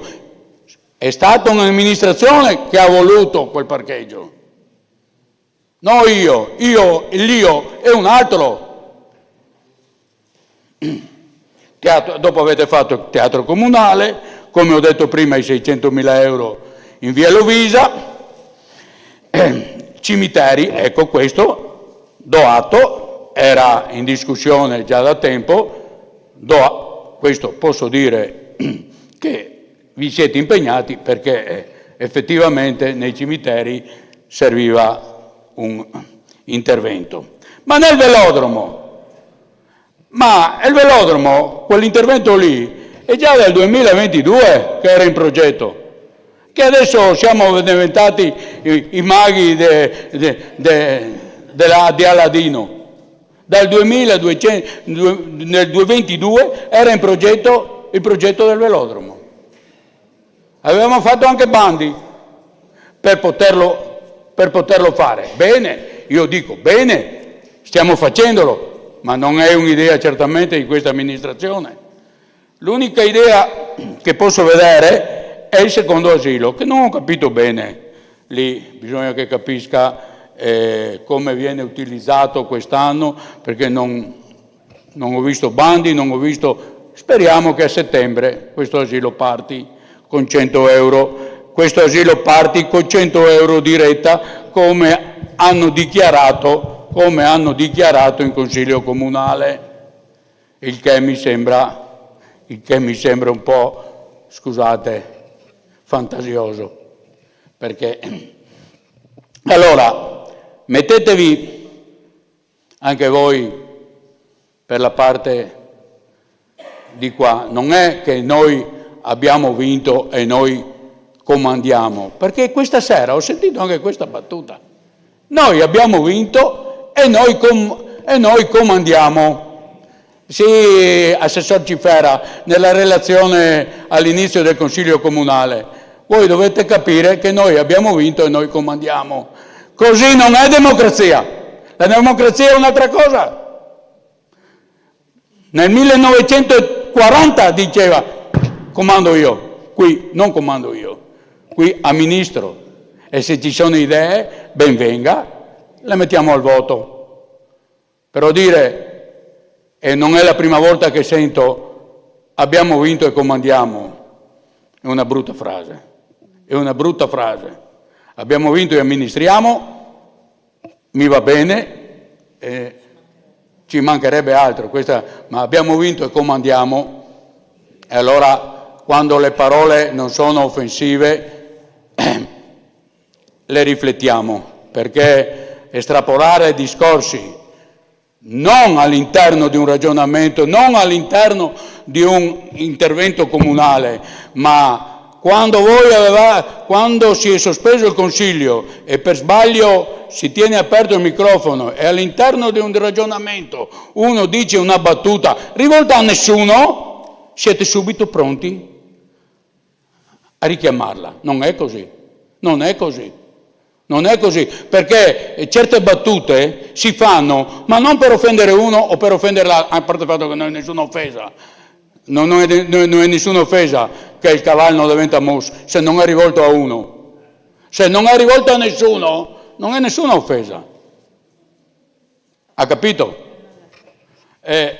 Siccome qui si offendono per niente. Qui si offendono per niente, non capisce cosa vuol dire abbindolare una grandissima offesa. Ma nella dialettica politica, ci sta? Nella dialettica politica, ricordati, ci stanno certe parole nella dialettica politica.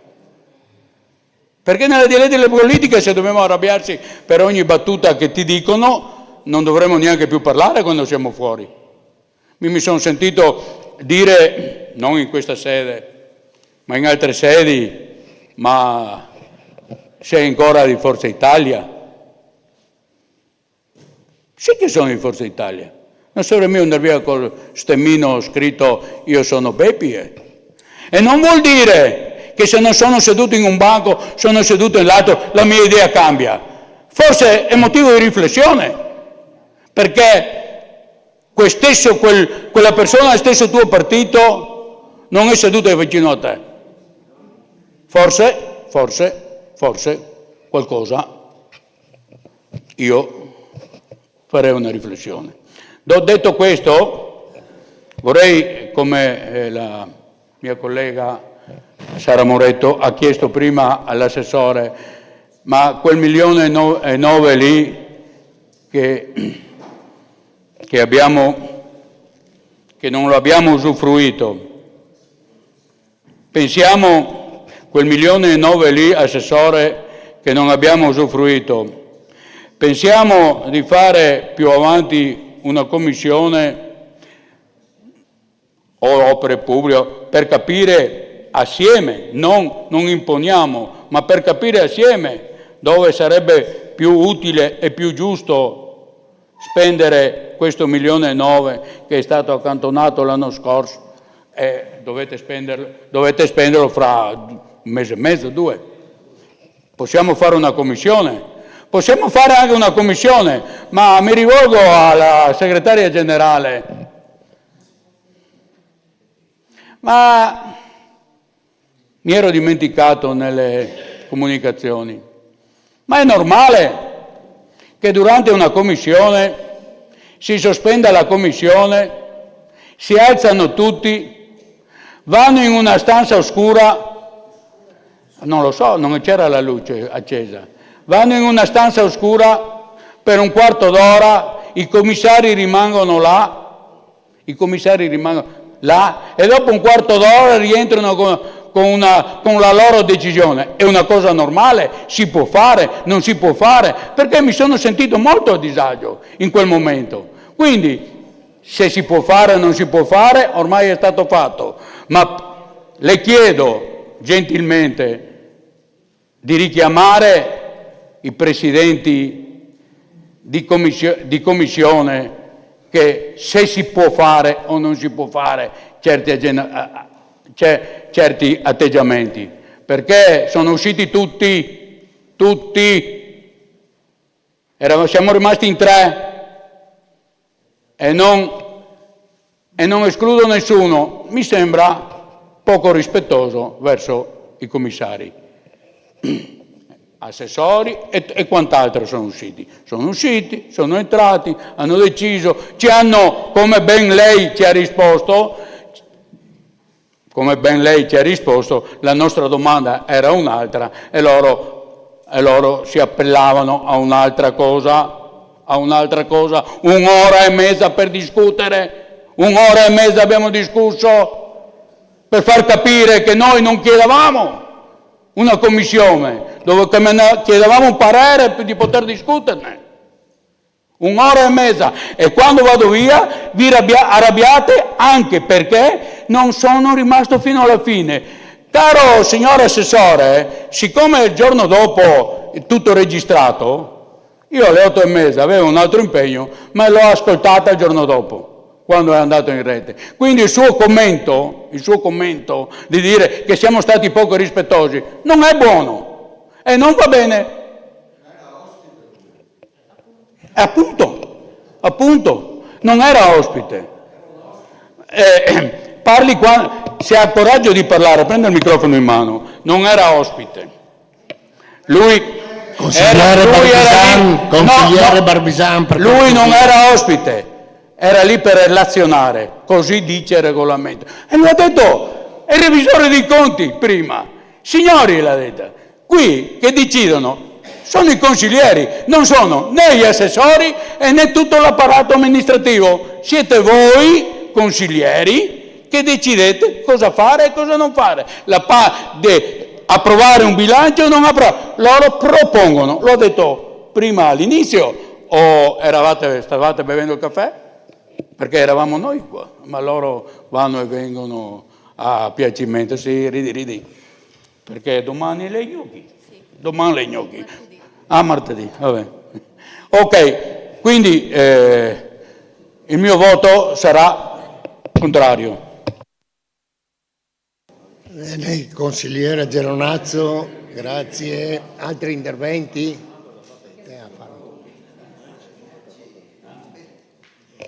Chiedo scusa, ma io non so se ci sono altri interventi, ma voglio dire, abbiamo posto delle domande, abbiamo chiesto dei chiarimenti, voglio dire, qualcuno ci risponderà, almeno spero.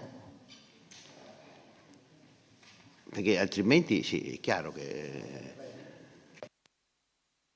No, se dovete fare altri interventi, avete il secondo intervento a disposizione, insomma. Non è un obbligo, no? Rispondere.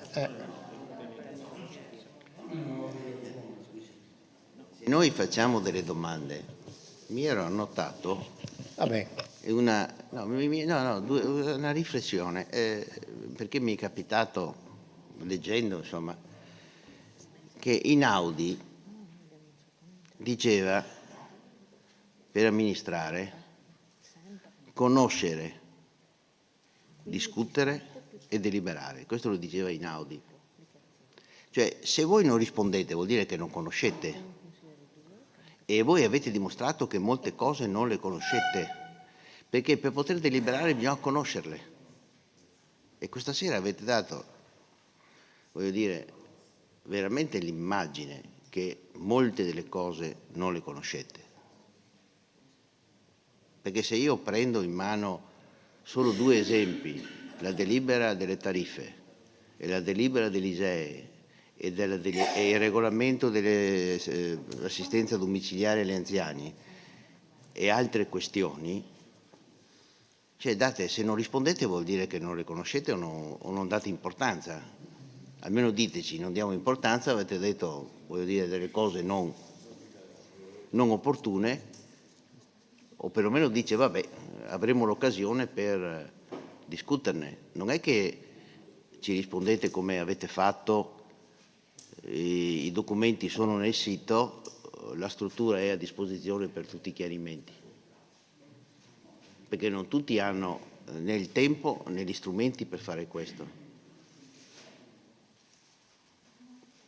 Quindi è troppo facile dire andate dalla dirigenza.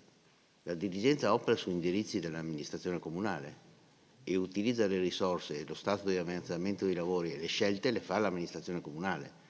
Qui è stato posto una serie di questioni, avete almeno la dignità di risponderci, dirci quali sono le ragioni, o diteci su alcune cose, le osservazioni sono puntuali, le prenderemo in considerazione e vedremo di essere più puntuali su questo, perché sennò altrimenti diventa difficile, insomma.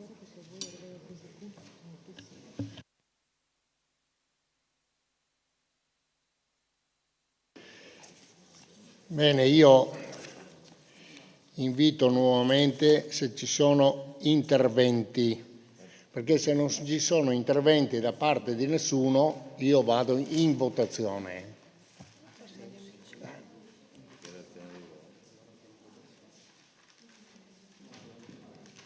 Consigliera Reghini? No? Ah no, consigliera Drigo, prego.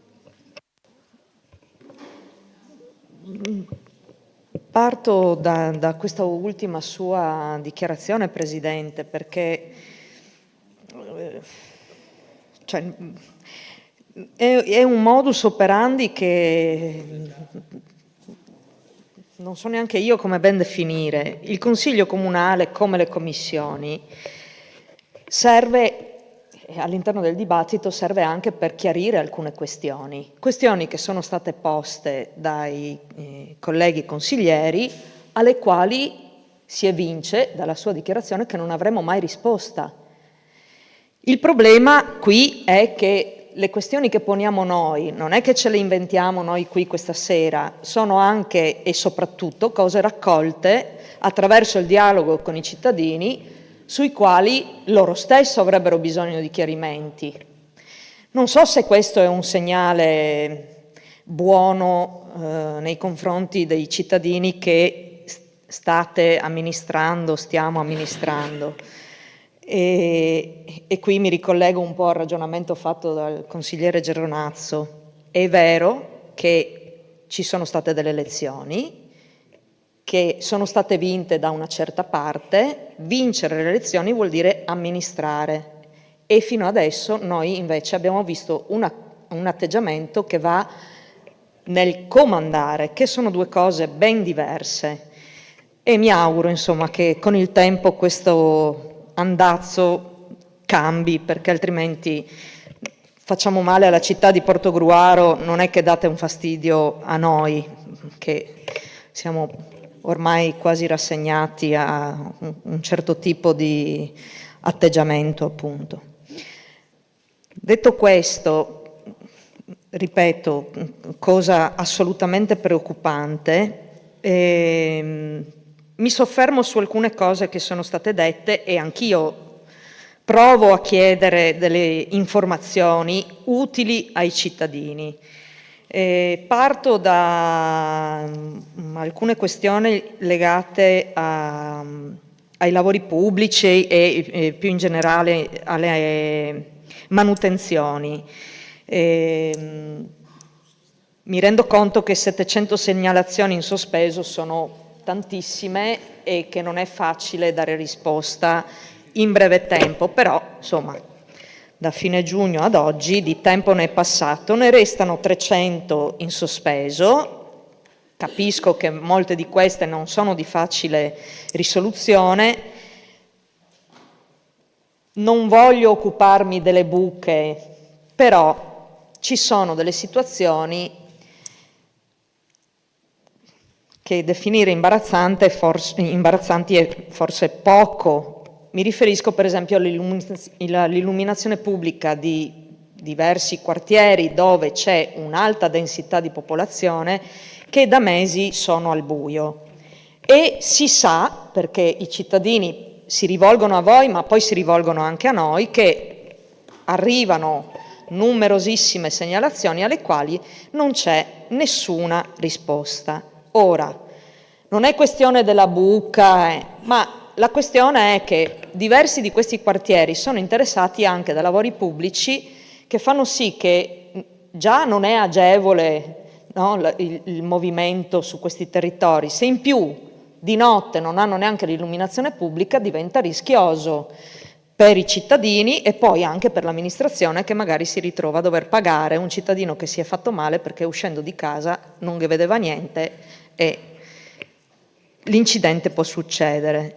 Ora, è possibile capire perché da così tanto tempo ci sono quartieri al buio nella nostra città? Perché riesce difficile pensare che non c'è stato il tempo o ci sono stati dei problemi nell'acquisto delle lampadine, perché qualcuno mi ha detto che la risposta ricevuta dall'amministrazione è stata anche questa.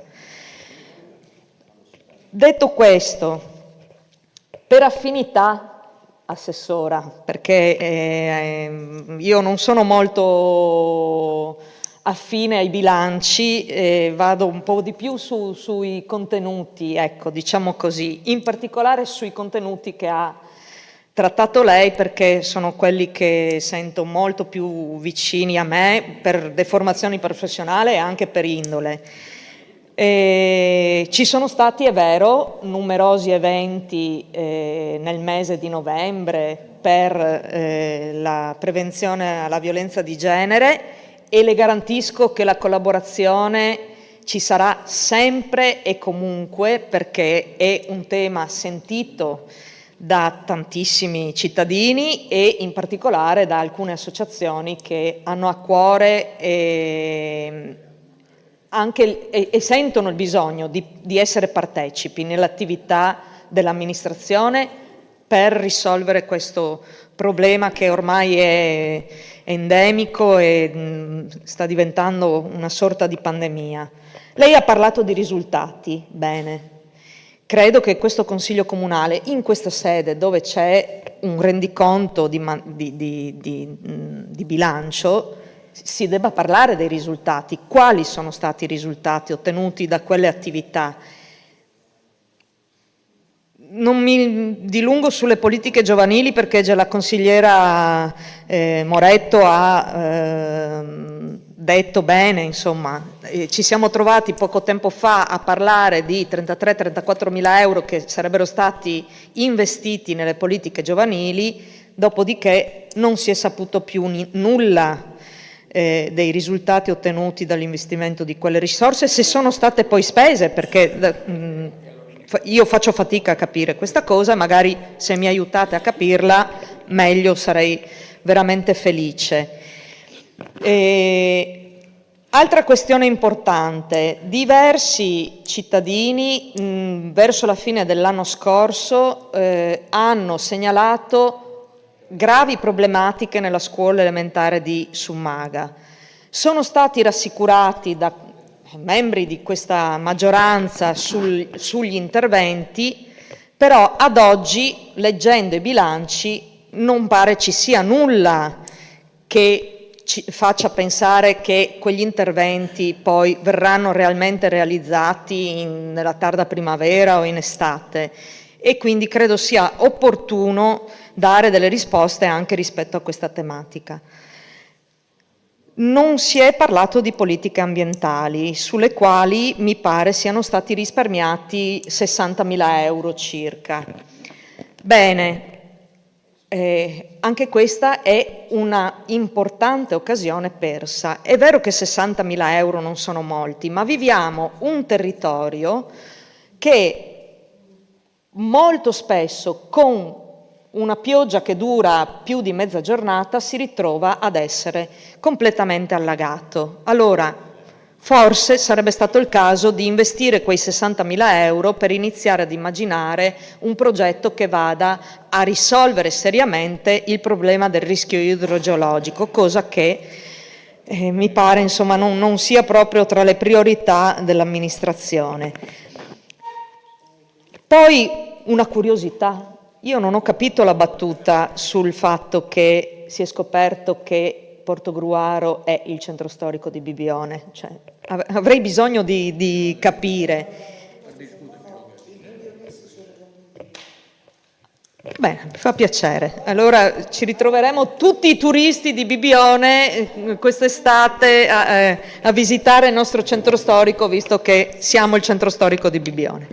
Perfetto. Va bene, io avrei voglia di avere anche degli aggiornamenti su quello che si sta pensando rispetto alla realizzazione del ring, perché si è parlato di risorse investite rispetto a questo progetto, però al momento ancora non sappiamo se verrà realizzato, se sarà a senso unico, se sarà a doppio senso. Io personalmente vorrei anche capire che cosa vuol dire un ring a doppio senso.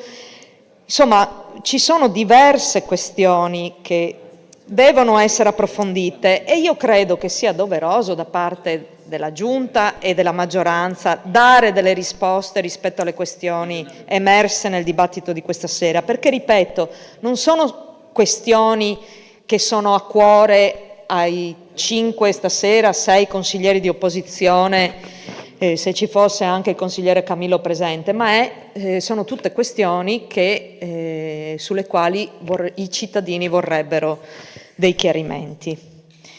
Mi riservo eventualmente di intervenire successivamente contando sul buon senso della maggioranza e contando sul fatto che avremo delle risposte questa sera. Grazie. Grazie consigliera Drigo. Prego, assessore Cirfera. Allora, velocemente, naturalmente cerchiamo di dare quelle risposte, non dico tutte, ma almeno una gran parte di quelle che sono state le richieste da parte dei consiglieri di minoranza, anche giustamente, perché è anche giusto che facciano le domande e poi ottenere una risposta, laddove è fattibile. Per quanto riguarda i 200.000 euro, sono effettivamente di un riaccertamento IMU e di conseguenza non fanno parte della quota ordinaria, cioè nel senso di quella periodicamente prevista nel corso dell'anno, e sono circa 200.000 euro. Il fatto invece dell'1.890.000 euro, poi ho trovato i miei appunti, perché comunque io gli appunti miei ce li ho, e per fortuna non butto via mai nulla, questa è una caratteristica. 1.164.000 euro di questi, quindi quasi 1.200.000 euro, sono all'interno del fondo pluriennale vincolato. Quindi non sono 1,8 milioni, quindi di minori spese, ma sono stati impegnati e quindi di conseguenza rientrano nel fondo pluriennale vincolato. I restanti 700.000 euro, questi sono appunti, attenzione, questi appunti li ho presi insieme al servizio ragioneria, quindi che sia chiaro, non sono dati che io mi invento. I restanti 700.000 euro, naturalmente bisogna vedere un attimino il perché degli uffici, perché comunque potrebbero essere dei fondi che non siano stati impiegati per questo motivo, io non lo so effettivamente, darli adesso in questa risposta in 5 minuti ovviamente. Io so certamente che 1.164.000 rientrano nel fondo pluriennale vincolato di questi 1.890.000 euro. Per quanto riguarda invece la parte della scuola, se non aumento gli aumenti della scuola, allora nel 2024, in quanto parliamo di 2024, non c'è stato nel contratto nessun aumento e il prezzo della tariffa nel 2024 è stato sempre quello. L'aggiornamento è nel 2025, in questo caso che è a carico di questa amministrazione, e di conseguenza non vi è stato l'aumento di neanche di un centesimo nei confronti delle famiglie. Ma parliamo del 2025. Parliamo del 25, attenzione, questo. Io sto parlando del rendiconto di amministrazione 2024. Quindi alcune domande che sono state effettuate e che riguardano sulla parte del 2025, io dico ok, sono del 2025, sicuramente ASVO per quanto riguarda quello che ha detto il consigliere Bertoncello è del 2025, ma noi siamo nel 2024 in questo momento, ecco forse perché comunque non rientrando in questa discussione. In merito della Commissione, io però mi pena anche precisare che è stato detto effettivamente che io ero ospite più di una volta, ma questo lasciamolo perdere, non è questo il punto. Il punto è che nel momento in cui si arriva in consiglio comunale oppure si arriva all'interno di una commissione, si sta in questa commissione, si sta fino alla fine, perché le commissioni sono propedeutiche a quelli che poi bisogna trattare gli argomenti in sede di consiglio comunale. Queste domande, chiedo scusa, se un po' mi arrabbio anch'io ogni tanto, alzo anch'io un po' la voce, è perché io questa sera sento tanti elementi, dovevate dirmi questo, dovevate dirmi quest'altro, dovevate fare questo. Sono d'accordo, ma le commissioni hanno anche questo ruolo e devo dire che per l'ennesima volta sono stato lasciato lì da solo, non è la prima volta, ringrazio la consigliere Irina Drigo che è rimasta fino alla fine, anche lì per poter naturalmente avere delle domande. Queste domande forse non avrei dato una risposta in quel momento, ma sicuramente saremmo arrivati un po' più pronti, preparati dal vostro punto di vista questa sera all'interno di un consiglio comunale. Questo è il mio punto di vista. Se ci saranno altre domande tenderò a rispondere se posso. Naturalmente nulla mi vieta, è impossibile in altri incontri di dare delle risposte che voi mi chiederete. Grazie. Grazie assessore Cirfera. Ci sono altre domande? Prego. Allora prima consigliera Areghini, prego. Sì, grazie Assessore perché sì, del gesto che come sempre è quello che chi viene sollecitato, dalle nostre sollecitazioni di solito l'assessore Cirfera, che sbaglio sempre l'accento, che ci dà delle risposte, quindi ringrazio. Non mi è ancora, cioè non so però se è una questione di comprensione tecnica o se è una questione di quello che ci ha spiegato adesso Assessore. La questione del 1,8 milioni che noi leggiamo, e guardo anche il dirigente in questo senso, di residui che poi sono... No, cioè la nostra lettura è questa. Io ho 1,8 milioni di servizi per acquisto di servizi avanzati, giusto? Li ho messi nel rendiconto, non li ho inseriti nella variazione di bilancio di novembre 2024, che potevano essere inseriti perché nel momento in cui mi diminuiscono le necessità degli uffici, io nella variazione di bilancio li inserisco a novembre, mi entrano nei capitoli e magari recupero risorse che sono, come è stato detto dagli interventi dei colleghi precedentemente, vengono utilizzati a prescindere dall'approvazione di stasera del rendiconto, perché entreranno nel fondo pluriennale vincolato quando noi approviamo il bilancio. Prima no, giusto? Guardo lei, dirigente, nel senso che sono già utilizzabili senza che noi abbiamo ancora approvato il rendiconto? Voi li potete già spendere da novembre 2024 ad oggi? Il fondo pluriennale vincolato è un impegno che viene preso per un esercizio successivo, quindi è già impegnato, non nell'esercizio corrente. Poi rispondo solo dal punto di vista tecnico. A novembre, che è il tempo utile per l'ultima variazione di bilancio, se gli uffici non segnalano disponibilità non possono essere presi quei denari. Quindi... chiaro, infatti però lei mi conferma, se gli uffici segnalano che hanno disponibilità nei capitoli che non verranno spese da novembre a dicembre, li segnalano in maniera che lei li rimetta in gioco nel bilancio e li dia a disposizione dell'amministrazione per fare quello che vuole, certo, giustamente, prima di fare rendiconto. Certo, però giusto? È corretta questa affermazione? Sì. Bene, quindi a fine politico per me significa che, come ha detto precedentemente il consigliere Bertoncello, c'è una difficoltà evidentemente anche nella gestione degli uffici, da parte degli uffici, di avere una dimensione e un controllo di quello che sono le risorse, perché per X motivi, uno dei quali può essere tranquillamente il fatto che siete in sofferenza come struttura, uno può essere questo, questa è la valutazione che facciamo noi ed è politica chiaramente, su cui non sto chiedendo a lei tecnicamente di rispondermi.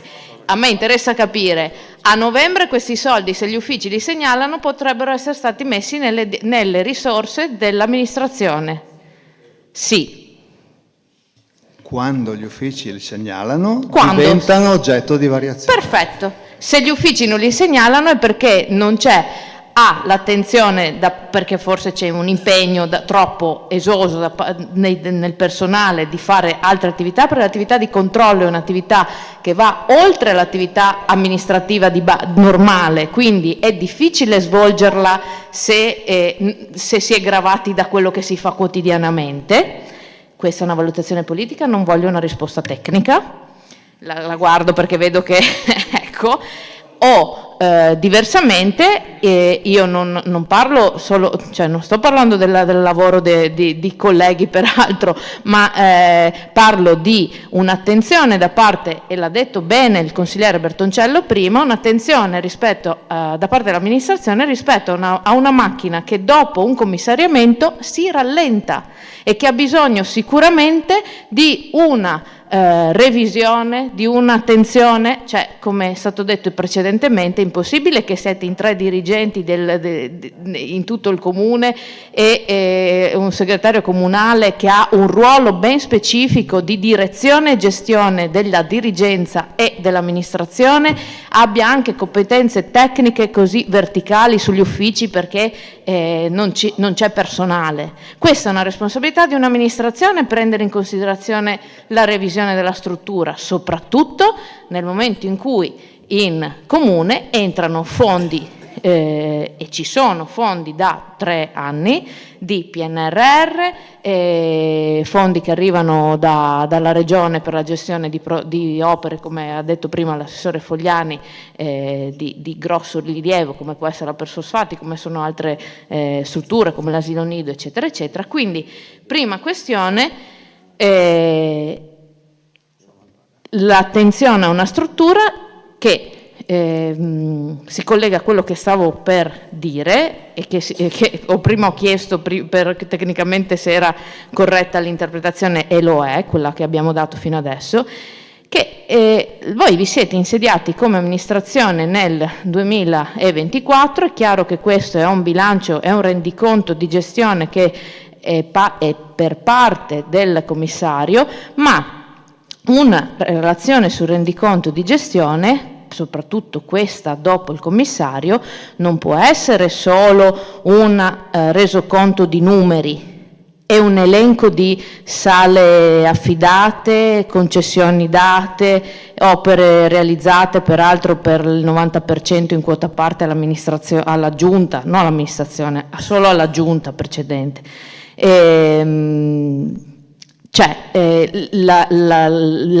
Stasera doveva essere anche dato una visione rispetto a quali sono le vostre, nel 2024 cosa siete riusciti ad imbastire su determinate cose che vi siete dati nel DUP e negli indirizzi di mandato, in cui avete detto che avreste iniziato un lavoro dall'insediamento fino alla fine del vostro mandato in alcuni ambiti specifici. Quando parliamo di invertire la rotta del calo demografico, a me è evidente che non avrete investito dei soldi per interrompere la rotta del calo demografico, non ci sono soldi. Cioè, potrebbero non esserci solo soldi per invertire questa cosa, possono esserci delle attività, possono esserci delle relazioni, possono esserci dei rapporti con gli altri comuni, piuttosto che, non lo so, io non sono un assessore della giunta. Prima si faceva una battuta con l'architetto Scapin rispetto alla questione dei Bibbione, siamo il centro storico di Bibbione. Bene, parliamo con San Michele, facciamoci dare una parte della tassa di soggiorno e costruiamo convenzioni per costruire un turismo balneare interno. Cioè, queste non sono invenzioni, siete amministratori, dovreste essere creativi nel trovare delle soluzioni per andare nell'ottica dei vostri obiettivi strategici, perché qui c'è scritto che promuovete turismo e cultura nel DUP, non l'ho scritto io. Quindi è un'idea balzana? No, non lo è un'idea, è una possibilità a parlare con altre amministrazioni e fare un ragionamento su che cosa si può fare tra entroterra e spiagge. Può esserci un'entrata che quindi tra l'altro aiuta le casse del bilancio? Perché non tentare? È un'altra idea? Tentatene un'altra. Cioè, il punto è che io questa sera, a parte i numeri e le cose che sono state dette inerenti puramente alla gestione delle casse, non c'è altro. Cioè, il consigliere Geronazzo ve l'ha chiesto, sicuramente quando affrontiamo le mozioni avremo modo. Nel 2024 abbiamo parlato di illuminazione pubblica, siete andati a Roma a parlare con RFI da poco, ma eravate andati anche nel 2024 per parlare di che cosa? Sicuramente del sottopasso di cui abbiamo fatto mozione, ma questa è attività di relazione del rendiconto 2024, sono le relazioni che avete messo in piedi che possono poi produrre delle conseguenze nel rendiconto 2025 se investirete dei soldi, se farete altre cose. Quindi tutte queste idee, tutte queste relazioni che dovrebbero essere presenti, perché siete i primi che avete messo fra le vostre strategie quella del rinnovo del ruolo della città di Portogruaro. In 6 mesi il rinnovo del ruolo della città di Portogruaro a son di incontri io riesco a far percepire alla cittadinanza e a noi consiglieri che state facendo un lavoro. di investimento non economico, ma di idee, di relazioni, di questioni. Io non sto dicendo che non l'avete fatto, non lo so. Io sto dicendo che non lo avete detto se l'avete fatto, e se l'avete fatto avete perso un'occasione. Cosa è stato fatto per, che ne so, l'acquisizione dell'adeguamento sismico della capannone della Persosfatti? Cosa avete cominciato a fare rispetto all'utilizzo di quell'opera? Abbiamo parlato di asilo nido in termini abbiamo investito nel 2024 solo questo, abbiamo fatto il 50% del 50% assessore, dell'ampliamento, che è il secondo asilo, e abbiamo quasi finito il primo. E io vi chiedo, quali sono le cose che avete intessuto nel 2024, perché se no poi facciamo le determine di revoca in autotutela, perché ci pigliamo tardi a fare le gare. Cosa avete pensato di fare della gestione dell'asilo nido, che se i lavori finiscono a giugno, adesso, perché insomma mi sembra abbastanza stretto il termine che ha dato l'assessore sulla chiusura del primo, quando a settembre bisognerà far entrare i bambini, forse, immagino, e chi lo gestisce? Appunto, perché non si sa niente. Cioè, queste sono cose che si dicono nel rendiconto di gestione, non nel bilancio di previsione, e basta, perché sono cose che su cui posso relazionare. Sulle frazioni, qui c'è scritto, ce ne avete un sacco, la realtà del DUP, la realtà delle frazioni, collegamento Portogruaro-Summaga, attraversamento sottopasso ferroviario, ipotesi di progetto per la messa in sicurezza dell'SR53, la Lugugnana, la realizzazione dei marciapiedi, la riqualificazione esterna dello space, io vi sto leggendo a rivalutazione all'Ison del centro sportivo, che non ho capito qual è il centro sportivo, perché non esiste il centro sportivo all'Ison, l'abbiamo acquistato, l'abbiamo comprato? E allora come facciamo a sapere? Non abbiamo, se voi presentate un progetto su un bene che non è neanche del comune, questa è una cosa vecchia, architetto Scappini, lei lo sa, questa amministrazione forse non lo sapeva. Cioè, quello che sto dicendo è che non stiamo parlando solo di numeri nel primo bilancio di vostra competenza, più o meno di 6-7 mesi dopo un commissario. Quali sono le vostre intenzioni? Quali sono state le relazioni? Forse sarebbe stato utile. Peraltro io denoto no, non è da previsione, perché se voi nel 2024 avete intessuto delle relazioni per costruire qualcosa, non è previsione, è quello che avete fatto in termini politici, cioè parte della vostra attività. Io sono venuta in piazza alla cerimonia l'altro giorno e diversi cittadini mi hanno detto che vedono una città ferma. E certo che lo dicono perché purtroppo quello che io noto anche rispetto agli interventi che avete fatto, non è che c'è questo slancio, penso anche a livello culturale. Grazie a Dio che abbiamo un grandissimo, grazie, tessuto associazionistico che ci segue, che fa iniziative, promuove iniziative e lavora, ma il Comune di Portogruaro in termini di novità, in termini di assertività, in termini di nuove proposte, che cos'è che ha fatto in questi 6-7 mesi? Cosa ha messo in cantiere che fra un anno vedremo? Cioè, queste cose non è che le sentiamo noi perché siamo qui a fare l'opposizione e dobbiamo per forza rompere le scatole. No, noi lo diciamo perché anche la gente se ne rende conto. Io a livello, viste anche queste questioni di bilancio e di risorse, avevo chiesto mesi fa, assessore Fogliani, mesi fa, e adesso lo tiro fuori ovviamente perché sono passati mesi, i punti luce la sostituzione dei punti luci, quelli del fotovoltaico. Io l'ho richiesto in particolare per un punto luce che c'è a Pradipozzo, per una strada che è al buio, ma ce ne sono, avevo segnalato più o meno, che ce n'erano 15 nell'intero territorio comunale.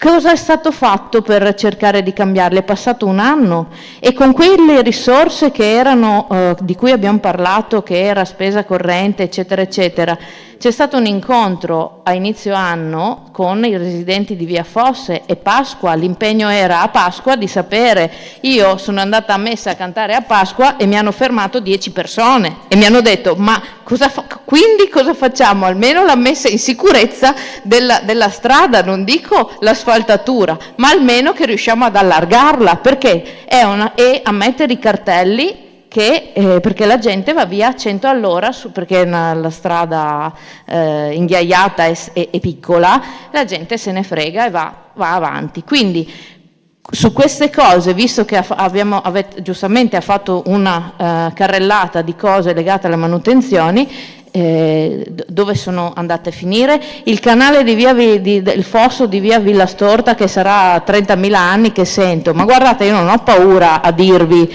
oh, non l'ha fatto Bertoncello, non l'ha fatto la senatore, non l'ha fatto Favero, non l'ha fatto Toffolo. Bene, qualcuno ha intenzione di farlo? Cioè, il punto è, guardiamo indietro e andiamo avanti. Cioè, non ho paura che mi diciate, ma non l'avete fatto neanche mai voi, e chi se ne frega, siete voi, avete vinto, 10 anni che siete su. E peraltro questo porta al mio punto successivo. Questa è un'amministrazione che è totalmente in continuità. Cioè, scusate, sindaco, lei era assessore anche con il sindaco senatore, l'assessore Fogliani era vice sindaco con il sindaco senatore, Geronazzo era assessore, ma è superfluo dirlo in questo momento, credo, è ininfluente. Il consigliere comunale era l'ex sindaco, un assessore al bilancio, un altro consigliere, cioè non è che siamo privi di continuità amministrativa e di competenza amministrativa, quindi solo abbiamo fatto una parentesina di commissariamento perché avete avuto i problemi in maggioranza, siete caduti, ma alla fine l'impianto è sempre quello, quindi voglio dire, al posto di pensare a cosa è stato fatto in passato, dopo guerre, Covid, pandemie, cambi delle utenze, aumenti dei costi, ATS che vengono finalmente attivati dopo 30 milioni di anni che la Regione doveva farlo, qual è il vostro slancio? Il vostro slancio nuovo qual è? Il sindaco Toffolo che cosa ha fatto di slancio nuovo per questa città in questi 6 mesi? Dico 6, non 6 perché sono 6, ma 6 perché di competenza 6, non voglio neanche dire più di... Sì, ci ha proprio regalato il Natale, che l'abbiamo pagato caro però, consigliere Geronazzo, mi pare. Poi, per esempio, vorrei capire perché abbiamo in spesa corrente 4 milioni di euro sull'ambiente. Immagino sia per la gestione dei rifiuti? Guardo lei, architetto. Sì, infatti, allora, quando io vedo spesa corrente 4 milioni di euro sull'ambiente, immagino sia per la gestione di qualche servizio.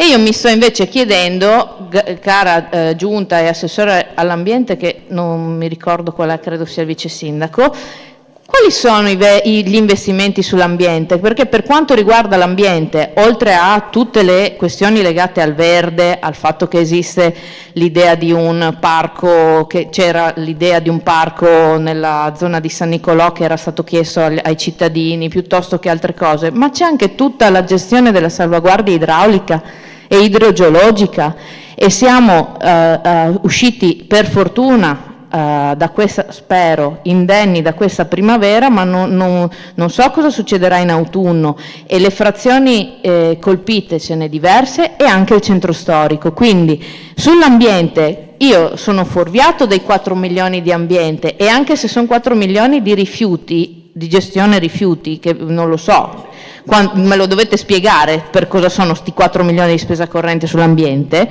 Rifiuti, ecco, cosa facciamo di ambiente? Quali sono le risorse che ci mettiamo dentro? Quali contatti abbiamo preso col consorzio di bonifica per risolvere quelle che sono le problematiche dell'idraulica? Cioè, quando dico che il comune è fermo in questo senso, e non sto dicendo che resterete fermi a vita, ma in questo momento è fermo, perché non c'è nessuna relazione di che cosa sta andando avanti, di cose che voi stessi nel vostro DUP avete messo come strategiche. L'Infopoint, bellissimo l'Infopoint del turismo, mi verrebbe da dire, contraddicendomi un attimo, ma passatemela, c'era un Infopoint turistico che era affacciato alla piazza quando l'amministrazione era di Antonio Bertoncello. Era stata l'arredamento di quell'ufficio turistico era stato finanziato, adesso non mi ricordo da che misura dei fondi europei. Questo ufficio è stato smantellato, gli immobili di quell'ufficio, che sono quelli blu che vedete in giro, sono in giro per gli uffici. È stata chiusa la porta davanti alla piazza e l'Infopoint non c'è più, e adesso prendete e parlate di Infopoint come se nessuno ne avesse mai parlato. Ma queste sono scelte. Altra questione, io non sento mai in questo comune, e mi dispiace dirvelo ma secondo me siamo indietrissimo, mai parlare di digitalizzazione, di digitale. Quando si ha scarsa potenzialità numerica per le assunzioni, bisogna, soprattutto nell'era in cui Agid, Agenzia Nazionale per il Digitale, promuove la digitalizzazione e la sostituzione dei servizi con il digitale, mettendo a disposizione personale per il servizio digitale di educazione dei cittadini. Ci sono bandi e concorsi che fanno venire i giovani dentro le amministrazioni, che prendono appuntamento e fanno corsi per la gente, per ridurre il gap e per introdurli ad usare il SUAP che è digitale, piuttosto che altri servizi che non sono digitalizzati e dovrebbero esserlo, come tutta la modulistica, come tutto l'accesso alla concessione delle sale. Sono tutte cose previste da Agide su cui c'è uno slancio da qui ai prossimi 20 anni enorme. E in questo comune, lo dicevo anche al vice sindaco, il primo vice sindaco dell'ex sindaco Favero, che si occupava di comunicazione, c'è una grossissima necessità di investire su questa cosa, perché meno personale ho, più digitalizzo e più riesco a togliere dei problemi che sono nella quotidianità dei dipendenti. Sono analisi che vanno fatte. Quindi anche su questo non c'è un'attenzione, e la digitalizzazione è qualcosa che riguarda la comunità tutta e che deve e che può coinvolgere i giovani in questo senso. Quindi veramente la valutazione che si può dare su questo rendiconto è che sia preso, come spesso accade, sotto gamba, perché poteva essere un'occasione per venire a dire quali sono le fondamenta su cui in maniera chiara, determinata e metodica avete deciso di definire la vostra agenda da qui ai prossimi 5 anni, nello specifico da qui a quello del 24, quello che avete fatto per andare avanti in questa agenda, in quest'anno in cui siete stati al governo. E invece ancora una volta noi ci ritroviamo a dover commentare dei dati che, grazie a Dio, c'era il revisore del conto e c'è stata la relazione dell'assessore al bilancio, ma altro non c'è. È fondamentale anche questo.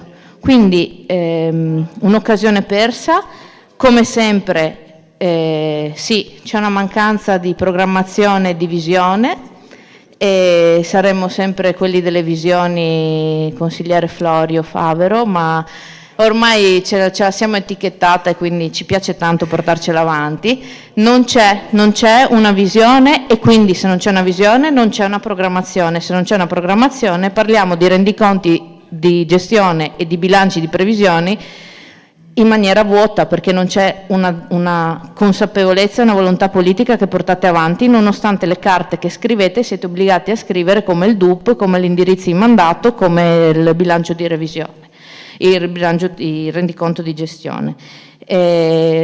Cos'altro dire? direi che ci aspettiamo qualcosa di più le prossime volte, e magari anche, come sempre chiediamo, una maggiore informazione mentre durante l'anno, nel svolgimento del ruolo delle commissioni, nell'atteggiamento del Consiglio Comunale, nelle comunicazioni e anche nella gestione dei lavori consigliari, che mi accodo per chiudere a quello che ha detto il consigliere Gernazzo e la consigliera Moretto. Forse se avessimo iniziato un po' prima, Presidente, i capigruppo servono a decidere anche l'orario della seduta. Avessimo detto guardate che c'è tanta roba, potevamo anche dire cominciamo alle 5, cioè si concorda e si fa un ragionamento. Bene, grazie. Grazie consigliere Reghini.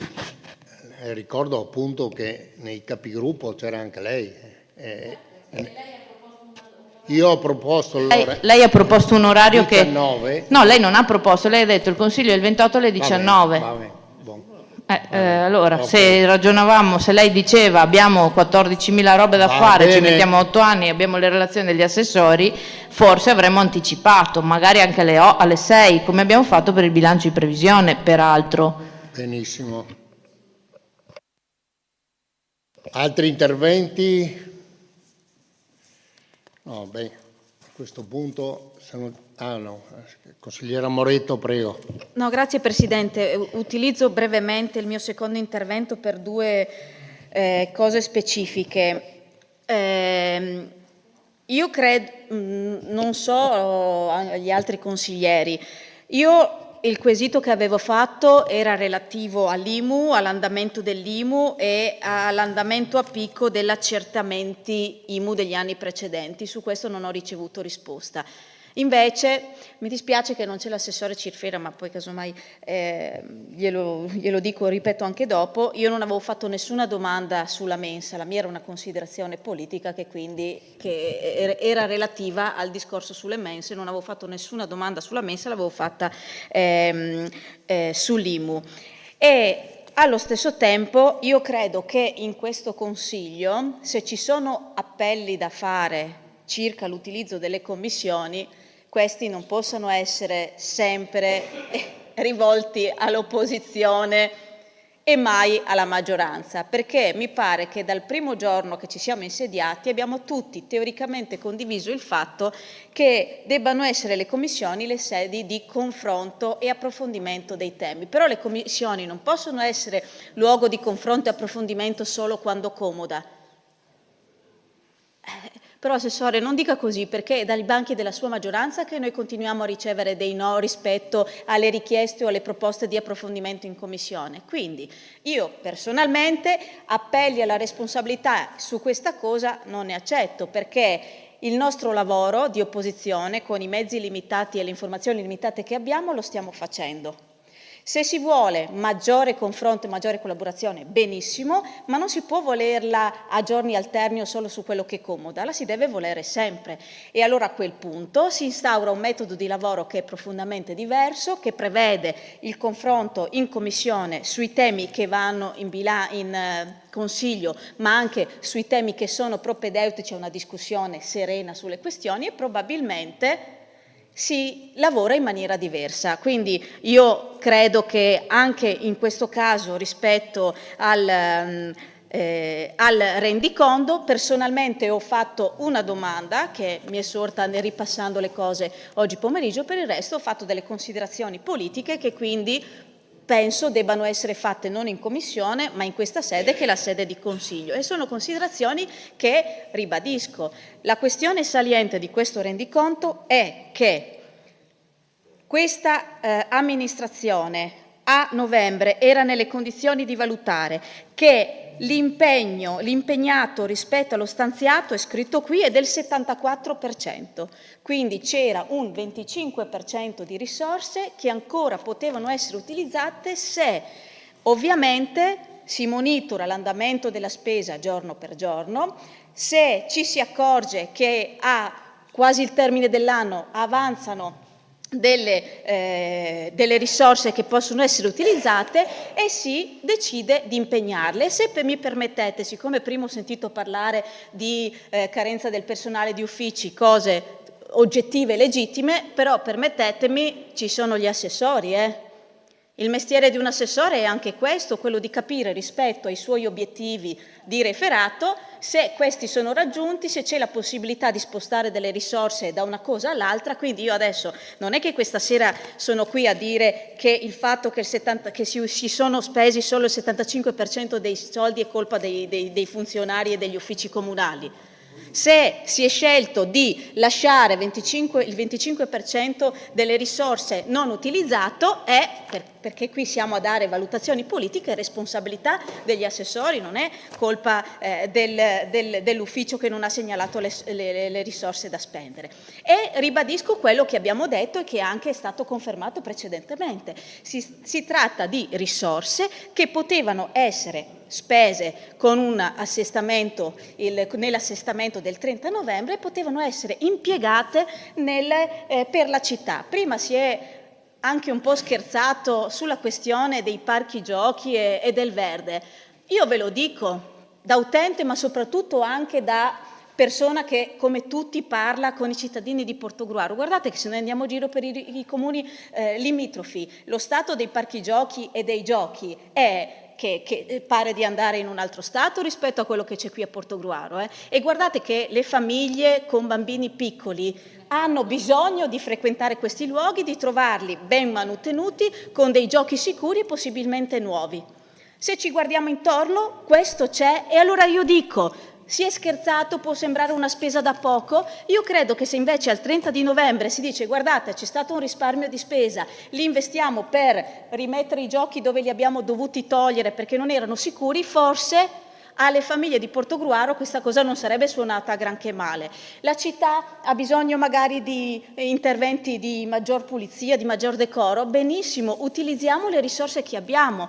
Allora, io credo che questo dato, questo 75% di impegnato rispetto allo stanziato, non sia un dato positivo.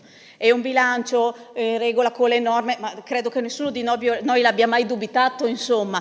È un bilancio in equilibrio, certo, nessuno di noi ha mai pensato che il Comune di Portogruaro avesse un bilancio in dissesto.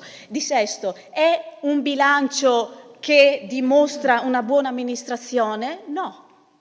Perché è un bilancio nel quale si nasconde dietro a una prudenza invece una incapacità di monitorare la spesa giorno per giorno e di impegnare le risorse in modo da trasformarle immediatamente in servizi ai cittadini e non lasciarle ferme lì. Queste risorse sono perse, certo che no, nessuno di noi l'ha mai detto, ma sono rimaste ferme e potevano essere utilizzate prima. Questo è il senso molto semplice della valutazione politica che diamo su questo rendiconto. Poi ci sono le considerazioni che ha fatto in particolar modo anche la consigliera Areghini poco fa. È ovvio che anche il fatto che non si intenda rispondere ai quesiti è un'occasione persa, perché il rendiconto, e lo abbiamo detto tutti, è l'occasione anche nella quale fare un bilancio non solo numerico ed economico, ma anche e soprattutto amministrativo. Vedo insomma che ci sono delle facce poco convinte rispetto a questo dato, però è scritto qui, non è interpretabile, abbiamo chiesto chiarimenti e questo dimostra, è il bilancio di un'amministrazione comunale che per eccesso di prudenza non naviga alla giornata e non si preoccupa di utilizzare fino in fondo tutte le armi che ha a disposizione per dare risposta ai cittadini. Io credo che questo meriti un ragionamento e se questa non è un'analisi condivisa avrei piacere di sentire come si possa leggere altrimenti questo dato rispetto ai cittadini che ci chiedono perché non sono state fatte alcune cose. Non possiamo dirgli, perché questo sarebbe una bugia, che i soldi non c'erano.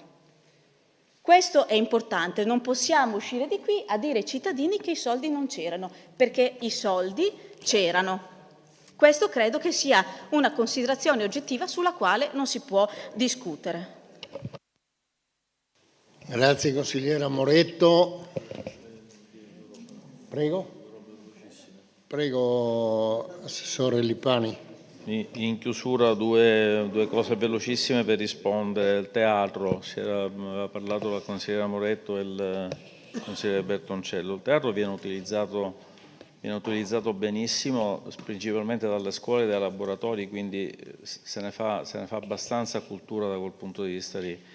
E se le associazioni lo chiedono viene concesso, quindi non c'è un problema dell'utilizzo del teatro, non vedo il problema da questo punto di vista.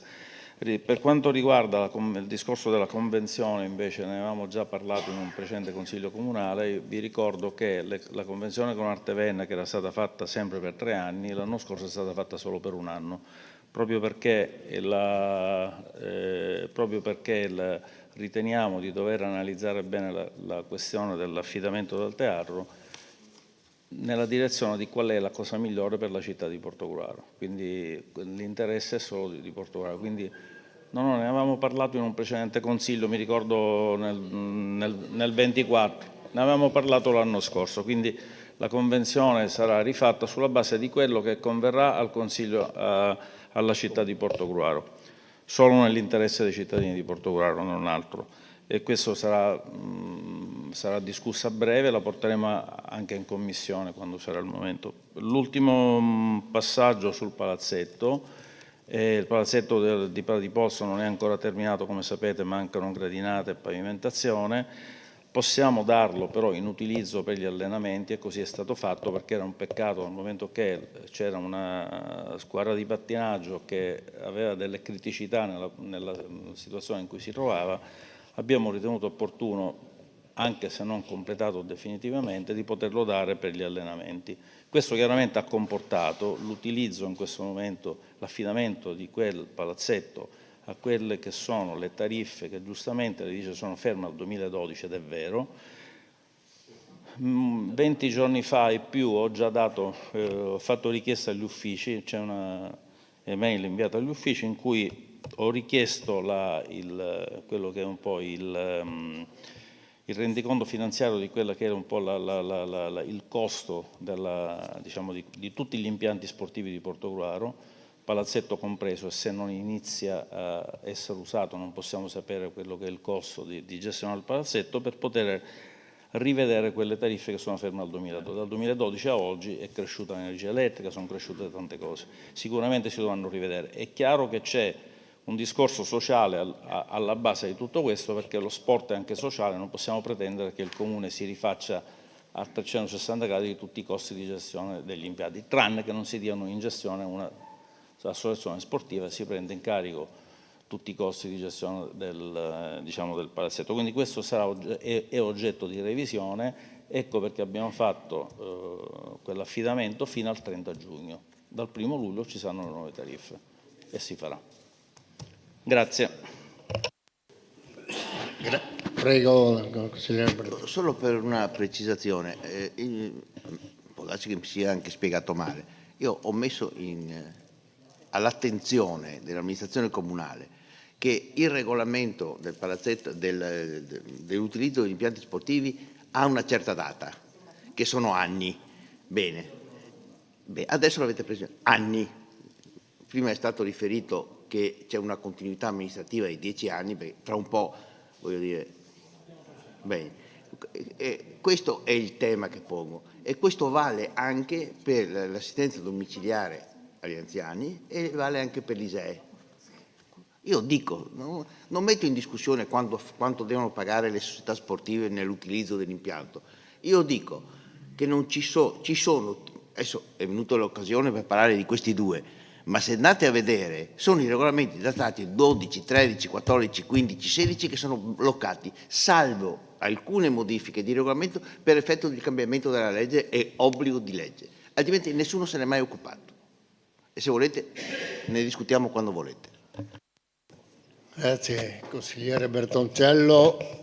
A questo punto, se non ci sono interventi, consigliere Geronazzo. Grazie Presidente, sarò brevissimo. Visto e considerato che questa sera gli assessori si sono resi anche disponibili,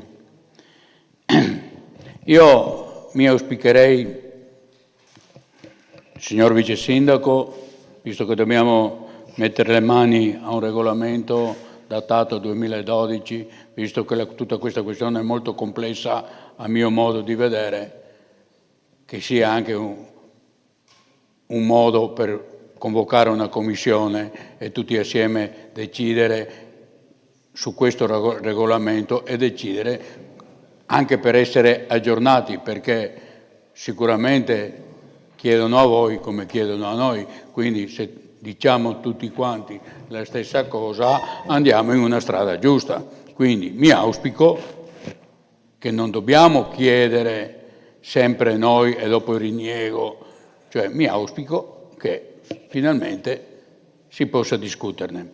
Per quanto riguarda la commissione, che prima si parlava con l'assessore al bilancio, vede, noi siamo gente, non tutti hanno un diploma o hanno una laurea e fanno tutto il giorno conti o vedono bilanci. C'è gente che tutto il giorno lavora, facendo altre professioni, facendo altre professioni. Scusa, l'ho detto, forse non ti avevo capito, facendo altre professioni.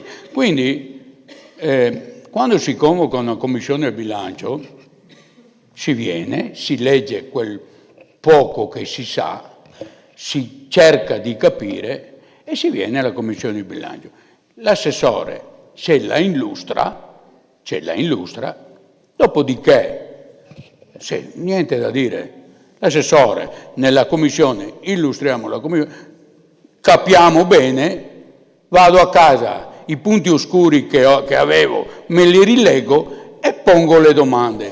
Ma se quando noi facciamo la commissione e il giorno dopo immediatamente viene il capogruppo, non abbiamo più il tempo di poterla discutere. Ecco che i nostri dubbi veniamo a dirli in consiglio comunale, perché è l'ultimo posto dove possiamo dirgli questo non può dirmi di no, perché lo avete sempre fatto. Commissione il giorno dopo, capogruppo, bloccato tutto. Anche a Natale avevamo chiesto un'ulteriore verifica, negata. Avete sempre negato una seconda commissione, un approfondimento. Io mi auspico che come in passato, quando si faceva bilanci, rendiconti, anche 2 o 3 commissioni si faceva, no una. Allora si veniva in consiglio comunale con delle certezze e con delle risposte, ma lei capisce benissimo che un rendiconto di un consiglio comunale, di un comune come Portogruaro, facciamo una commissione, l'assessore fa la relazione e noi da lì dobbiamo capire tutto e venire in consiglio comunale a suo vedere dire sì. No, non può essere. Potrò capire, potrò vedere, potrò nutrire dei dubbi, potrà sfuggirmi il 1,9 milioni che non è stato speso, e quando avevo io l'opportunità di dire all'assessore questo 1,9 milioni, se mi sono accorto il giorno dopo, perché durante il giorno faccio un altro lavoro.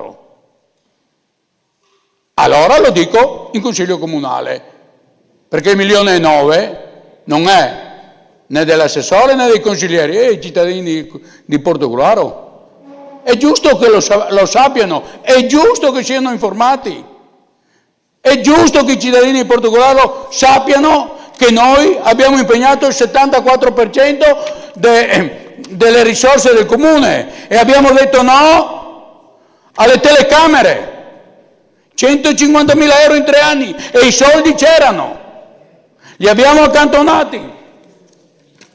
Missione 3, 56.000 euro non spesi, bastavano 50.000 e quella sera, mi ricordo ancora bene, vengono a dirmi che siccome nelle frazioni non c'è la fibra, le telecamere non si possono mettere. Insomma, va bene, lasciamo perdere quello che ho in mente. Va bene. Comunque, assessore, le ripeto, prossimamente facciamo le commissioni, ma no commissione oggi, capogruppo domani e non ci dà il tempo di discutere? Mi rivolgo a lei e mi rivolgo al Presidente del Consiglio che ci dia più tempo per approfondire le cose, perché anche che non so se discuteremo dopo perché vedo che l'ora è tarda, anche sul discorso della mozione, per discutere. È mai possibile che per discutere una faccenda che riguarda i cittadini di Portogruaro, è mai possibile che noi dobbiamo fare una mozione? Chiedendo in ginocchio per un'ora e mezza, parliamone. No, però se vuoi l'assessore ti fa la relazione, ma se non volete parlare. Questo avete messo i detti ai voto in commissione. No, il punto non si discute, però l'assessore fa la relazione. Ma ci prendete in giro? O interviene l'assessore? No, Barbisan posso dire, per me andava bene. Posso dare atto, ma scusatemi, però dopo ha votato contro, sono usciti, sospeso la commissione, sono usciti, stanza oscura, sono entrati, non si discute. Ma se vuoi ti spiego, non serve che ti mi spieghi niente. È morto il Papa adesso, io è quella stanza lì. Sobria. Il rosso che non ci piace. Va bene. Comunque, detto questo, e mi auspico, come ho ben capito dall'assessore, che le commissioni le faremo, almeno prima mi ha detto così, spero che anche l'assessore solleciti i presidenti di commissione per approfondire e in futuro vedrete che le cose miglioreranno e andremo anche più d'accordo. Grazie. Bene, grazie consigliere Geronazzo. A questo punto, visto che non ci sono interventi, pongo in votazione la presente deliberazione con voti palesemente espressa per alzata di mano. Chi è favorevole alzi la mano. 10? Sì, ho fatto nessuno. Buon. Contrari? 5. Astenuti? Nessuno. Pongo quindi in votazione l'immediata eseguibilità. Favorevoli? Favorevoli? 10. Contrari? Prego. Consigliere Bertoncello, grazie. 5. Astenuti? Nessuno. Ora, visto e considerato l'orario che è sforato alle 24, le 24 previste, io non me ne muovo più assoluto. Io devo arrivare, porre al Consiglio Comunale fino al quinto punto. Quindi adesso per alzata di mano fino al quinto punto, perché entro aprile deve essere portato in Consiglio Comunale. Presidente. Prego. Allora, non ci siamo ben capiti. Devo è come dire comando. Dovrei. Devo è una... No, non è nessun obbligo. Qua non c'è nessun obbligo. Qua non c'è nessun obbligo. Lei ha organizzato il Consiglio Comunale con la chiusura a mezzanotte. O discutiamo tutti i punti per la democrazia o chiudiamo il Consiglio Comunale, perché non posso io pensare che oggi il Presidente del Consiglio, che dovrebbe tutelarci tutti, dica io voglio arrivare fino a un certo punto e gli altri non arrivo, e gli altri non mi interessa. No, o decidiamo, come sempre abbiamo fatto, e che non è stato proposto in capogruppo, di prolungare, perché solitamente, vede, diciamo in capogruppo, se sforiamo cosa facciamo, e abbiamo sempre trovato un accordo, sempre. in una maniera o con l'altra abbiamo trovato. Lei oggi in questo momento dice, siccome noi abbiamo sforato, arriviamo fino al quinto punto e no, o li facciamo tutti o non facciamo niente, perché questo è il ragionamento. Scusa, Allora, io posso concordare con lei, perché io volevo fare una proposta dividendo fino al quinto punto questa sera e rimandare al lunedì successivo gli altri punti. Se volete che facciamo tutti i punti, ditelo, che io chiedo a tutti quanti, perché io rimango qua fino a si esauriscono i punti. Scusi Presidente, qua le soluzioni sono diverse, bastava parlarne come sempre nella conferenza dei capigruppo, ma non importa. L'obbligo della votazione mi sembra di capire che è per il quinto punto, perché la Tari è scadenza 30 giugno, decreto, ho guardato adesso quando è la scadenza, l'emendamento rinvio dell'approvazione delle tariffe e dei regolamenti Tari al 30 giugno 2025.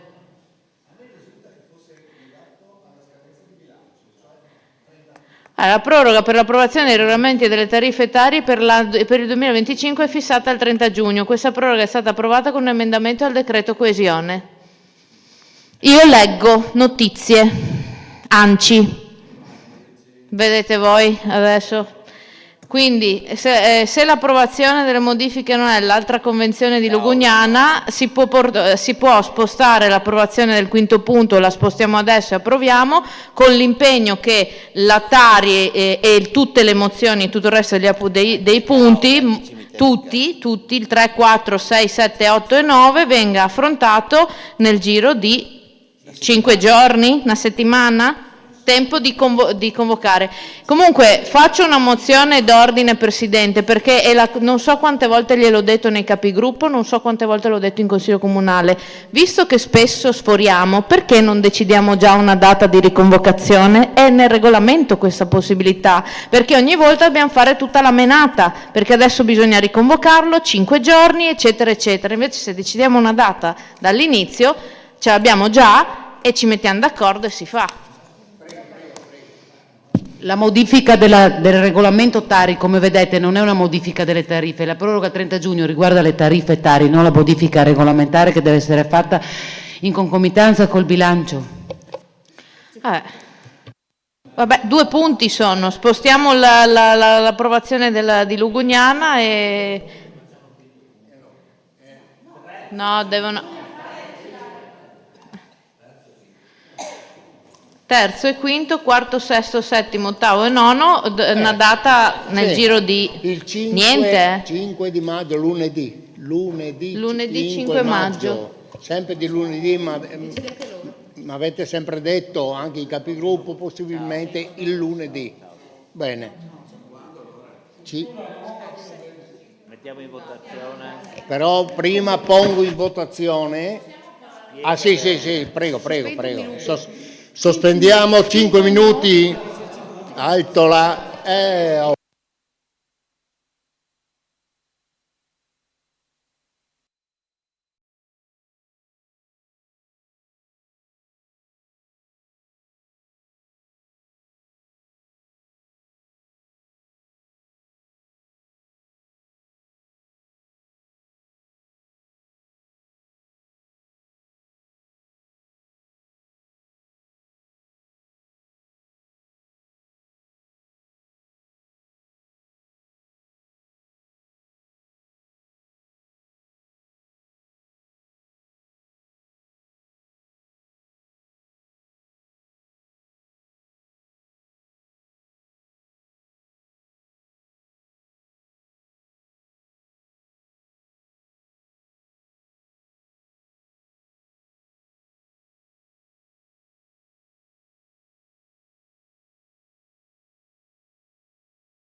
Bene,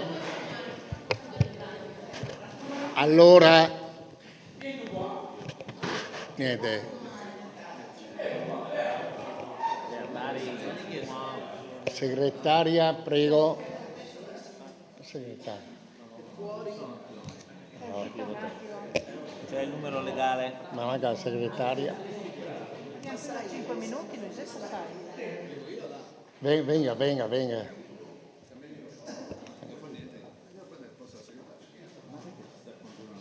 Certo che sì, facciamo il punto 3. Il 3 e il 5, dai. Ma non basta. Sì.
Pongo in votazione il numero, proseguire col numero 3, cioè approvazione delle modifiche al regolamento Tari, e il numero 5, a legge regionale numero 16. 5 di maggio per affrontare il resto Sì. dei punti. I rimanenti punti. Guardi, non è questione di No, fidarsi, un è questione attimo, di... Silvia. No. Che consolazione. E fu siccome immobile dato un nuovo calcio di tiro, via. Allora, ripeto, qua parliamo uno a volta possibilmente. Allora, prima metta la prosecuzione. La prosecuzione dei punti 3 e 5, poi Sì, la metta in votazione. sì, pongo in votazione i punti 3 e 5. Chi è d'accordo alza la mano. Unanimità. All'unanimità, bene. Detto questo, tutti i rimanenti punti proseguiranno il giorno 5 maggio alle ore 19 sempre. Ma non ce la facciamo in tempo. 3 mozioni?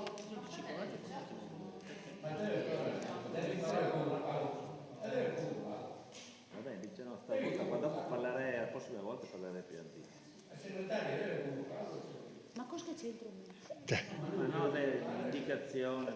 Sto ascoltando io, Sì, va bene. Bene. Allora,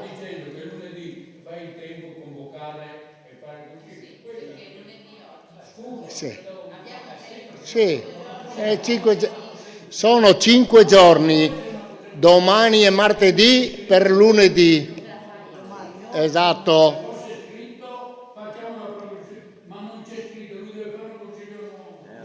No, non è un consiglio nuovo, il proseguo. Chi che te che è proseguo? Bon, va bene. Punto 3 e punto 5. Fanno un consiglio nuovo, deve convocare il capogruppo, no? Dai.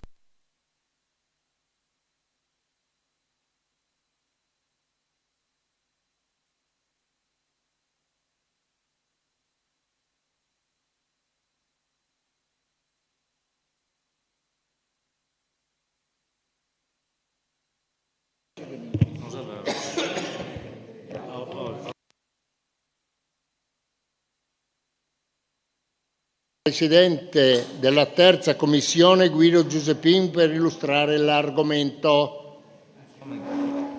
Grazie Presidente. Per quanto concerne l'approvazione delle modifiche al regolamento Tari, il quadro normativo parte dalla legge 147 del 2013, vale a dire la legge di stabilità anno 2014, che ha previsto l'istituzione dell'imposta comunale unica su 2 presupposti impositivi: possesso di immobili, erogazione e fruizione dei servizi comunali. La IUC, per l'appunto, costituita da 3 entrate distinte: l'imposta municipale propria, l'IMU, il tributo per i servizi indivisibili, quindi la TASI, e la tassa sui rifiuti, la TARI, che è destinata a finanziare i costi del servizio di raccolta e di smaltimento rifiuti. La legge di stabilità numero 160 del 2019 ha abolito con decorrenza 1 gennaio 2020 l'imposta unica comunale, fatta salva però la disciplina sulla tassa dei rifiuti, quindi la Tari, che pertanto risulta ancora vigente in conformità a quanto previsto appunto dalla legge 147 del 2013. Pertanto rientra nella disciplina per l'applicazione della Tari per quanto concerne il Comune quella che è la classificazione delle categorie di attività con omogenea potenzialità di produzione dei rifiuti, la disciplina delle riduzioni e delle eventuali esenzioni, l'individuazione poi di categorie di attività produttive alle quali applicare i percentuali di riduzione rispetto all'intera superficie. Subito dopo dobbiamo riprendere quella che è la delibera recente del Consiglio Comunale, di questo Consiglio Comunale del 30 settembre 2024, in cui è stato approvato in recepimento il regolamento unico di gestione dei rifiuti urbani nel bacino di Venezia, come da delibera numero 21 del dicembre 23 del Consiglio di Bacino Venezia Ambiente. In questo quadro particolare importanza ha la recente deliberazione dell'Assemblea di Bacino, la numero 22 del 2024, di dicembre appunto 2024, in cui il Consiglio di Bacino Venezia Ambiente ha optato per un'agevolazione circa l'omogeneizzazione delle norme stesse nell'ambito territoriale di competenza del Consorzio di Bacino Venezia Ambiente. Quindi, rispetto a tale intervenuta delibera e richiamando quello che è il regolamento attuale per l'applicazione della tassa sui rifiuti, quindi sulla Tari, che è stata approvata con delibera in Consiglio Comunale numero 10 dell'8 febbraio 24, andiamo quindi a determinare quelli che sono le variazioni di regolamento che in particolar modo si esplicano rispetto alla delibera recente dell'Assemblea di Bacino e anche a recenti DPCM di data gennaio 2025. In particolar modo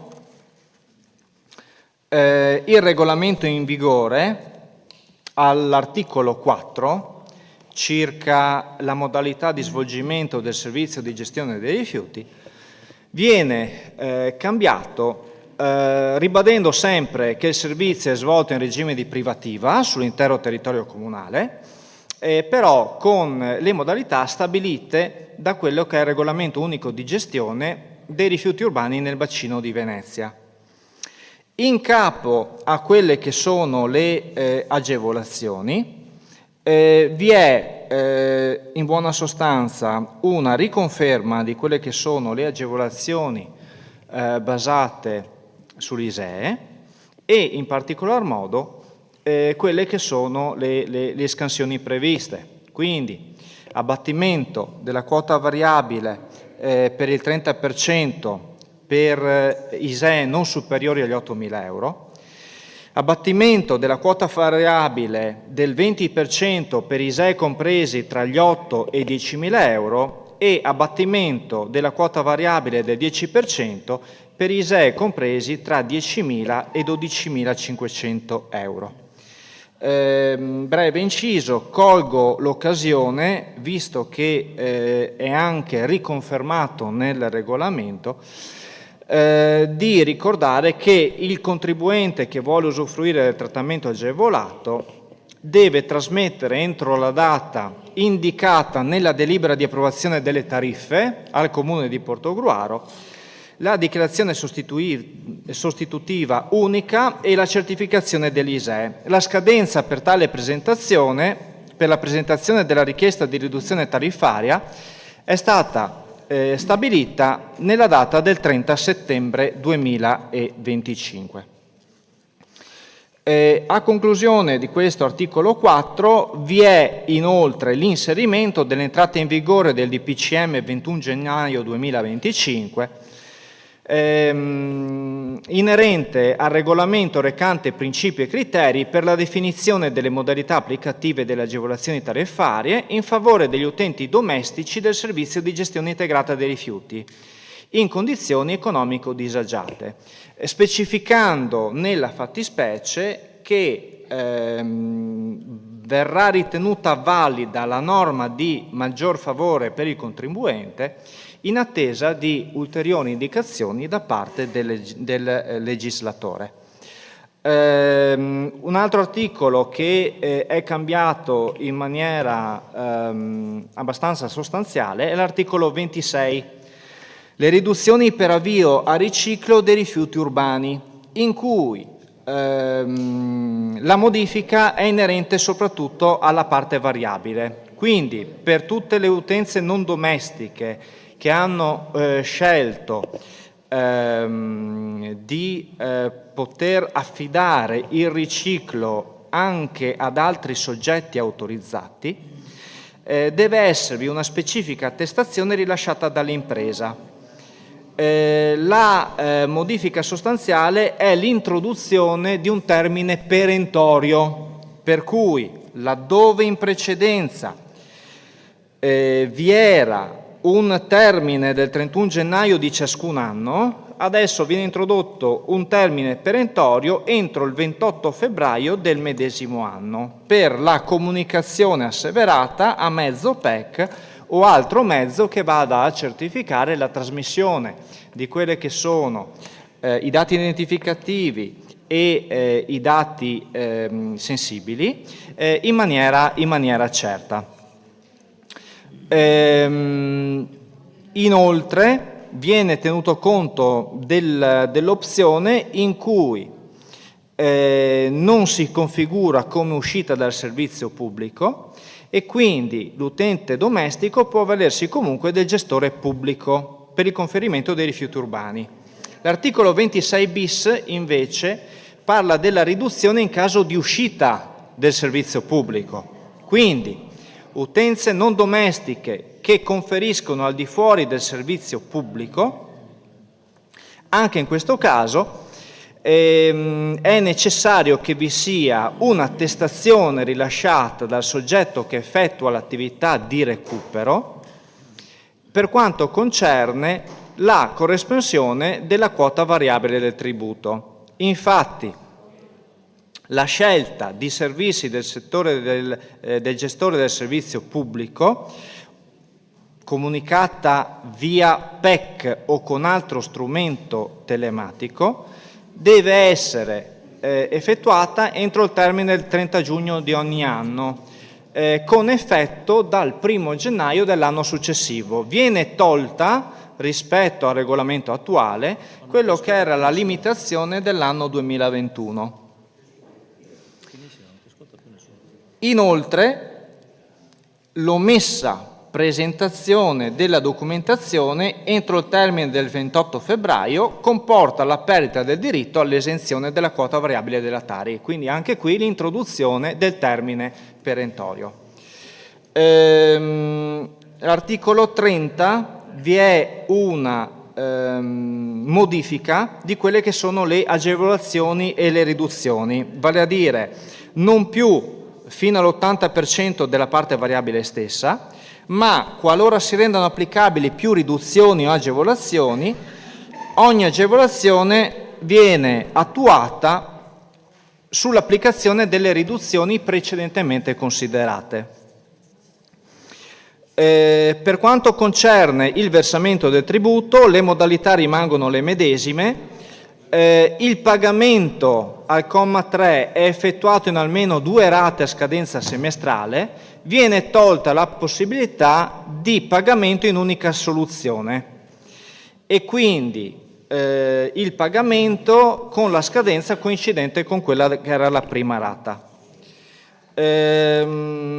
Mi accingo a terminare con gli articoli 43 e 45 e 46, quindi accertamento con adesione, interessi e rateazione, in cui viene fatto specifico riferimento al regolamento generale delle entrate tributarie che è stato approvato con deliberazione di questo Consiglio in data 26 novembre 2024.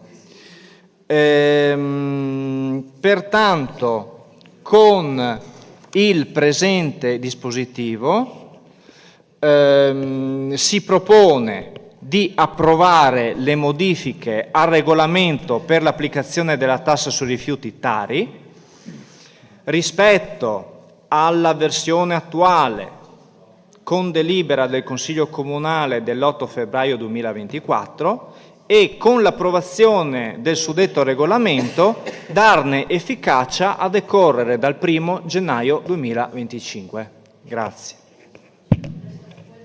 Grazie consigliere Giuseppin. Interventi, prego. Consigliera Moretto, prego.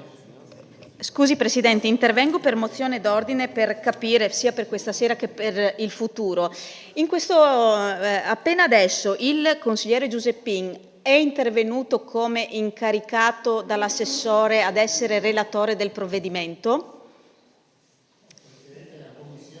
No, allora il nostro regolamento all'articolo 16 dice che il Presidente comunica al Consiglio Comunale l'esito, il parere riassuntivo della Commissione, mentre l'articolo 69 dice che il relatore di un provvedimento è il sindaco, l'assessore o un consigliere da lui incaricato. Allora va benissimo che la relazione la faccia il consigliere Giuseppin, visto che l'assessore Cirfera non ha intenzione di intervenire. Magari la prossima volta ci dite che l'assessore ha incaricato il consigliere Giuseppin, che in base all'articolo 69 del regolamento interviene e ci relaziona sul provvedimento. Altrimenti, come prima è accaduto sul rendiconto, non è possibile avere una doppia relazione. Quindi magari teniamolo conto per il futuro. Questa sera diamo per buono che il consigliere Giuseppin era incaricato dall'assessore Cirfera.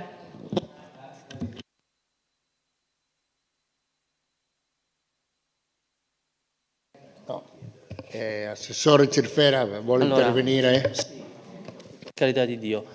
Allora, sì, per quanto riguarda, avevo chiesto io al consigliere Giuseppin di poter prendere parte su questo, perché comunque era un elemento descrittivo, era semplicemente un aggiornamento, perché comunque avevo già degli impegni, cioè nel senso avevo già da preparare il rendiconto amministrazione, quindi avevo chiesto a lui se si poteva occupare di questo punto del presente all'interno dell'ordine del giorno.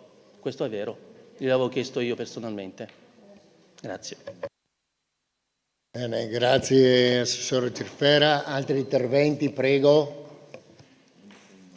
Se non ci sono interventi, io pongo in votazione. Deve intervenire? No. Solo, Allora, solo per dire che era il Presidente che doveva dirlo, che lui è relatore. Comunque va bene. Pongo in votazione la presente deliberazione con voti palesemente espressa per alzata di mano. Chi è favorevole? No. Chi è contrario? 5. Astenuti? Nessuno. Andiamo al quinto punto. No, non c'è.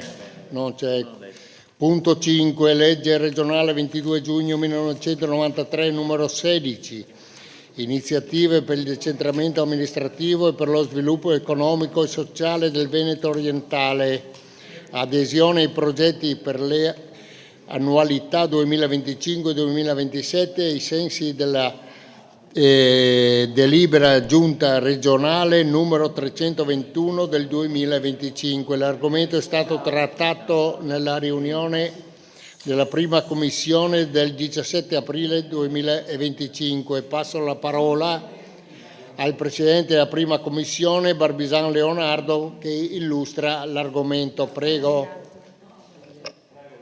Grazie Presidente. Allora, la legge regionale numero 16 dice che la Regione Veneto promuove questa realizzazione di iniziative per il decentramento amministrativo e lo sviluppo economico e sociale dei vari comparti produttivi ed economici quali industria, artigianato, turismo, commercio del Veneto orientale, inteso come territorio nord-orientale della città metropolitana. I comuni sono i destinatari a questa legge regionale, questi contributi sono 22 e quindi sono Annone Veneto, Caorle Cavallino Treporti, Ceggia, Cinto Caomaggiore, Concordia Sagittaria, Eraclea, Fossalta di Piave, Fossalta di Portogruaro, Gruaro, Jesolo, Meolo, Musile di Piave, Noventa di Piave, Portogruaro, Pramaggiore, Quarto d'Altino, San Donà, San Michele al Tagliamento, San Stino di Vivenza, Teglio Veneto e Torre di Mostro.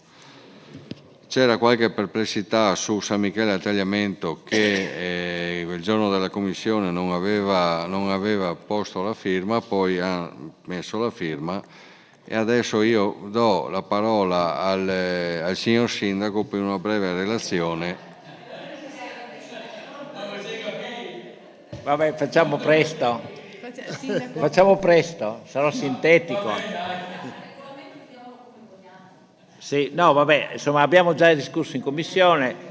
La Regione Veneto ha stanziato per 3 annualità questi 480.000 euro, 160.000 euro per anno a favore della progettualità individuate dalla legge regionale 33 del 27 dicembre 24 e successiva DGR del 1 aprile 25 e successivamente declinate dalla conferenza dei sindaci in data 16/4/25 in 6 master plan che sono allegati. Nella delibera cosa si fa? Si chiede allora di approvare le premesse che abbiamo descritto, di prendere atto del finanziamento regionale triennale, di stabilire, qui ci sono i soldi da pagare, di stabilire il cofinanziamento per il Comune di Portogruaro di 9.409 suddiviso in 3 annualità di 3.136 euro, qualcosa. Faccio notare unica cosa, che la quota è per comune e non per abitante, proprio per dare, sì, tutti uguali, per dare risalto alla pari dignità dei comuni, siccome, apro una parentesi, c'è qualcuno che mette in discussione il voto per abitante nella conferenza. Sì, secondo me, bisogna difendere l'identità dei comuni. Questo, no. Di prendere atto dei 6 master plan che sono in allegato B, approvati dalla conferenza dei sindaci, di approvare la convenzione e di approvare la convenzione fra i 22 comuni. I 6 master plan sono praticamente, li abbiamo visti, comunque 4 sono di interesse di Portogruaro direttamente, non siamo capofila in nessuno di questi, ma saremo presenti in quello della viabilità, sicuramente per quanto riguarda, ci interessa il progetto del casello di Alvisopoli, quello della navigabilità fluviale, della navigazione interna, per un fatto anche turistico, ma perché poi c'è quello della segnaletica, dell'uniformità della segnaletica. Si parla di Veneto Orientale Valley, un nome un po' fantasioso, ma insomma comunque cercare di orientare. E la gestione del regolamento di fitofarmaci, dove il comune maggiore ovviamente è legato probabilmente anche al vino, per cercare di dare un vino naturale e non alterato da sostanze chimiche, e quindi questo è quello che noi, questi sono dei master plan di tipo ovviamente progettuale. Essendo triennale, cercheremo, anzi vogliamo, la nostra intenzione è di seguirli e di relazionare man mano il loro sviluppo e di cercare di renderli come efficaci nel proseguo delle nostre attività. Ecco, basta per quanto mi riguarda, penso sia sufficiente. Consiglio perché è una competizione. Sì, ovviamente va in consiglio soprattutto per la delibera del cofinanziamento e dell'appresidato dell'allegato A e del lato B, cioè della convenzione e dei 6 master plan che avete anche allegato. Grazie signor Sindaco, intervento, prego consigliere Moretto. Grazie Presidente. Io ho ascoltato con attenzione l'intervento del Sindaco perché sinceramente mi aspettavo che nella sua introduzione ponesse rimedio a quanto affermato in commissione consigliare, seduta pubblica e registrata, e riportato anche questa sera dal Presidente di Commissione, ovvero al fatto che lei in Commissione ha affermato e stasera riportato che il Comune di San Michele non aveva aderito alla Convenzione. Sono andata a rivedere il video, lei ha detto che il Comune di San Michele non ha aderito. Allora, io non lo so, lei era presente in quella seduta di conferenza? No, posso concludere? Prego, dopo intervengo, sì. Io innanzitutto le chiedo se lei era presente alla seduta di conferenza dei sindaci che ha affrontato questo argomento, e se non c'era lei, chi c'era in rappresentanza del Comune di Portogruaro. E ci tengo in questa sede a affermare che bisogna stare molto attenti quando si riportano delle decisioni di altri comuni, soprattutto quando ciò non corrisponde al vero, perché mi risulta, ma se lei era presente me lo confermerà, che il Comune di San Michele sia intervenuto ponendo degli elementi di criticità, ma confermando che in virtù di una progettualità di territorio avrebbe aderito alla Convenzione.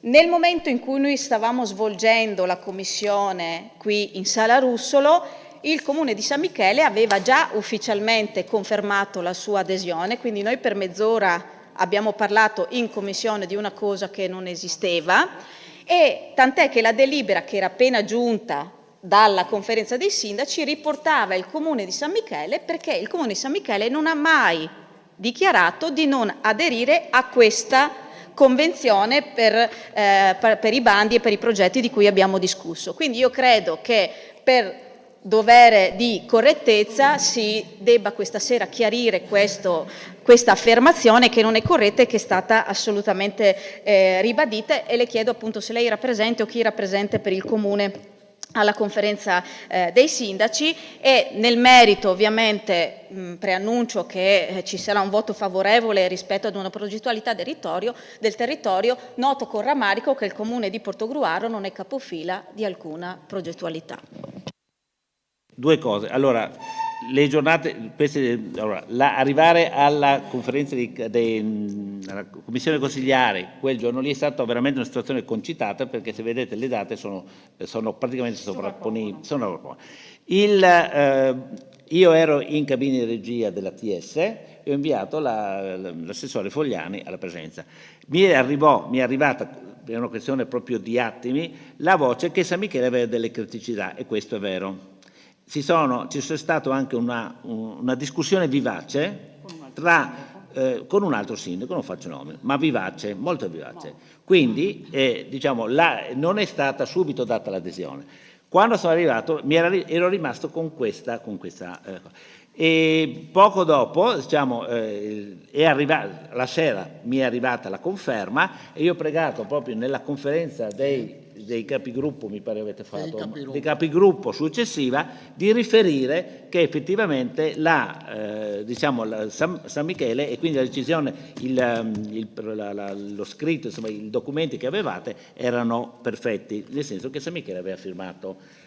Mi scuso di questa imprecisione, va bene. Per quanto riguarda il fatto di non essere o meno master plan, di essere capofila dei master plan, questo può essere un dato ovviamente negativo, ma io lo vedo relativamente importante esserci, contribuire all'operazione. Abbiamo dato spazio anche ai comuni minori che hanno la voglia di partecipare. Devo constatare che sia nella conferenza dei sindaci di sanità che in quella legge 16 l'importanza dei piccoli comuni secondo me è molto fondamentale, perché intanto rappresenta una continuità, perché alcuni di questi rappresentano veramente la continuità annuale, e altri sono persone che hanno una conoscenza importante che va al di là del numero, del peso specifico degli abitanti stessi. Bene, grazie signor Sindaco. Altri interventi? Prego, consigliere Geronazzo. Niente, solo per sottolineare che quando in commissione o quant'altro il massimo esponente, il primo cittadino di Portogallo afferma che un altro comune non aderisce e quant'altro, quando eravamo in commissione, solo per precisare, il comune di San Michele aveva già aderito. Allora, prima di esternare certi ragionamenti, insomma, bisogna stare attenti, anche perché quella sera il signor Sindaco non ha detto che lui non c'era alla conferenza dei sindaci, che ha detto sì, c'ero. Oggi, questa sera, ho capito, c'era la presenza del Comune di Portogallo, non c'era il nostro sindaco. Niente di grave, era che quella sera lì, per chiarezza, bastava dire io non c'ero, avevo delegato perché avevo un altro impegno istituzionale, avevo delegato all'assessore Fogliani, non era niente di tragico. Mi è arrivata questa delibera e questa delibera, nel frattempo che è arrivata, il Comune di San Michele ha aderito. Abbiamo parlato 3/4 d'ora di aria fritta, questo dico. Non penso di aver detto che c'ero, ho detto che probabilmente c'è stata una discussione ma questo è vero, è verissimo, San Michele aveva dei dubbi e non voleva firmare e non aveva firmato. Mi scuso, ripeto di nuovo, ma sono situazioni veramente concitate e questo è stato importante, però alla fine che abbia firmato, questa è la cosa più importante. Bene, allora se non ci sono altri interventi io vado in votazione. La presente deliberazione con voti palesemente espressa per alzata in mano. Chi è favorevole? Tutti. Chi è contrari? Nessuno. E astenuti? Nessuno. Silenzio. Pongo quindi in votazione l'immediata eseguibilità. Chi è favorevole? Chi è contrario? E astenuti? 0. Bene, come sopra. Adesso sono le ore 1:42, termina il Consiglio Comunale. Invito i capigruppo nella stanza dei gruppi consigliari. Scusi Solo Presidente, noi. io se posso, se mi consente, una sospensione della seduta, perché sì, perché due parole rispetto a quanto ci accorderemo di fare le vorrei dire ai cittadini. Quindi facciamo un attimo capigruppo e poi, se possibile. Allora sospesa 10 minuti la seduta, solo sospensione.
La seduta riprende il giorno 5 maggio. Riprende alle No! Ah, prima? Va bene. Allora,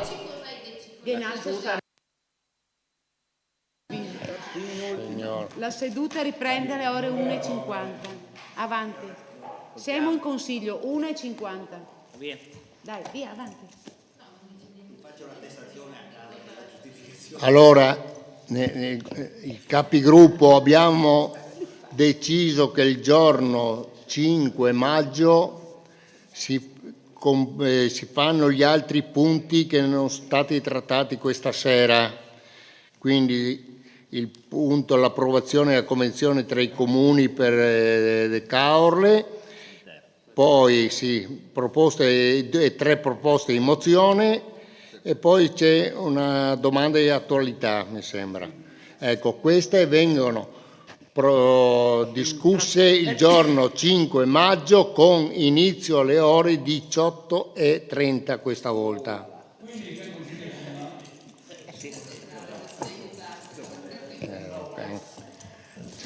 Presidente, io vorrei dire due cose però.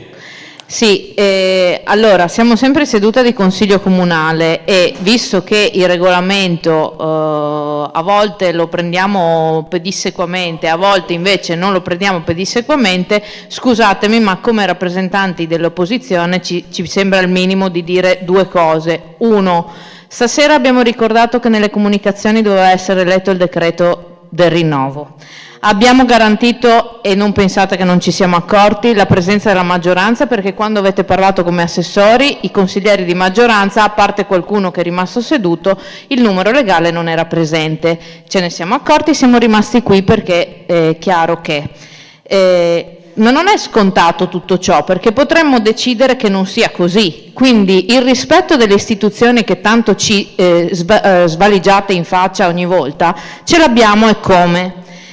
C'è questa confusione che inviterei a valutare come deve essere gestita rispetto a chi deve relazionare sulle commissioni consigliari e se presidenti di commissione, se assessori, se sindaci o quello che è. Nel regolamento c'è scritto qualcosa di preciso.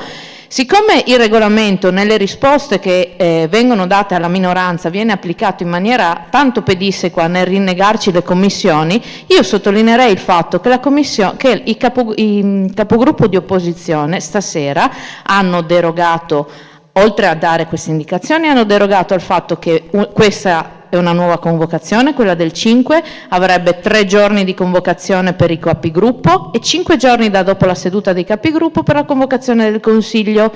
Non c'eravamo coi tempi, è tutto l'interesse di discutere le cose, di stringere i tempi, perfetto, però è una deroga, non è una cosa che noi facciamo perché prendiamo i regolamenti sotto gamba, è una cosa che facciamo in termini collaborativi e di flessibilità. Quindi abbiamo fatto capigruppo in questo momento per decidere di fatto i capigruppo che dovevano essere tenuti fra 3 giorni per decidere il Consiglio del 5 di maggio. Dico queste cose principalmente per i cittadini che sennò pensano che siamo matti. Ci sono delle regole e devono essere rispettate. La flessibilità la garantiamo noi, l'attenzione la mettiamo noi. Chiediamo che queste attenzioni vengano messe dalla maggioranza e anche dalla Presidenza del Consiglio e invito per le prossime volte, per l'ennesima volta, a inserire la data di proseguo del Consiglio Comunale, perché altrimenti siamo sempre a doverci trovare in queste condizioni. E quindi anziché sbeffeggiarci e dire che siamo irresponsabili e che facciamo perdere tempo, forse anche l'opposizione dà prova continua della collaborazione che dà. Grazie. Prima di finire il Consiglio. Quindi il Consiglio Comunale è sovrano e decide quello che vuole. Avete sospeso, siete andati in capigruppo, avete deciso di andare in Consiglio Comunale il 5 maggio alle 18:30. Questo comporta che questo verbale che io ho scritto in questo momento, i capogruppo hanno deciso di trattare i punti non trattati questa sera il giorno 5 maggio alle 18:30. A questo punto volete una nuova convocazione, quindi domani, per il 5 maggio, che a seguito della riunione dei capigruppo di stasera. È per regolamento, non puoi fare altro. No. Allora, il Consiglio Comunale comunque è sovrano. Se voi mi dicevate che vi andava bene così e verbalizzato questo, funziona come una convocazione? Sì. Appunto, e quindi andiamo in convocazione. Ho capito perfettamente, quindi l'importante è capirsi. Via.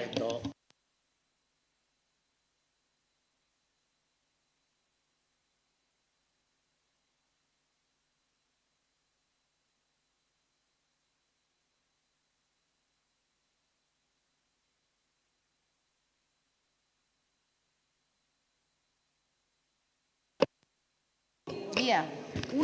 A 1:56 si chiude il Consiglio Comunale. Buonasera a tutti, anzi buona...